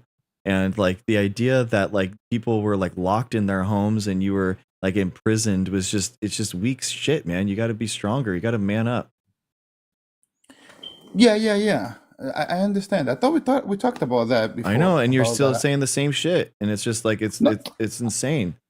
I asked to be go up so that I can talk to you about the extreme liberals and how they are extending now. But it's only about vaccines that you talk about in this Bro, channel. you're the one that brought it up, and I'm trying to say that like No, I did not bring up vaccines. You the one that did it. I was talking about Charlie Kirk, and you said, "I stop yeah. whining about things so much." Look at No, over the I'm 1.2 saying million. I'm saying we're talking about like the loss of life and the conspiracies in regards to these people dying, and it's like I think that the conspiracy to obviously is stupid that that he would be taken out or something because of the Epstein files or whatever like that was stupid. But I also think that like the conspiracy that vaccines aren't real or effective, and the conspiracy that viruses don't even exist, and that the 1.2 million people died. That's more dangerous, bro. We're where we live in a conspiracy culture right now of anti-intellectualism, and Yeah. and those are it's manifesting, right? It's manifesting in that way. So that's what I'm talking about. Look, I love seasoning, but I think that when you season food too much, it doesn't taste that well anymore. Okay. And there was also a side in your side, in the liberal side, and the Democratic side, and there might have just been 5% who were very radical with things, man. I mean, they were like yelling like in 2022 in the summer, "Put your mask on, Yeah. damn it." And it's like, come on, lady, it's 2022. I mean, half of America is vaccinated already. Calm down. And that's not I'm not herd gonna argue immunity, with you bro. about the That wasn't herd 1.2. immunity, and people were still dying. That's Come on, man. It's Come on. true. We were It's true. That was one and of the the highest nonsense pouts. of things. You know what was really funny, Greg? Seeing somebody driving a car with a mask on. That was hilarious. Greg. Wait, how I thought you How were are about you liberty, driving a bro, car and with now a you're mask on again, dude. by yourself? You're wait. So you go care all about liberty, but that person doesn't have a liberty to wear a mask how he wants. No, they Like, yeah, do, they you're do. But fake, bro. You don't have any. You no, don't don't do it. understand what Don't take it liberty like is. that, Greg. I didn't say it Yeah, like no, that. you are, dude. You don't understand what actual liberty No. is. This is what it No, no, is, no, dude. It's no, a no. fake type of Greg. liberty. Greg, you should let me be whatever I want to be, but if I do look funny, you could laugh about it. If I look Okay, funny, you you could laugh realize in too. 2022, in January 2022, was the highest. 80,000 people a week were dying from COVID. You realize that, right? This is one of the highest peaks that we Definitely. ever had. It was the second highest peak. I said the summer, man. I was saying by the summer. We still had a By the lot of summer people of 20. dying until 2023. So again, Greg, dude, there, like it's just like and Greg, it's people doing their own that can help them, and you don't know what their situation was, man. Maybe they have an immune oh compromised yeah. family member. Maybe they're immune compromised. Maybe they're taking Uber rides in order to pay for things. So maybe they're pushed out, and they need You want to hear a funny story? In 2022, I was doing Uber and Lyft, and I took somebody to like the next city, and the guy needed to like he wanted the window down for the window up so that so he can talk on the phone. He was like, I'm in the phone, so he brought the window up. But it was a policy doing Lyft, you had to have at least one window down, at least one, and he put it up so that he could like focus on the call. But then as soon as like we hit the highway 95, he was like, let's put it all the way down now. And I was like, sir, we're gonna freeze to death. It's like 20 degrees out here. He was like, well, no, I can't get coronavirus. So then I went local. He was like, don't get back in the highway. There was some level of insanity, of some level of arrogance from some people, Greg. Because I mean, how can you you can bring your window down to be in the phone, and if you think that that's too weird because that doesn't go with your life because you're a PhD person who that doesn't have nothing to do with, I'll give you the airport one. People in the airplane, you could eat M&Ms slowly without your mask, but if you're not eating anymore, you had to put your mask on. That's the most stupidest thing in the world, Greg. Yeah, they shouldn't be eating. That's They shouldn't so be eating in a public stupid. area. Yeah, and that's what I'm talking about. That people didn't actually listen and they didn't actually didn't follow the mask. But holy shit, man, that's someone's liberty in order to ask you, in order to live how they want. That is like, I don't think that you actually Yeah, but understand what liberty is. the same lady in the airplane who's like, "Put your mask on," she would then be chewing M&M's slowly. Yeah. I'm eating. You can't say nothing to me. It was just a bunch of hypocrites, Greg. No, dude. They got drunk on power. They got drunk what are on you talking power. about? Oh yeah, the masked got people drunk had all on the it. power. Yeah, give me a break, man. They That's got drunk ridiculous. on power, man. No, because got they didn't drunk. force you to do anything. So there's no power in that scenario. You're just saying that. That's not true. That's not true, dude. They have liberty is the ability in order to wear that mask and to do that thing and to ask other people to have some civic What's the problem, duty. Greg? Like if you wear a mask and you had this weakness because you're a weak person physically, whatever, then and let's say what, couldn't you just get the shot and wear the mask and leave me alone? What you had to make me wear a mask? What was the big deal with that? Because, dude, liberty is because that's not okay. So basically, the amount of virus that is out in the world means that there more virus is out there, which is more mutations that can happen, more viral recombinations that can happen, which means that it can evade the vaccine better. So that's the reason why you take something that isn't 100%, match it with something that isn't 100%, so that you can come together and you can have more effective stuff, a more effective treatment. It was still not be 100% because the CDC has said that those masks was never 100%. Of course they're not 100%. You're just pushing it to Xfinity. But how are we gonna get to a level? What? Don't go outside because somebody can kill you if you go out. Come on. That's not what. No. That's a straw man argument. That's not what I'm saying. That is such an extreme level. Everybody wear a mask. Nobody's saying that. Nobody's saying that. Pass something. If you have the vaccine, remember when the CDC director said that if you get the vaccine, you'll be good. Well, it was so good that if everyone did get vaccinated at 95%, then we actually did, then it would have been good. It was a 95%. It was one of the best vaccines that ever was. It was one of the best vaccines that was ever made. And most flu vaccines are at 60 to 70%. The COVID vaccine was 95%. So if people actually did get vaccinated, but the problem is that people didn't get vaccinated because they didn't think that they needed it, and they were selfish, and that people they just didn't listen. Yeah, in 2021, the CDC director said, now you, like around May, right? Like in the beginning of May, she said, now you can take off your mask in public if you've been vaccinated, and you can eat at a restaurant, and you can come in for dining, blah, blah, blah, blah, blah. Yeah. And she said, get vaccinated so that you'll be protected. So then they just wanted more control, Greg. They wanted more power. Dude, they got hungry, and then they were like, this is that whole. This is just the nonsense that has been speaking. That the vax cards are always going to be there. They're always going to make us wear masks. They're always going to do this. Like, it's just all the nonsense that is like that never came true. None of the vax passports are all the games. That's what you guys were talking about during the time. Everyone's going to have to get vaccinated every 6 months. Everyone's going to have to wear their mask constantly. We're never going to open back up. And all this nonsense, all the conspiracies that you guys push were wrong. All the, that's exactly what you're pushing. That this idea that the society was forever changed. We're completely back to normal, bro. We're completely back to normal. I'll tell you this, you're a very nice guy, but you know what can be an issue with talking to you? That like, you think you're talking to all of us and we are all the same. I'm not in the radical whoever you think I am. I'm talking about your idea. You make up who I am. Okay, then denounce the people that pushed vaccine disinformation. No. I'm not there. Condemn them. If that's not you, condemn them right now. For giving misinformation? Like what kind of misinformation? That the vaccine wasn't safe and effective. Go ahead. I'm okay with they saying I feel like it hasn't been enough trial. I'm confused. Okay, so that's disinformation right there. I'm gonna push back on your shit. Give me 20 seconds. No, dude, no. If you already had your chance and you fucked up, so you're wrong. So go ahead. Go ahead. Go ahead. Give me your chance and say that the vaccine was safe and effective.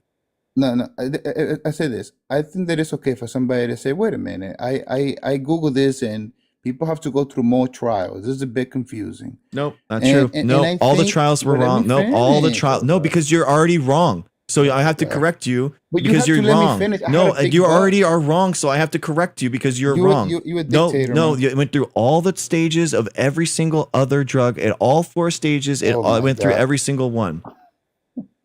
Dude, but listen, I didn't even say that I say that. I say, listen, I understand that somebody can say, listen, this for me is a bit strange that this has happened a bit too fast. So I'm a bit Didn't. confused. It didn't. That level, It Greg, didn't. the level that it got approved was a bit fast. It didn't. For many It's people, wrong. It's just for wrong. maybe Again, okay, so maybe, again, well, maybe it's again, wrong. it's just Maybe it's wrong. wrong. Okay, so maybe it's wrong. So And people were so just like, how denounce did that this? disinformation. Say that you don't agree with it.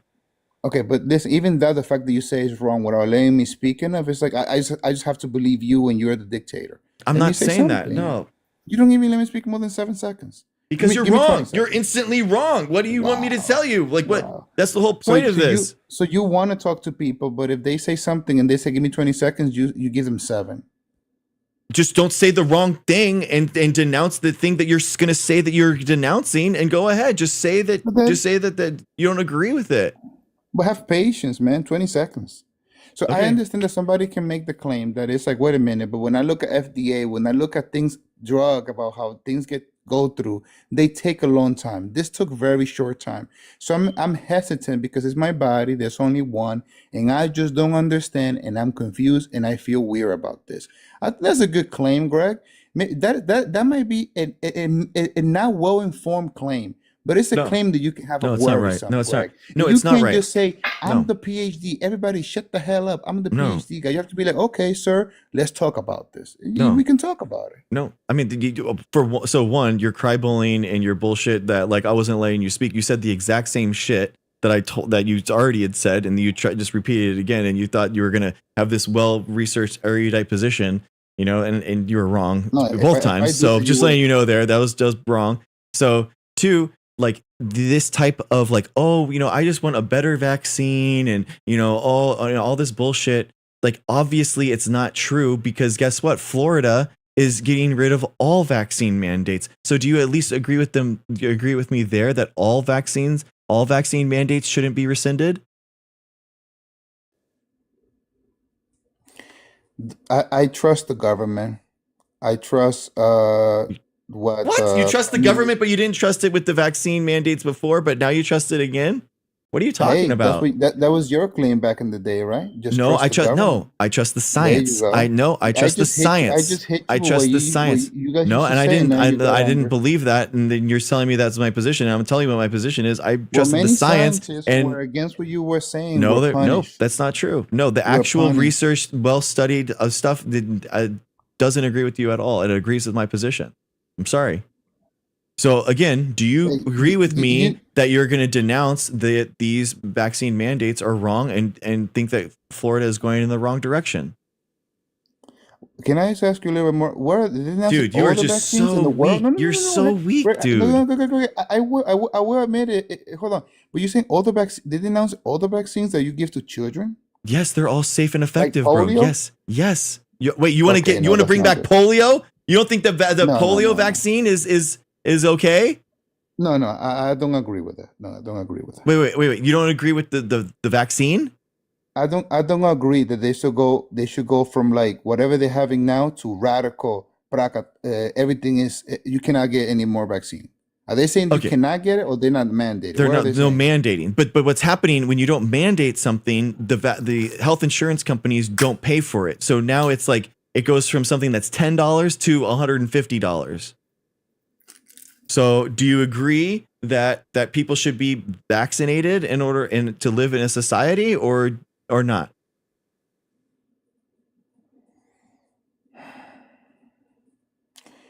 Maybe you can make it that they cannot register in school if they don't get a vaccine or something. That's the law that they're rescinding, bro. That is what they're getting rid Yeah, of. they cannot register in school. But if you want to live in some hill and you don't want to get vaccinated in the hill, you can do whatever you want. But yeah, I guess to allow you to have your children go to school, you should get vaccinated. Yes. Okay, I agree with you. All right, I agree with you. So isn't that wild though? Like all these people that were pushing.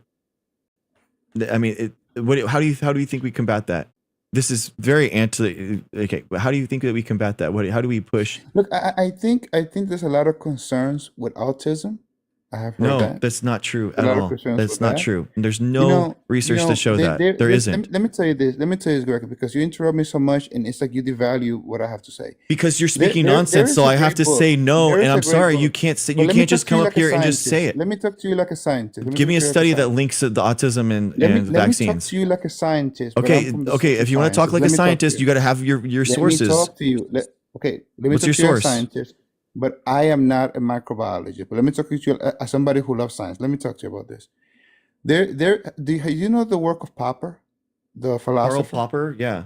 Yeah, he talks a lot about how we go through paradigms that can last a long time, a long epoch, right? Like, maybe 500 years, and we can talk about, let's say, Newton, and then Albert Einstein. He changed it all, right? What we understand now in science and as a whole can change in a long time. And when we go to, and this is what Popper used to talk about. And I'm not reading this, I'm trying to remember from my graduate school. I actually don't remember all that well, but if you have your computer there, you can double check this. He wrote that when you go through the changes of paradigm, that's when you get the most rejection from the consensus of the majority, because they're going through a revolution and they're not going to be happy about that. And Newton went through that. He's just saying that there was gravity. People freaked the hell out. How dare you talk about gravity? Everything is about God. And when Albert Einstein came on, they were like, how dare you denounce what Newton said? You crazy, Albert Einstein. Look at your hair and look what you're saying.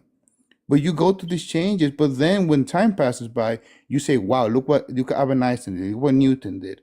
If there is a rejection, and even the minority rejection, let it go through, Greg. Let the literature just be published. If people want to say stupid things, Greg, don't worry about it. The majority of you with PhDs, microbiologists, will denounce it. Let the literature just carry itself. Don't We take did this that. personal. We did that, bro. And that is the problem of science communication, is that scientists haven't been engaging on these things. They haven't been on these platforms, and they haven't been actually engaging the public. That's what I'm actually doing differently this time. So the idea that I can't do this for the first time, that's never been done, that one, you're just trying to like limit my freedom of speech. Two, you're just trying to limit the amount of scientists that are on here. Three, you don't have any science, you don't have any actual data to actually link to anything that you're saying. Karl Popper is actually talking about ways that like the knowledge is formed and moved forward, and you just like putting out bullshit into the air isn't how you move forward in a paradigm shift. What we have had in a paradigm shift, what we have had, by the way, and Karl Popper, what you're talking about is the RNA and lipid nanoparticle delivery in molecular biology that we have done and we have developed, by the way. That's the paradigm shift that has happened, and that we use it in cancer drugs. We use it in the vaccines now, and that you are not recognizing as being valid. Listen, Karl Popper did talk about that when you're going through a paradigm change, there is a strong a resistance from the paradigm itself, from people who are writing the literature, because they don't want the change. They don't want the change. And we keep from Newton a lot of foundational stuff. But when you go to Newton and his law of physics later on in his life, we have denounced most of them because Albert Einstein have proved them to be wrong. But what Popper kind of says is that you can be stuck in a paradigm. And you know what people used to think before Albert Einstein, that whatever Newton said was the law of life.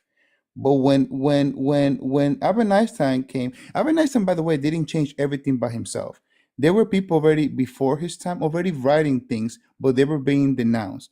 Albert Einstein will also denounce a lot at his time. So you have this revolution. Greg, what happens is that I'm trying to say that here in this platform, I think you're right to say what you have to say, but let the literature just carry itself. That's Because the what happens problem. is We've tried that the that. We've truth tried will that. win, because you know, Greg, that there are requirements to publish articles. There are requirements of how you gather data, how you cannot manipulate data. Let me ask you this, Greg. Have Dude. you seen, and I want to be respectful, I want to learn from you. Have you seen anybody who is anti-vax who has published articles and he has some way like fake the data Yeah. or anything like that? Yeah, they've had papers retracted. And one of the biggest things. Okay, but you retract the thing is good. They got retracted. That's good. Yeah, yeah. But the problem is, and what the big problem is that a lot of anti-vaxxers think that you can't get published, in the world, and you can't have your voice heard if you're anti-vax. And it's actually not true. There's lots of journals that are just money hungry, and you basically pay the journal in order to get your publication American through, journals? and you can get nonsense published. So what happens is that they find some crazy journal that has a really low journal rank, and somehow it gets published, and now that's like, oh, it's legitimate, and it's shared 1,000 times on social media, and it's having a huge impact on vaccine hesitancy in the United States. That's I exactly what know, I've but done since I know, 2021 but there's on Twitch and reputation YouTube in and here science. TikTok. You're not gonna get a job at a good university and faculty if you're publishing in articles like that. They'll pay attention to you writing articles in Chinese magazines. They're not gonna pay attention to that. Well, In good, yeah, Chinese, I because mean it's by not just scientific. It's not good. right. They're not gonna pay attention. So hey, Yeah. the scientific community will figure this out. I know, but that's we're not talking about the scientific community, man. We're talking at large and how conspiracies and misinformation are thriving in our population, and especially on social media apps just like this. Because You it's have easy to to. understand things through conspiracy. It's harder to do the hard work of actually understanding what's happening in the public, and what's actually happening in the molecular biology and genetics and all that kind of stuff. Like, for You example, have. a good example of this, by the way, is lab leak, where the idea that there's zero credible evidence ever that has ever come from the lab, and yet it is still touted as being a 50-50 chance I inside the bet public. that you went into looking at that already not believing that it happened, and that's the problem too. No, that's actually All of not that is true at all. I possible, thought but it was tell maybe me a now that you 50-50 chance, but also are all the into population intelligence. genetics, all the sequencing data, You in the all the CIA molecular now? Come on, man. biology. The CIA isn't a credible source for scientific information, and they didn't Oh, publish. Greg. You No, believe but the I'm talking CIA about carte blanche with no data? Are you out of your no. mind? What I'm saying is that if you're saying that it wasn't a leak, that it wasn't this, do you know the origins of the whole COVID? Do you know it? Yeah. It came from a bat coronavirus cave. We have the sequencing of the bats in the cave, and we have the sequence of the genome. We have the sequence of the virus at the stalls at the wet market. We have a raccoon dog DNA that's genome. We have the sequence of the virus and the genome at the same spot, and then we put them all together, and it's right there. We have a actual Uh, population genetics of two genetically divergent SARS-CoV-2 strains that outbroke 1 week apart from one another at that wet lab. Greg, So I gotta ask you this question. Why do people like you want to be so much with the majority and don't have no what level are of you talking skepticism? about, Do bro? you What know, are do you know no, that dude? You're science, just let me say dude. You are this. just you're so Science, wrong. Like, you are so Greg, wrong. I have but let me every say incentive something. as a scientist. Oh God. No, you're impugning my credibility as a scientist, You and have that I no just want to sniff skepticism. ass and I want to bootlick. No, dude, it's not even true at all. As a scientist, I'm telling you that I have all the personal, financial, and credibility, like, in order to expose this stuff as much as I can. It would, in order to expose a global conspiracy that would be covering something like this up, it would be something that would make me financially a Let me ask you billionaire. this. It would make me Let me ask you this. worldwide famous. And you sound very assured of yourself. You sound like a very assured of yourself person when you speak. I'm not So assured let of me ask you anything. this. I'm assured of the Bro, scientific but process, let man. me ask the question. Where is your skepticism anymore? Where is your level of, because science, skepticism, sorry, I said almost like I was speaking in Spanish, sorry. Skepticism. Where is your level of skepticism when we talk about challenging yourself and pushing Bro, you're more? talking Do you just have that absolute anymore, or bullshit you already again. have sold yourself No, you're completely to dude. one You don't political understand. agenda? You don't I'm understand. speaking to you Scientists are the respectfully. multiple. It's just perfectly. No, the scientists are the ultimate skeptics, bro. You don't understand. That's the whole reason I'm asking you why. personally if you still have that. Of If you still have that in you. of course. I am the biggest skeptic, man. Are you kidding me? I was very skeptical that the RNA technology was actually going to be able to confer and actually give us any type of actual No, but resistance, you're because it's the skeptic lipid. for yourself for Yes. positivity. You're not skeptic about against the majority. You're not skeptic about what is being pushed. What? The majority isn't. No. What are you The talking about? majority of scientists are with you, Dr. Greg. So the level of skepticism from you is not that big. You just go with the flow of the majority. You follow the people, Yeah. the majority of people. No, dude, the scientific consensus isn't where Yes, you fight it. consensus. That's not where you fight it. That's the whole point. You fight it at while it's building. in those paradigm shifts where you do have those new breakthroughs that are happening and you're skeptic at that level. But a consensus means that there's multiple avenues of converging knowledge coming together. So the idea that at the very end of the knowledge chain, you're going to come and just be like, I didn't think that you did that. It's like, what? Like that's not how it works. Okay, You Greg, don't can even I tell you understand how the something? scientific Can I tell you consensus something, actually Greg? Can I happens. tell you something, Greg, that I don't tell much people? So I'm a PhD candidate, okay, but I'm in political science. Okay. I'm not in your field. Okay. I'm gonna tell you one way why I push against you a little bit. There is a thing about the professional bias. And the first time in my life that I saw this was about when a bridge was brought down in America like 15 years ago. And I remember that the Civil Engineering Group of America, something like that, that every like top engineer is a member of, as president came to CNN and said, "Listen, if we don't fix every bridge in America right now, we're gonna have bridges falling down in America in the next 5 years all over the world." And he said big numbers of billions of dollars that we needed. And you know what happened, Greg? Nothing happened. The Senate didn't pass no bill for that, nothing. You know how many bridges fell down after that? Zero. In the next 5 years. I don't remember since then how many has fell down. There's a problem, Greg, that when you ask professionals that are concerned about something like you are, Greg, you are a very passionate person about biology. And when you're so passionate about this, you are so stuck in your passion that you cannot maybe see the big picture. And whatever the Florida governor is doing, these are politicians that are doing this, political scientists, people who analyze policy. It is something to be concerned about, but you're so stuck in what you care about that you might not be seeing the big picture. No, man, we cannot just go out there and fix all the damn bridges and spend billions of dollars. We cannot just do that for every profession and pay attention to them. We're gonna go broke, engineer. So I think right now you that engineer saying to fix all the bridges in America and spend all the money, and we're not supposed to do that, man. We will go broke. It's bullshit, dude. That's complete bullshit. I think because Well, it's that money that's example been was real. it's been the money that has already been congressionally approved and passed through legislation that Trump is stopping through OMB. I mean, do you agree with that that is unconstitutional? Yeah, we'll have to see the court. You can make both Jesus cases. fucking Christ, dude. So you Let's don't see agree what with the they say. Constitution. So that's exactly, dude. So no, the fact that he is doing that is unconstitutional. That is what it is. So again, that's not a really good political science. This answer, bro. That It you can don't go understand both how ways. the It can United go States. both ways. No, it's not, dude. That is not a good answer. So the idea that we have that money and we have that system that we are funding in order to make that scientific breakthrough, like that is what it is, man. Like that's how we should be investing in our future. And it's the Trump administration, and it's this feudalism idea of we can't even do anything without Trump's personal approval. And he's passed legislation.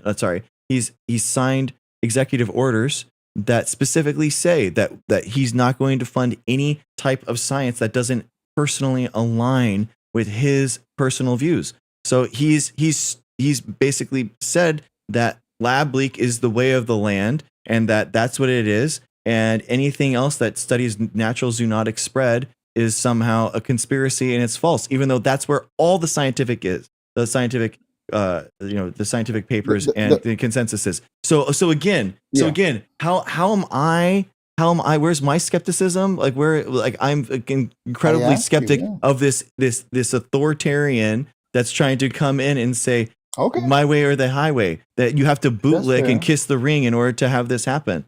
Like, yeah, of course I'm going to defend the scientific method and versus that bullshit. I don't care about authority. I'm an anti-authoritarian. I'm a patriot, bro. So I'm an American. So I just have a distrust in people just saying do this because it's what it is. You're very pro research and science. You're very pro your field. And I don't even I have no listen.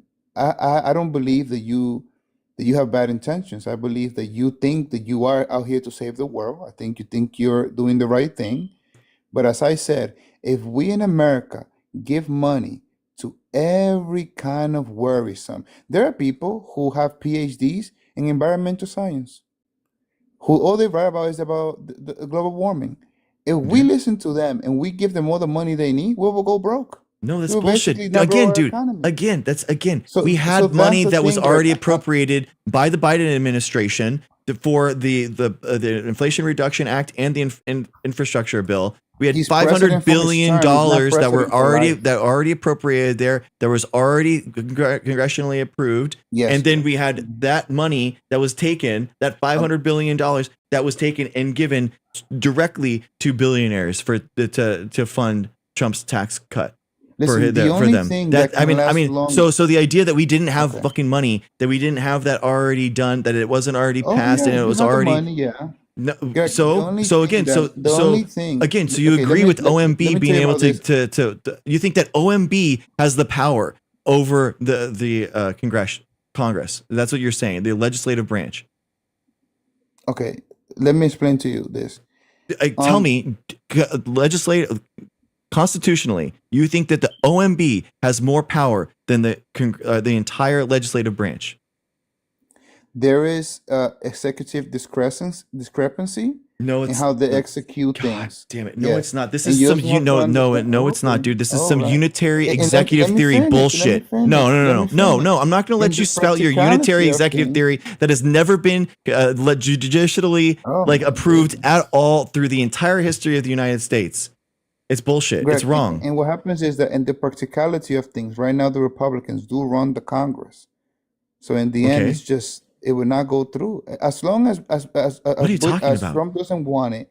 As Trump doesn't want it, and the Republicans have the majority, and they don't want it. It's nothing can be done about it.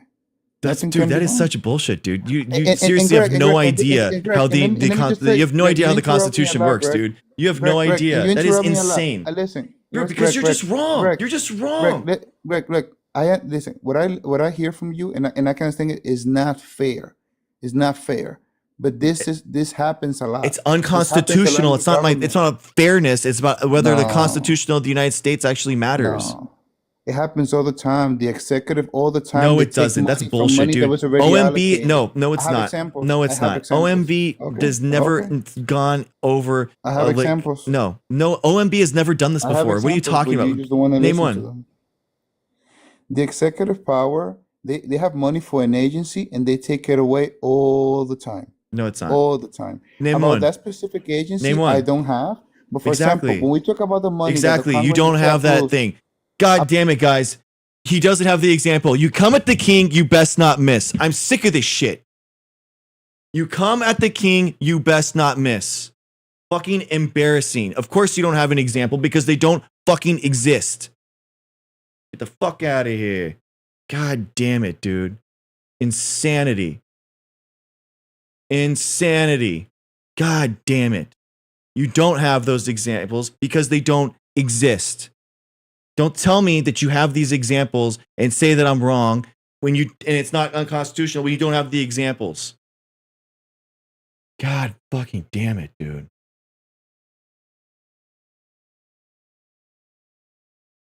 Unbelievable.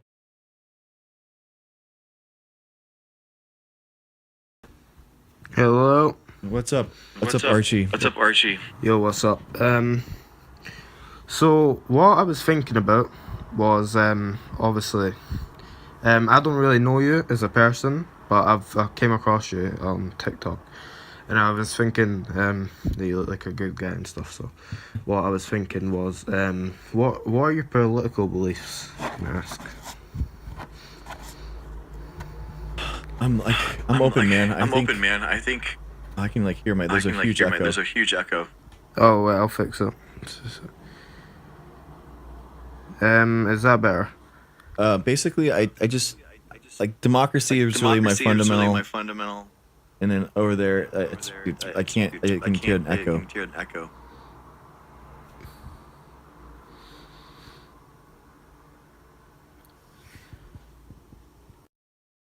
How about this? No.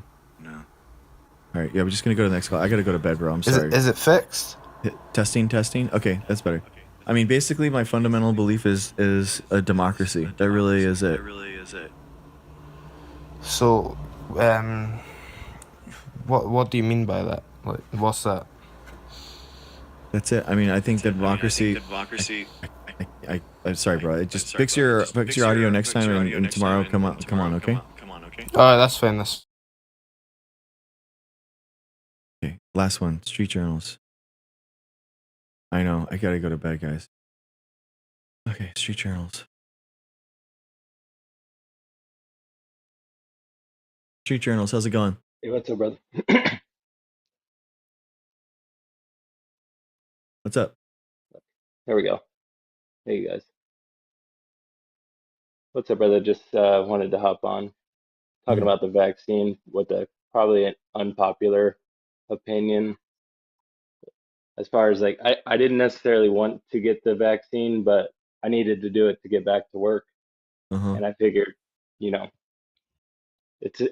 I wasn't that scared of the vaccine like hurting me in any way, considering I wasn't that concerned about COVID hurting me. So I figured I'd just do the vaccine, get back to work, you know, Yeah. just take one for the team, you know. Good. Nice, man.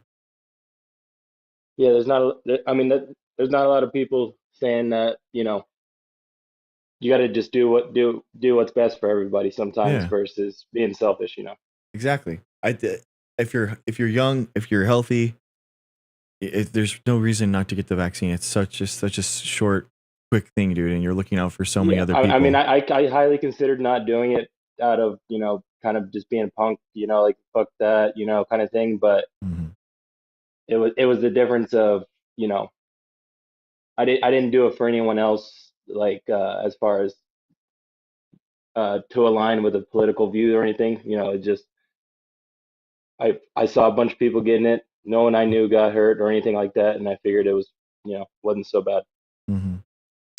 Yeah, man. It's. I mean, vaccines they're so basic, man. They're so basic. It's wild to me that they've been politicized to the point where not only do people not think that they're safe and effective, now they're all vaccines, and now they don't even think that viruses are I real. actually I mean, it's know just a friend of insane. mine who's their family, 7 kids, none of them are vaccinated, and one of them has Crohn's disease. Oh, Another God. one got, you know, severe scoliosis. Not that these have to do with these things necessarily, but point being, it's just like, why wouldn't you do what's best for your kid? You know? I know. I agree with you, man. There's hard as a parent. It's hard to know if you're doing the right thing. Yeah, that's with a true. vaccine. It is always the right thing to get vaccinated every single time. So it's crazy. The thing that's going on in Florida, another thing I just wanted to say before you head out here is I was talking to my lady about this. I don't think it's necessarily going to lead to like statewide people not getting vaccinated, but I never had heard the point as far as like the insurance goes. Yeah. If it's not mandated, then the insurance won't have to cover it. So that kind of changes my views a little bit, but I still think it's going to be a minority of people who are going to choose to not do that. Yeah, so I looked at the I think it's France. They decreased the penalty, and they made it like a suggestion in some places. So it was like a case study on that, and they went from it's like a 15-point drop that we saw in a published journal. So I think that so that's pretty significant. Hopefully, like we're already at like 74% at the second shot of measles. So I would assume that it would be like, yeah, it'd be high 60s maybe, which is really bad. You really need 95% in order to have a herd immunity for second shot measles. So we're already kind of low, and yeah, it's coming back all around the world. That's pretty crazy to hear these diseases that were pretty much eradicated coming back. Exactly. Basically, just due to politics versus what people actually really want to do. Like it's kind of people. Exactly, man. Yeah, like I said, that's all I was got to say. Yeah, I just wanted to hop on and you know, kind of brings positivity back into this. Thank you. I appreciate it. Thank you, man. Thanks. Thank you for thanks for getting vaccinated. And dude, if you're older than 30 and you don't have your vaccine card, like look into getting the MMR booster for real. Because it wanes over years. I just actually looked and it's like after 10 years it can be it can go down. So get your boosters, get your Tdap, get your MMR booster, get everything, your vaccine card up to date. So I'm not a physician, but that's what I would do. All right. Have a good one, guys. All right, man. Have a good one. All right, guys.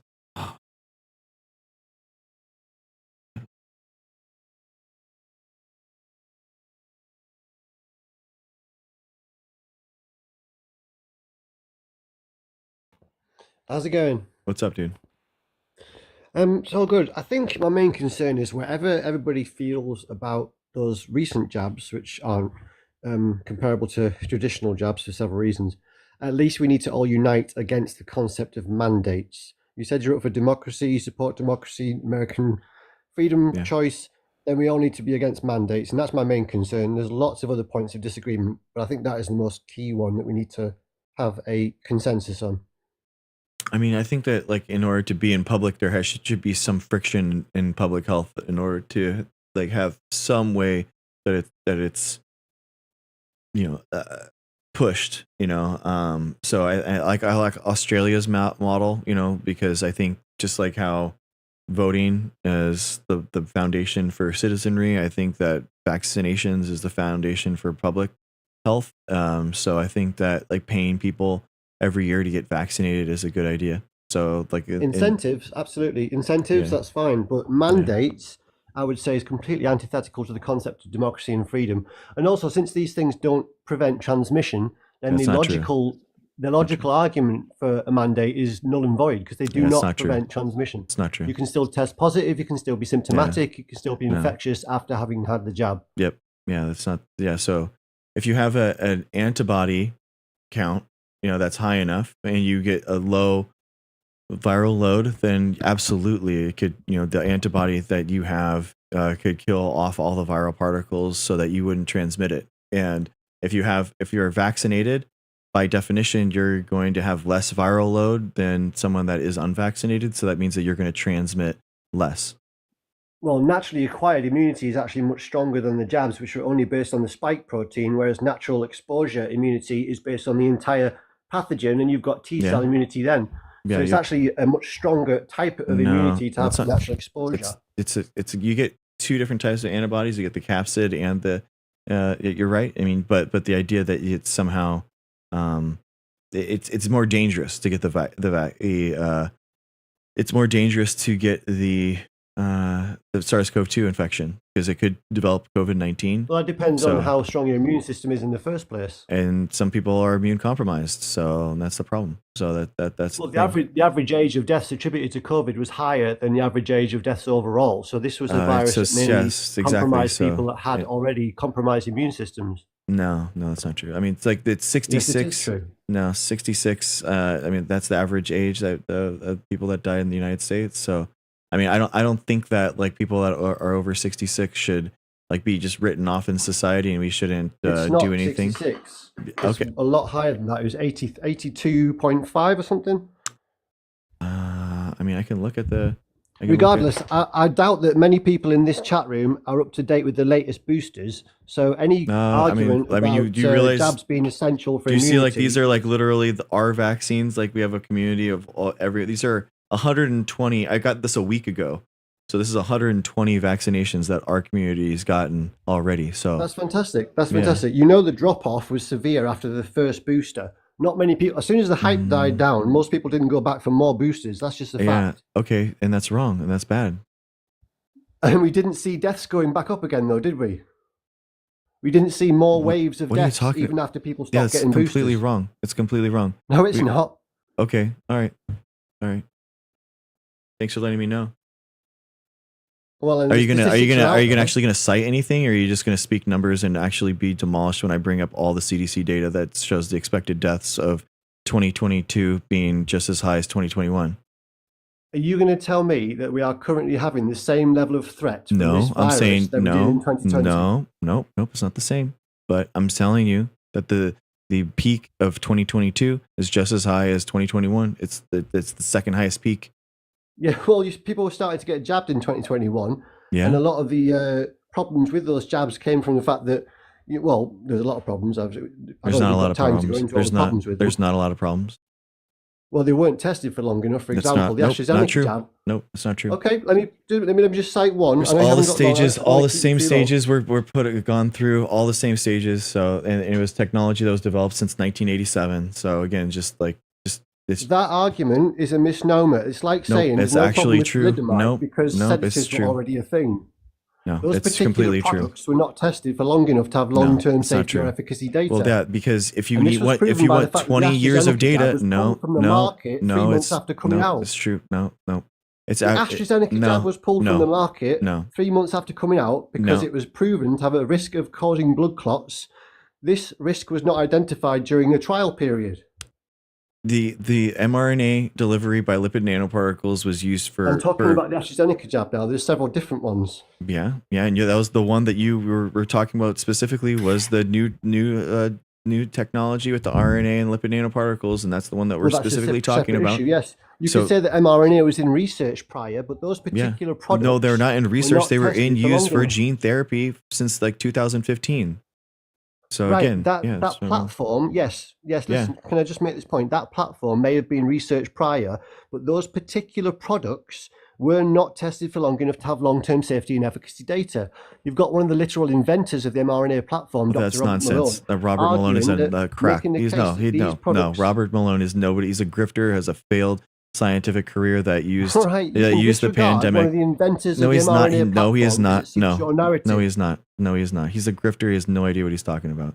So Fantastic, but it's Yeah. true that there was no long-term safety or efficacy data about these if jabs. you want 20 years of data, you're gonna have to wait 20 years. I mean, the idea that yeah, of course, that's Most how it's jabs gonna were happen. tested for 10 to 15 years. Well, yeah, but what are you talking about? They were Historically, vaccines were normally tested for 10 to 15 years. These had a it's few months. nonsense. Again, it's nonsense. Like it's just not true. It's not nonsense. Mm-hmm. They Yeah, weren't it's just even not true. aspirating the needle. They weren't even aspirating You don't need to. the needle. You didn't need to. You didn't need to. Yes, you did. That's standard procedure to make sure it doesn't go into a vein, because if these went intravenously, what do you- it carries the risk of causing myocarditis, as was No. proven in tests on mice. No, dude. No. You just the amount that you needed to and the rate that happened, it was such a low amount that it wasn't necessary. Why were they not aspirating the needle when that was standard practice with other injections? What? I've never think that gotten was an IM negligent? injection that they aspirated the needle for. They've never gotten for any of my flu vaccines ever. Well, It's a okay. Why standard did Belgium IM. and It's- Japan add it? Why did Belgium and Japan add it into their protocol several months after launch? I don't know. Because they realised that it caused a risk if you didn't make sure that it wasn't going intravenously. I mean, it's such a small percentage that it's happening. I don't think that it matters. I've never had an aspiration for any of the flu vaccines that I've gotten. So it's just nonsense. Why did Japan and Belgium add it into their protocol I don't after know. launch? Japan and Belgium did a lot better than the United States in deaths per capita. The United States is ranked 200th, and UK is right down with us. So why did we do so poorly compared to them? There was a lot of countries that had no major interventions that did a lot better than us. Bullshit. Countries that have That's very high bullshit. level of Again, intervention that's didn't do just very well. bullshit, dude. Yeah. Africa, look at Africa. Oh my Africa was god, this barely is why touched. it's wild that you guys always talk about this one. It's so funny. Deaths per capita for COVID-19 wiki. Again, it blows my mind, like the way that people are okay with their own countrymen dying, and people just don't care. It really blows my mind. That's It's a straw gross. man. That's a straw man. No, it's disgusting. No, it's Everybody spent a disgusting. year- I think it's disgusting. Everybody spent a year having exposure and having the potential to generate naturally acquired immunity before the jabs even came out. So by the time you had Yeah. them, most people probably already had some level of T cell immunity anyway. I was very ill Yeah. probably with COVID in December 2019. Japan had deaths per million 600, and the United States had deaths per 3,500. So we had 5 What's that times got the to do amount with deaths changing per the blood million. protocol for You think aspiration? you think it was the aspiration of the flu vaccine that was the big thing? That No, that I'm made us saying that 6 certain times health. more likely to die deaths per capita? I'm saying that. So where was certain your health idea? What was authorities your idea? realised- Let's go again. What was your idea between Japan? This is your example, Japan. Why is Japan If you at stop talking over 600 me, I'll deaths per explain. million? If you could actually make a sense and a logical argument, then you can talk. There were health authorities in the world that realized that aspirating the needle was necessary. So to that make was sure it 6 wasn't done times. That was 6 intravenously. times the amount. I'm asking you, did we have 6 to 7 times the amount of deaths per capita in the United States versus Japan? You had more deaths in America than Japan. Yes, dude. What do Is that you? what Yes, is that what deaths you're per saying? capita, 3,500 in the United States. Okay, Yeah. 3,500. 1.2 million people died in the United States. Deaths per capita in Japan, 600. So They only doesn't that lost point to there having a 7,500 better people. protocol? 75,000 people. Well, that's a different point. I'm talking about the utility of aspirating a needle to make sure Okay, it doesn't and go I'm telling you, intravenously. I know, and I'm telling you again. I'll ask you for the third time. Why is Japan at 600 deaths per million and the United States at 3,500 deaths per million? So America's got more deaths per million. Yes, but it's 5 times, 500% So what more. point you make? I'm sorry, I don't understand what point you're making. Maybe it's my fault. Okay, so deaths per million. We have deaths per capita, right? Japan, who is an island nation, very dense, very, very dense. Yep. 600 deaths per million. United States, huge, a lot more sparsely populated across the entire Yep. United States, and yet we still have 6 times the amount of deaths. Yeah, I'm still confused. I can't stay on much longer. I'd like to make the final point. Jesus if you let me. Christ, dude. You guys, Yeah. how hard is it? God damn, dude. Can we just help? They're not sending their best, people. They're not sending their best. They're not sending their best, dude. Unbelievable. Holy shit, dude. These people aren't serious. This is what I'm saying. These people are not serious about this issue. They have just like these talking points, and you make them with data and the actual things that actually happened, and it just crumbles every single time. Every single person, every single time. It's absolutely embarrassing.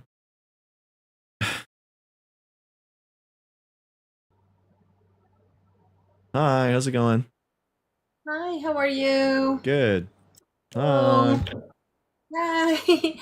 You gotta go to sleep. I'm not I gonna know. take long. I was doing my own live. When I finished, I came on here and then I saw Políticamente Sincero. Mm-hmm. Okay, Mom. My mind was just blown. Blown. I was like, I cannot believe that I did such harm to your What? life. No, not at all. Not at all. It's my fault. I want to apologize to your Oh, audience. he's It was mad. my He's fault. mad. He's like, oh, you're cheating on me. You're cheating on me. He's so Okay, mad at so her. It's So okay. he has this thing now that he's going around saying that I'm in love with him. Just for the record, that is not true at all.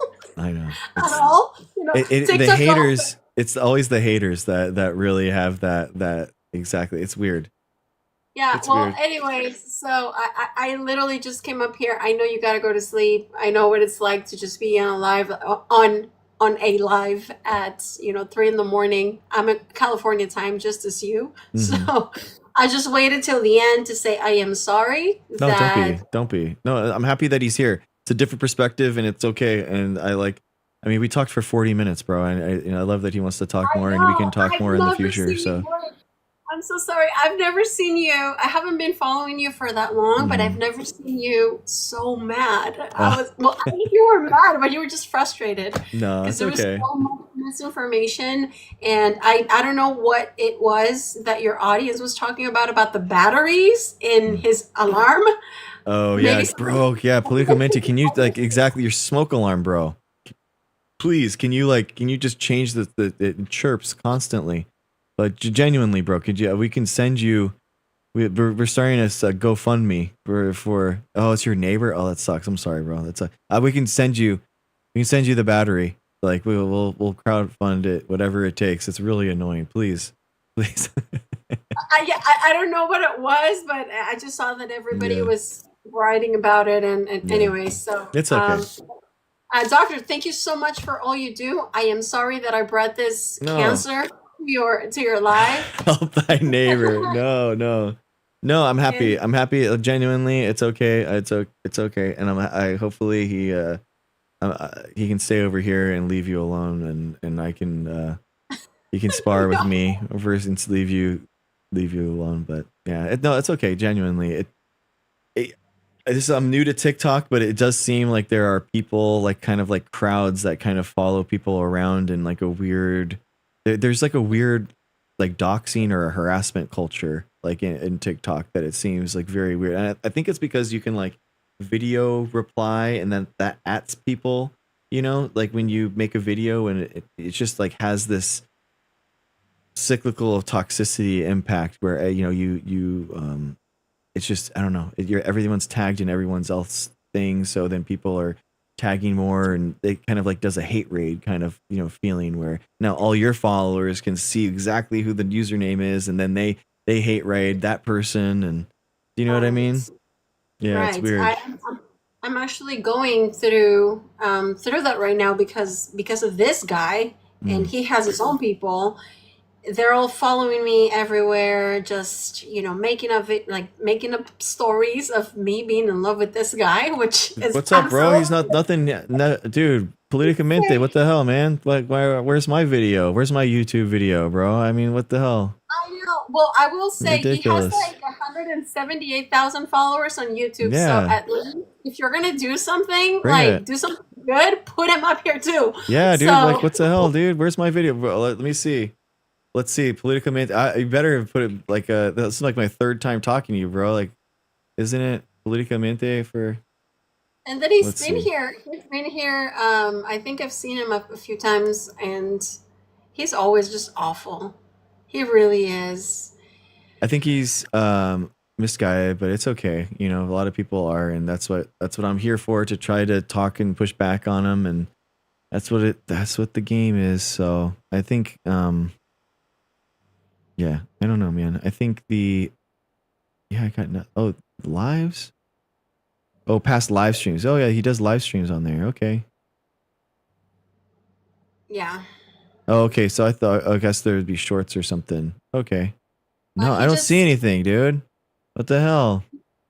he steals content and then he goes and posts on other platforms. But What the hell, dude? What the anyways, hell? enough about him. I just want to say thank you for all you do, and we're getting close to it's almost that time of year when we all need our vaccines. Yeah. So It's true. Yeah, get vaccinated.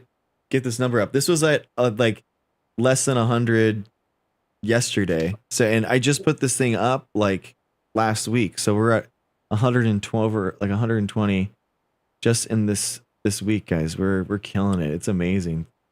So yeah, when I came, I think the first time it was like 60 or 59 or something, know, and it's pretty cool.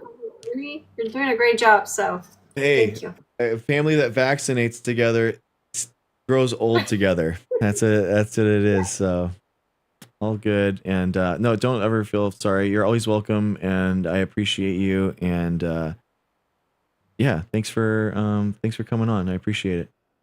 Yeah, no, of course.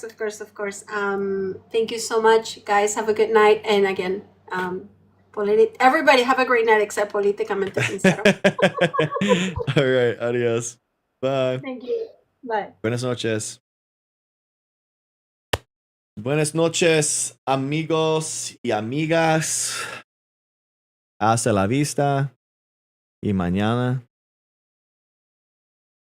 Y tomorrow. Until hasta nueve.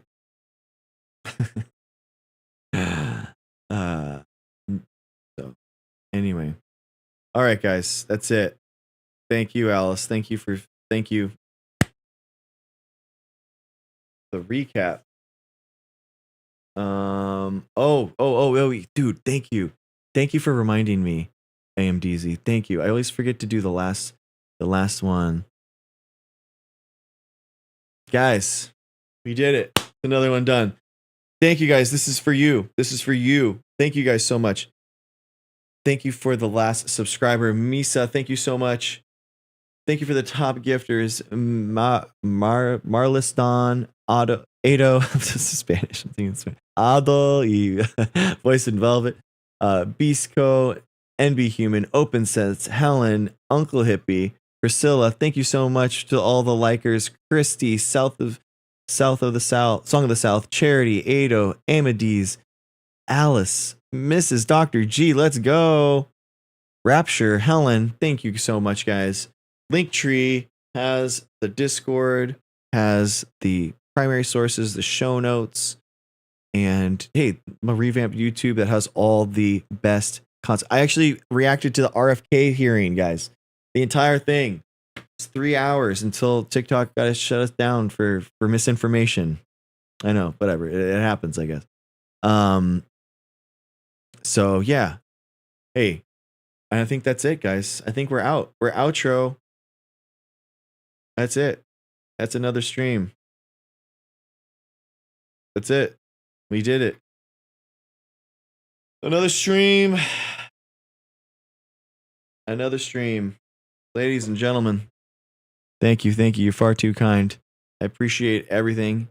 I appreciate you. Until tomorrow, 9 o'clock. See ya. Come on. Go. Go. Go. Go. This thing never goes. Boom. Boom. This. Oh my gosh. Oh my God. This is so embarrassing. Go. Go. Go. Okay. I don't know what the hell's. See you guys. I don't know what's going on. See you. 5.5 hours. Oh my gosh, guys. I think this is my longest one ever. See ya. Peace.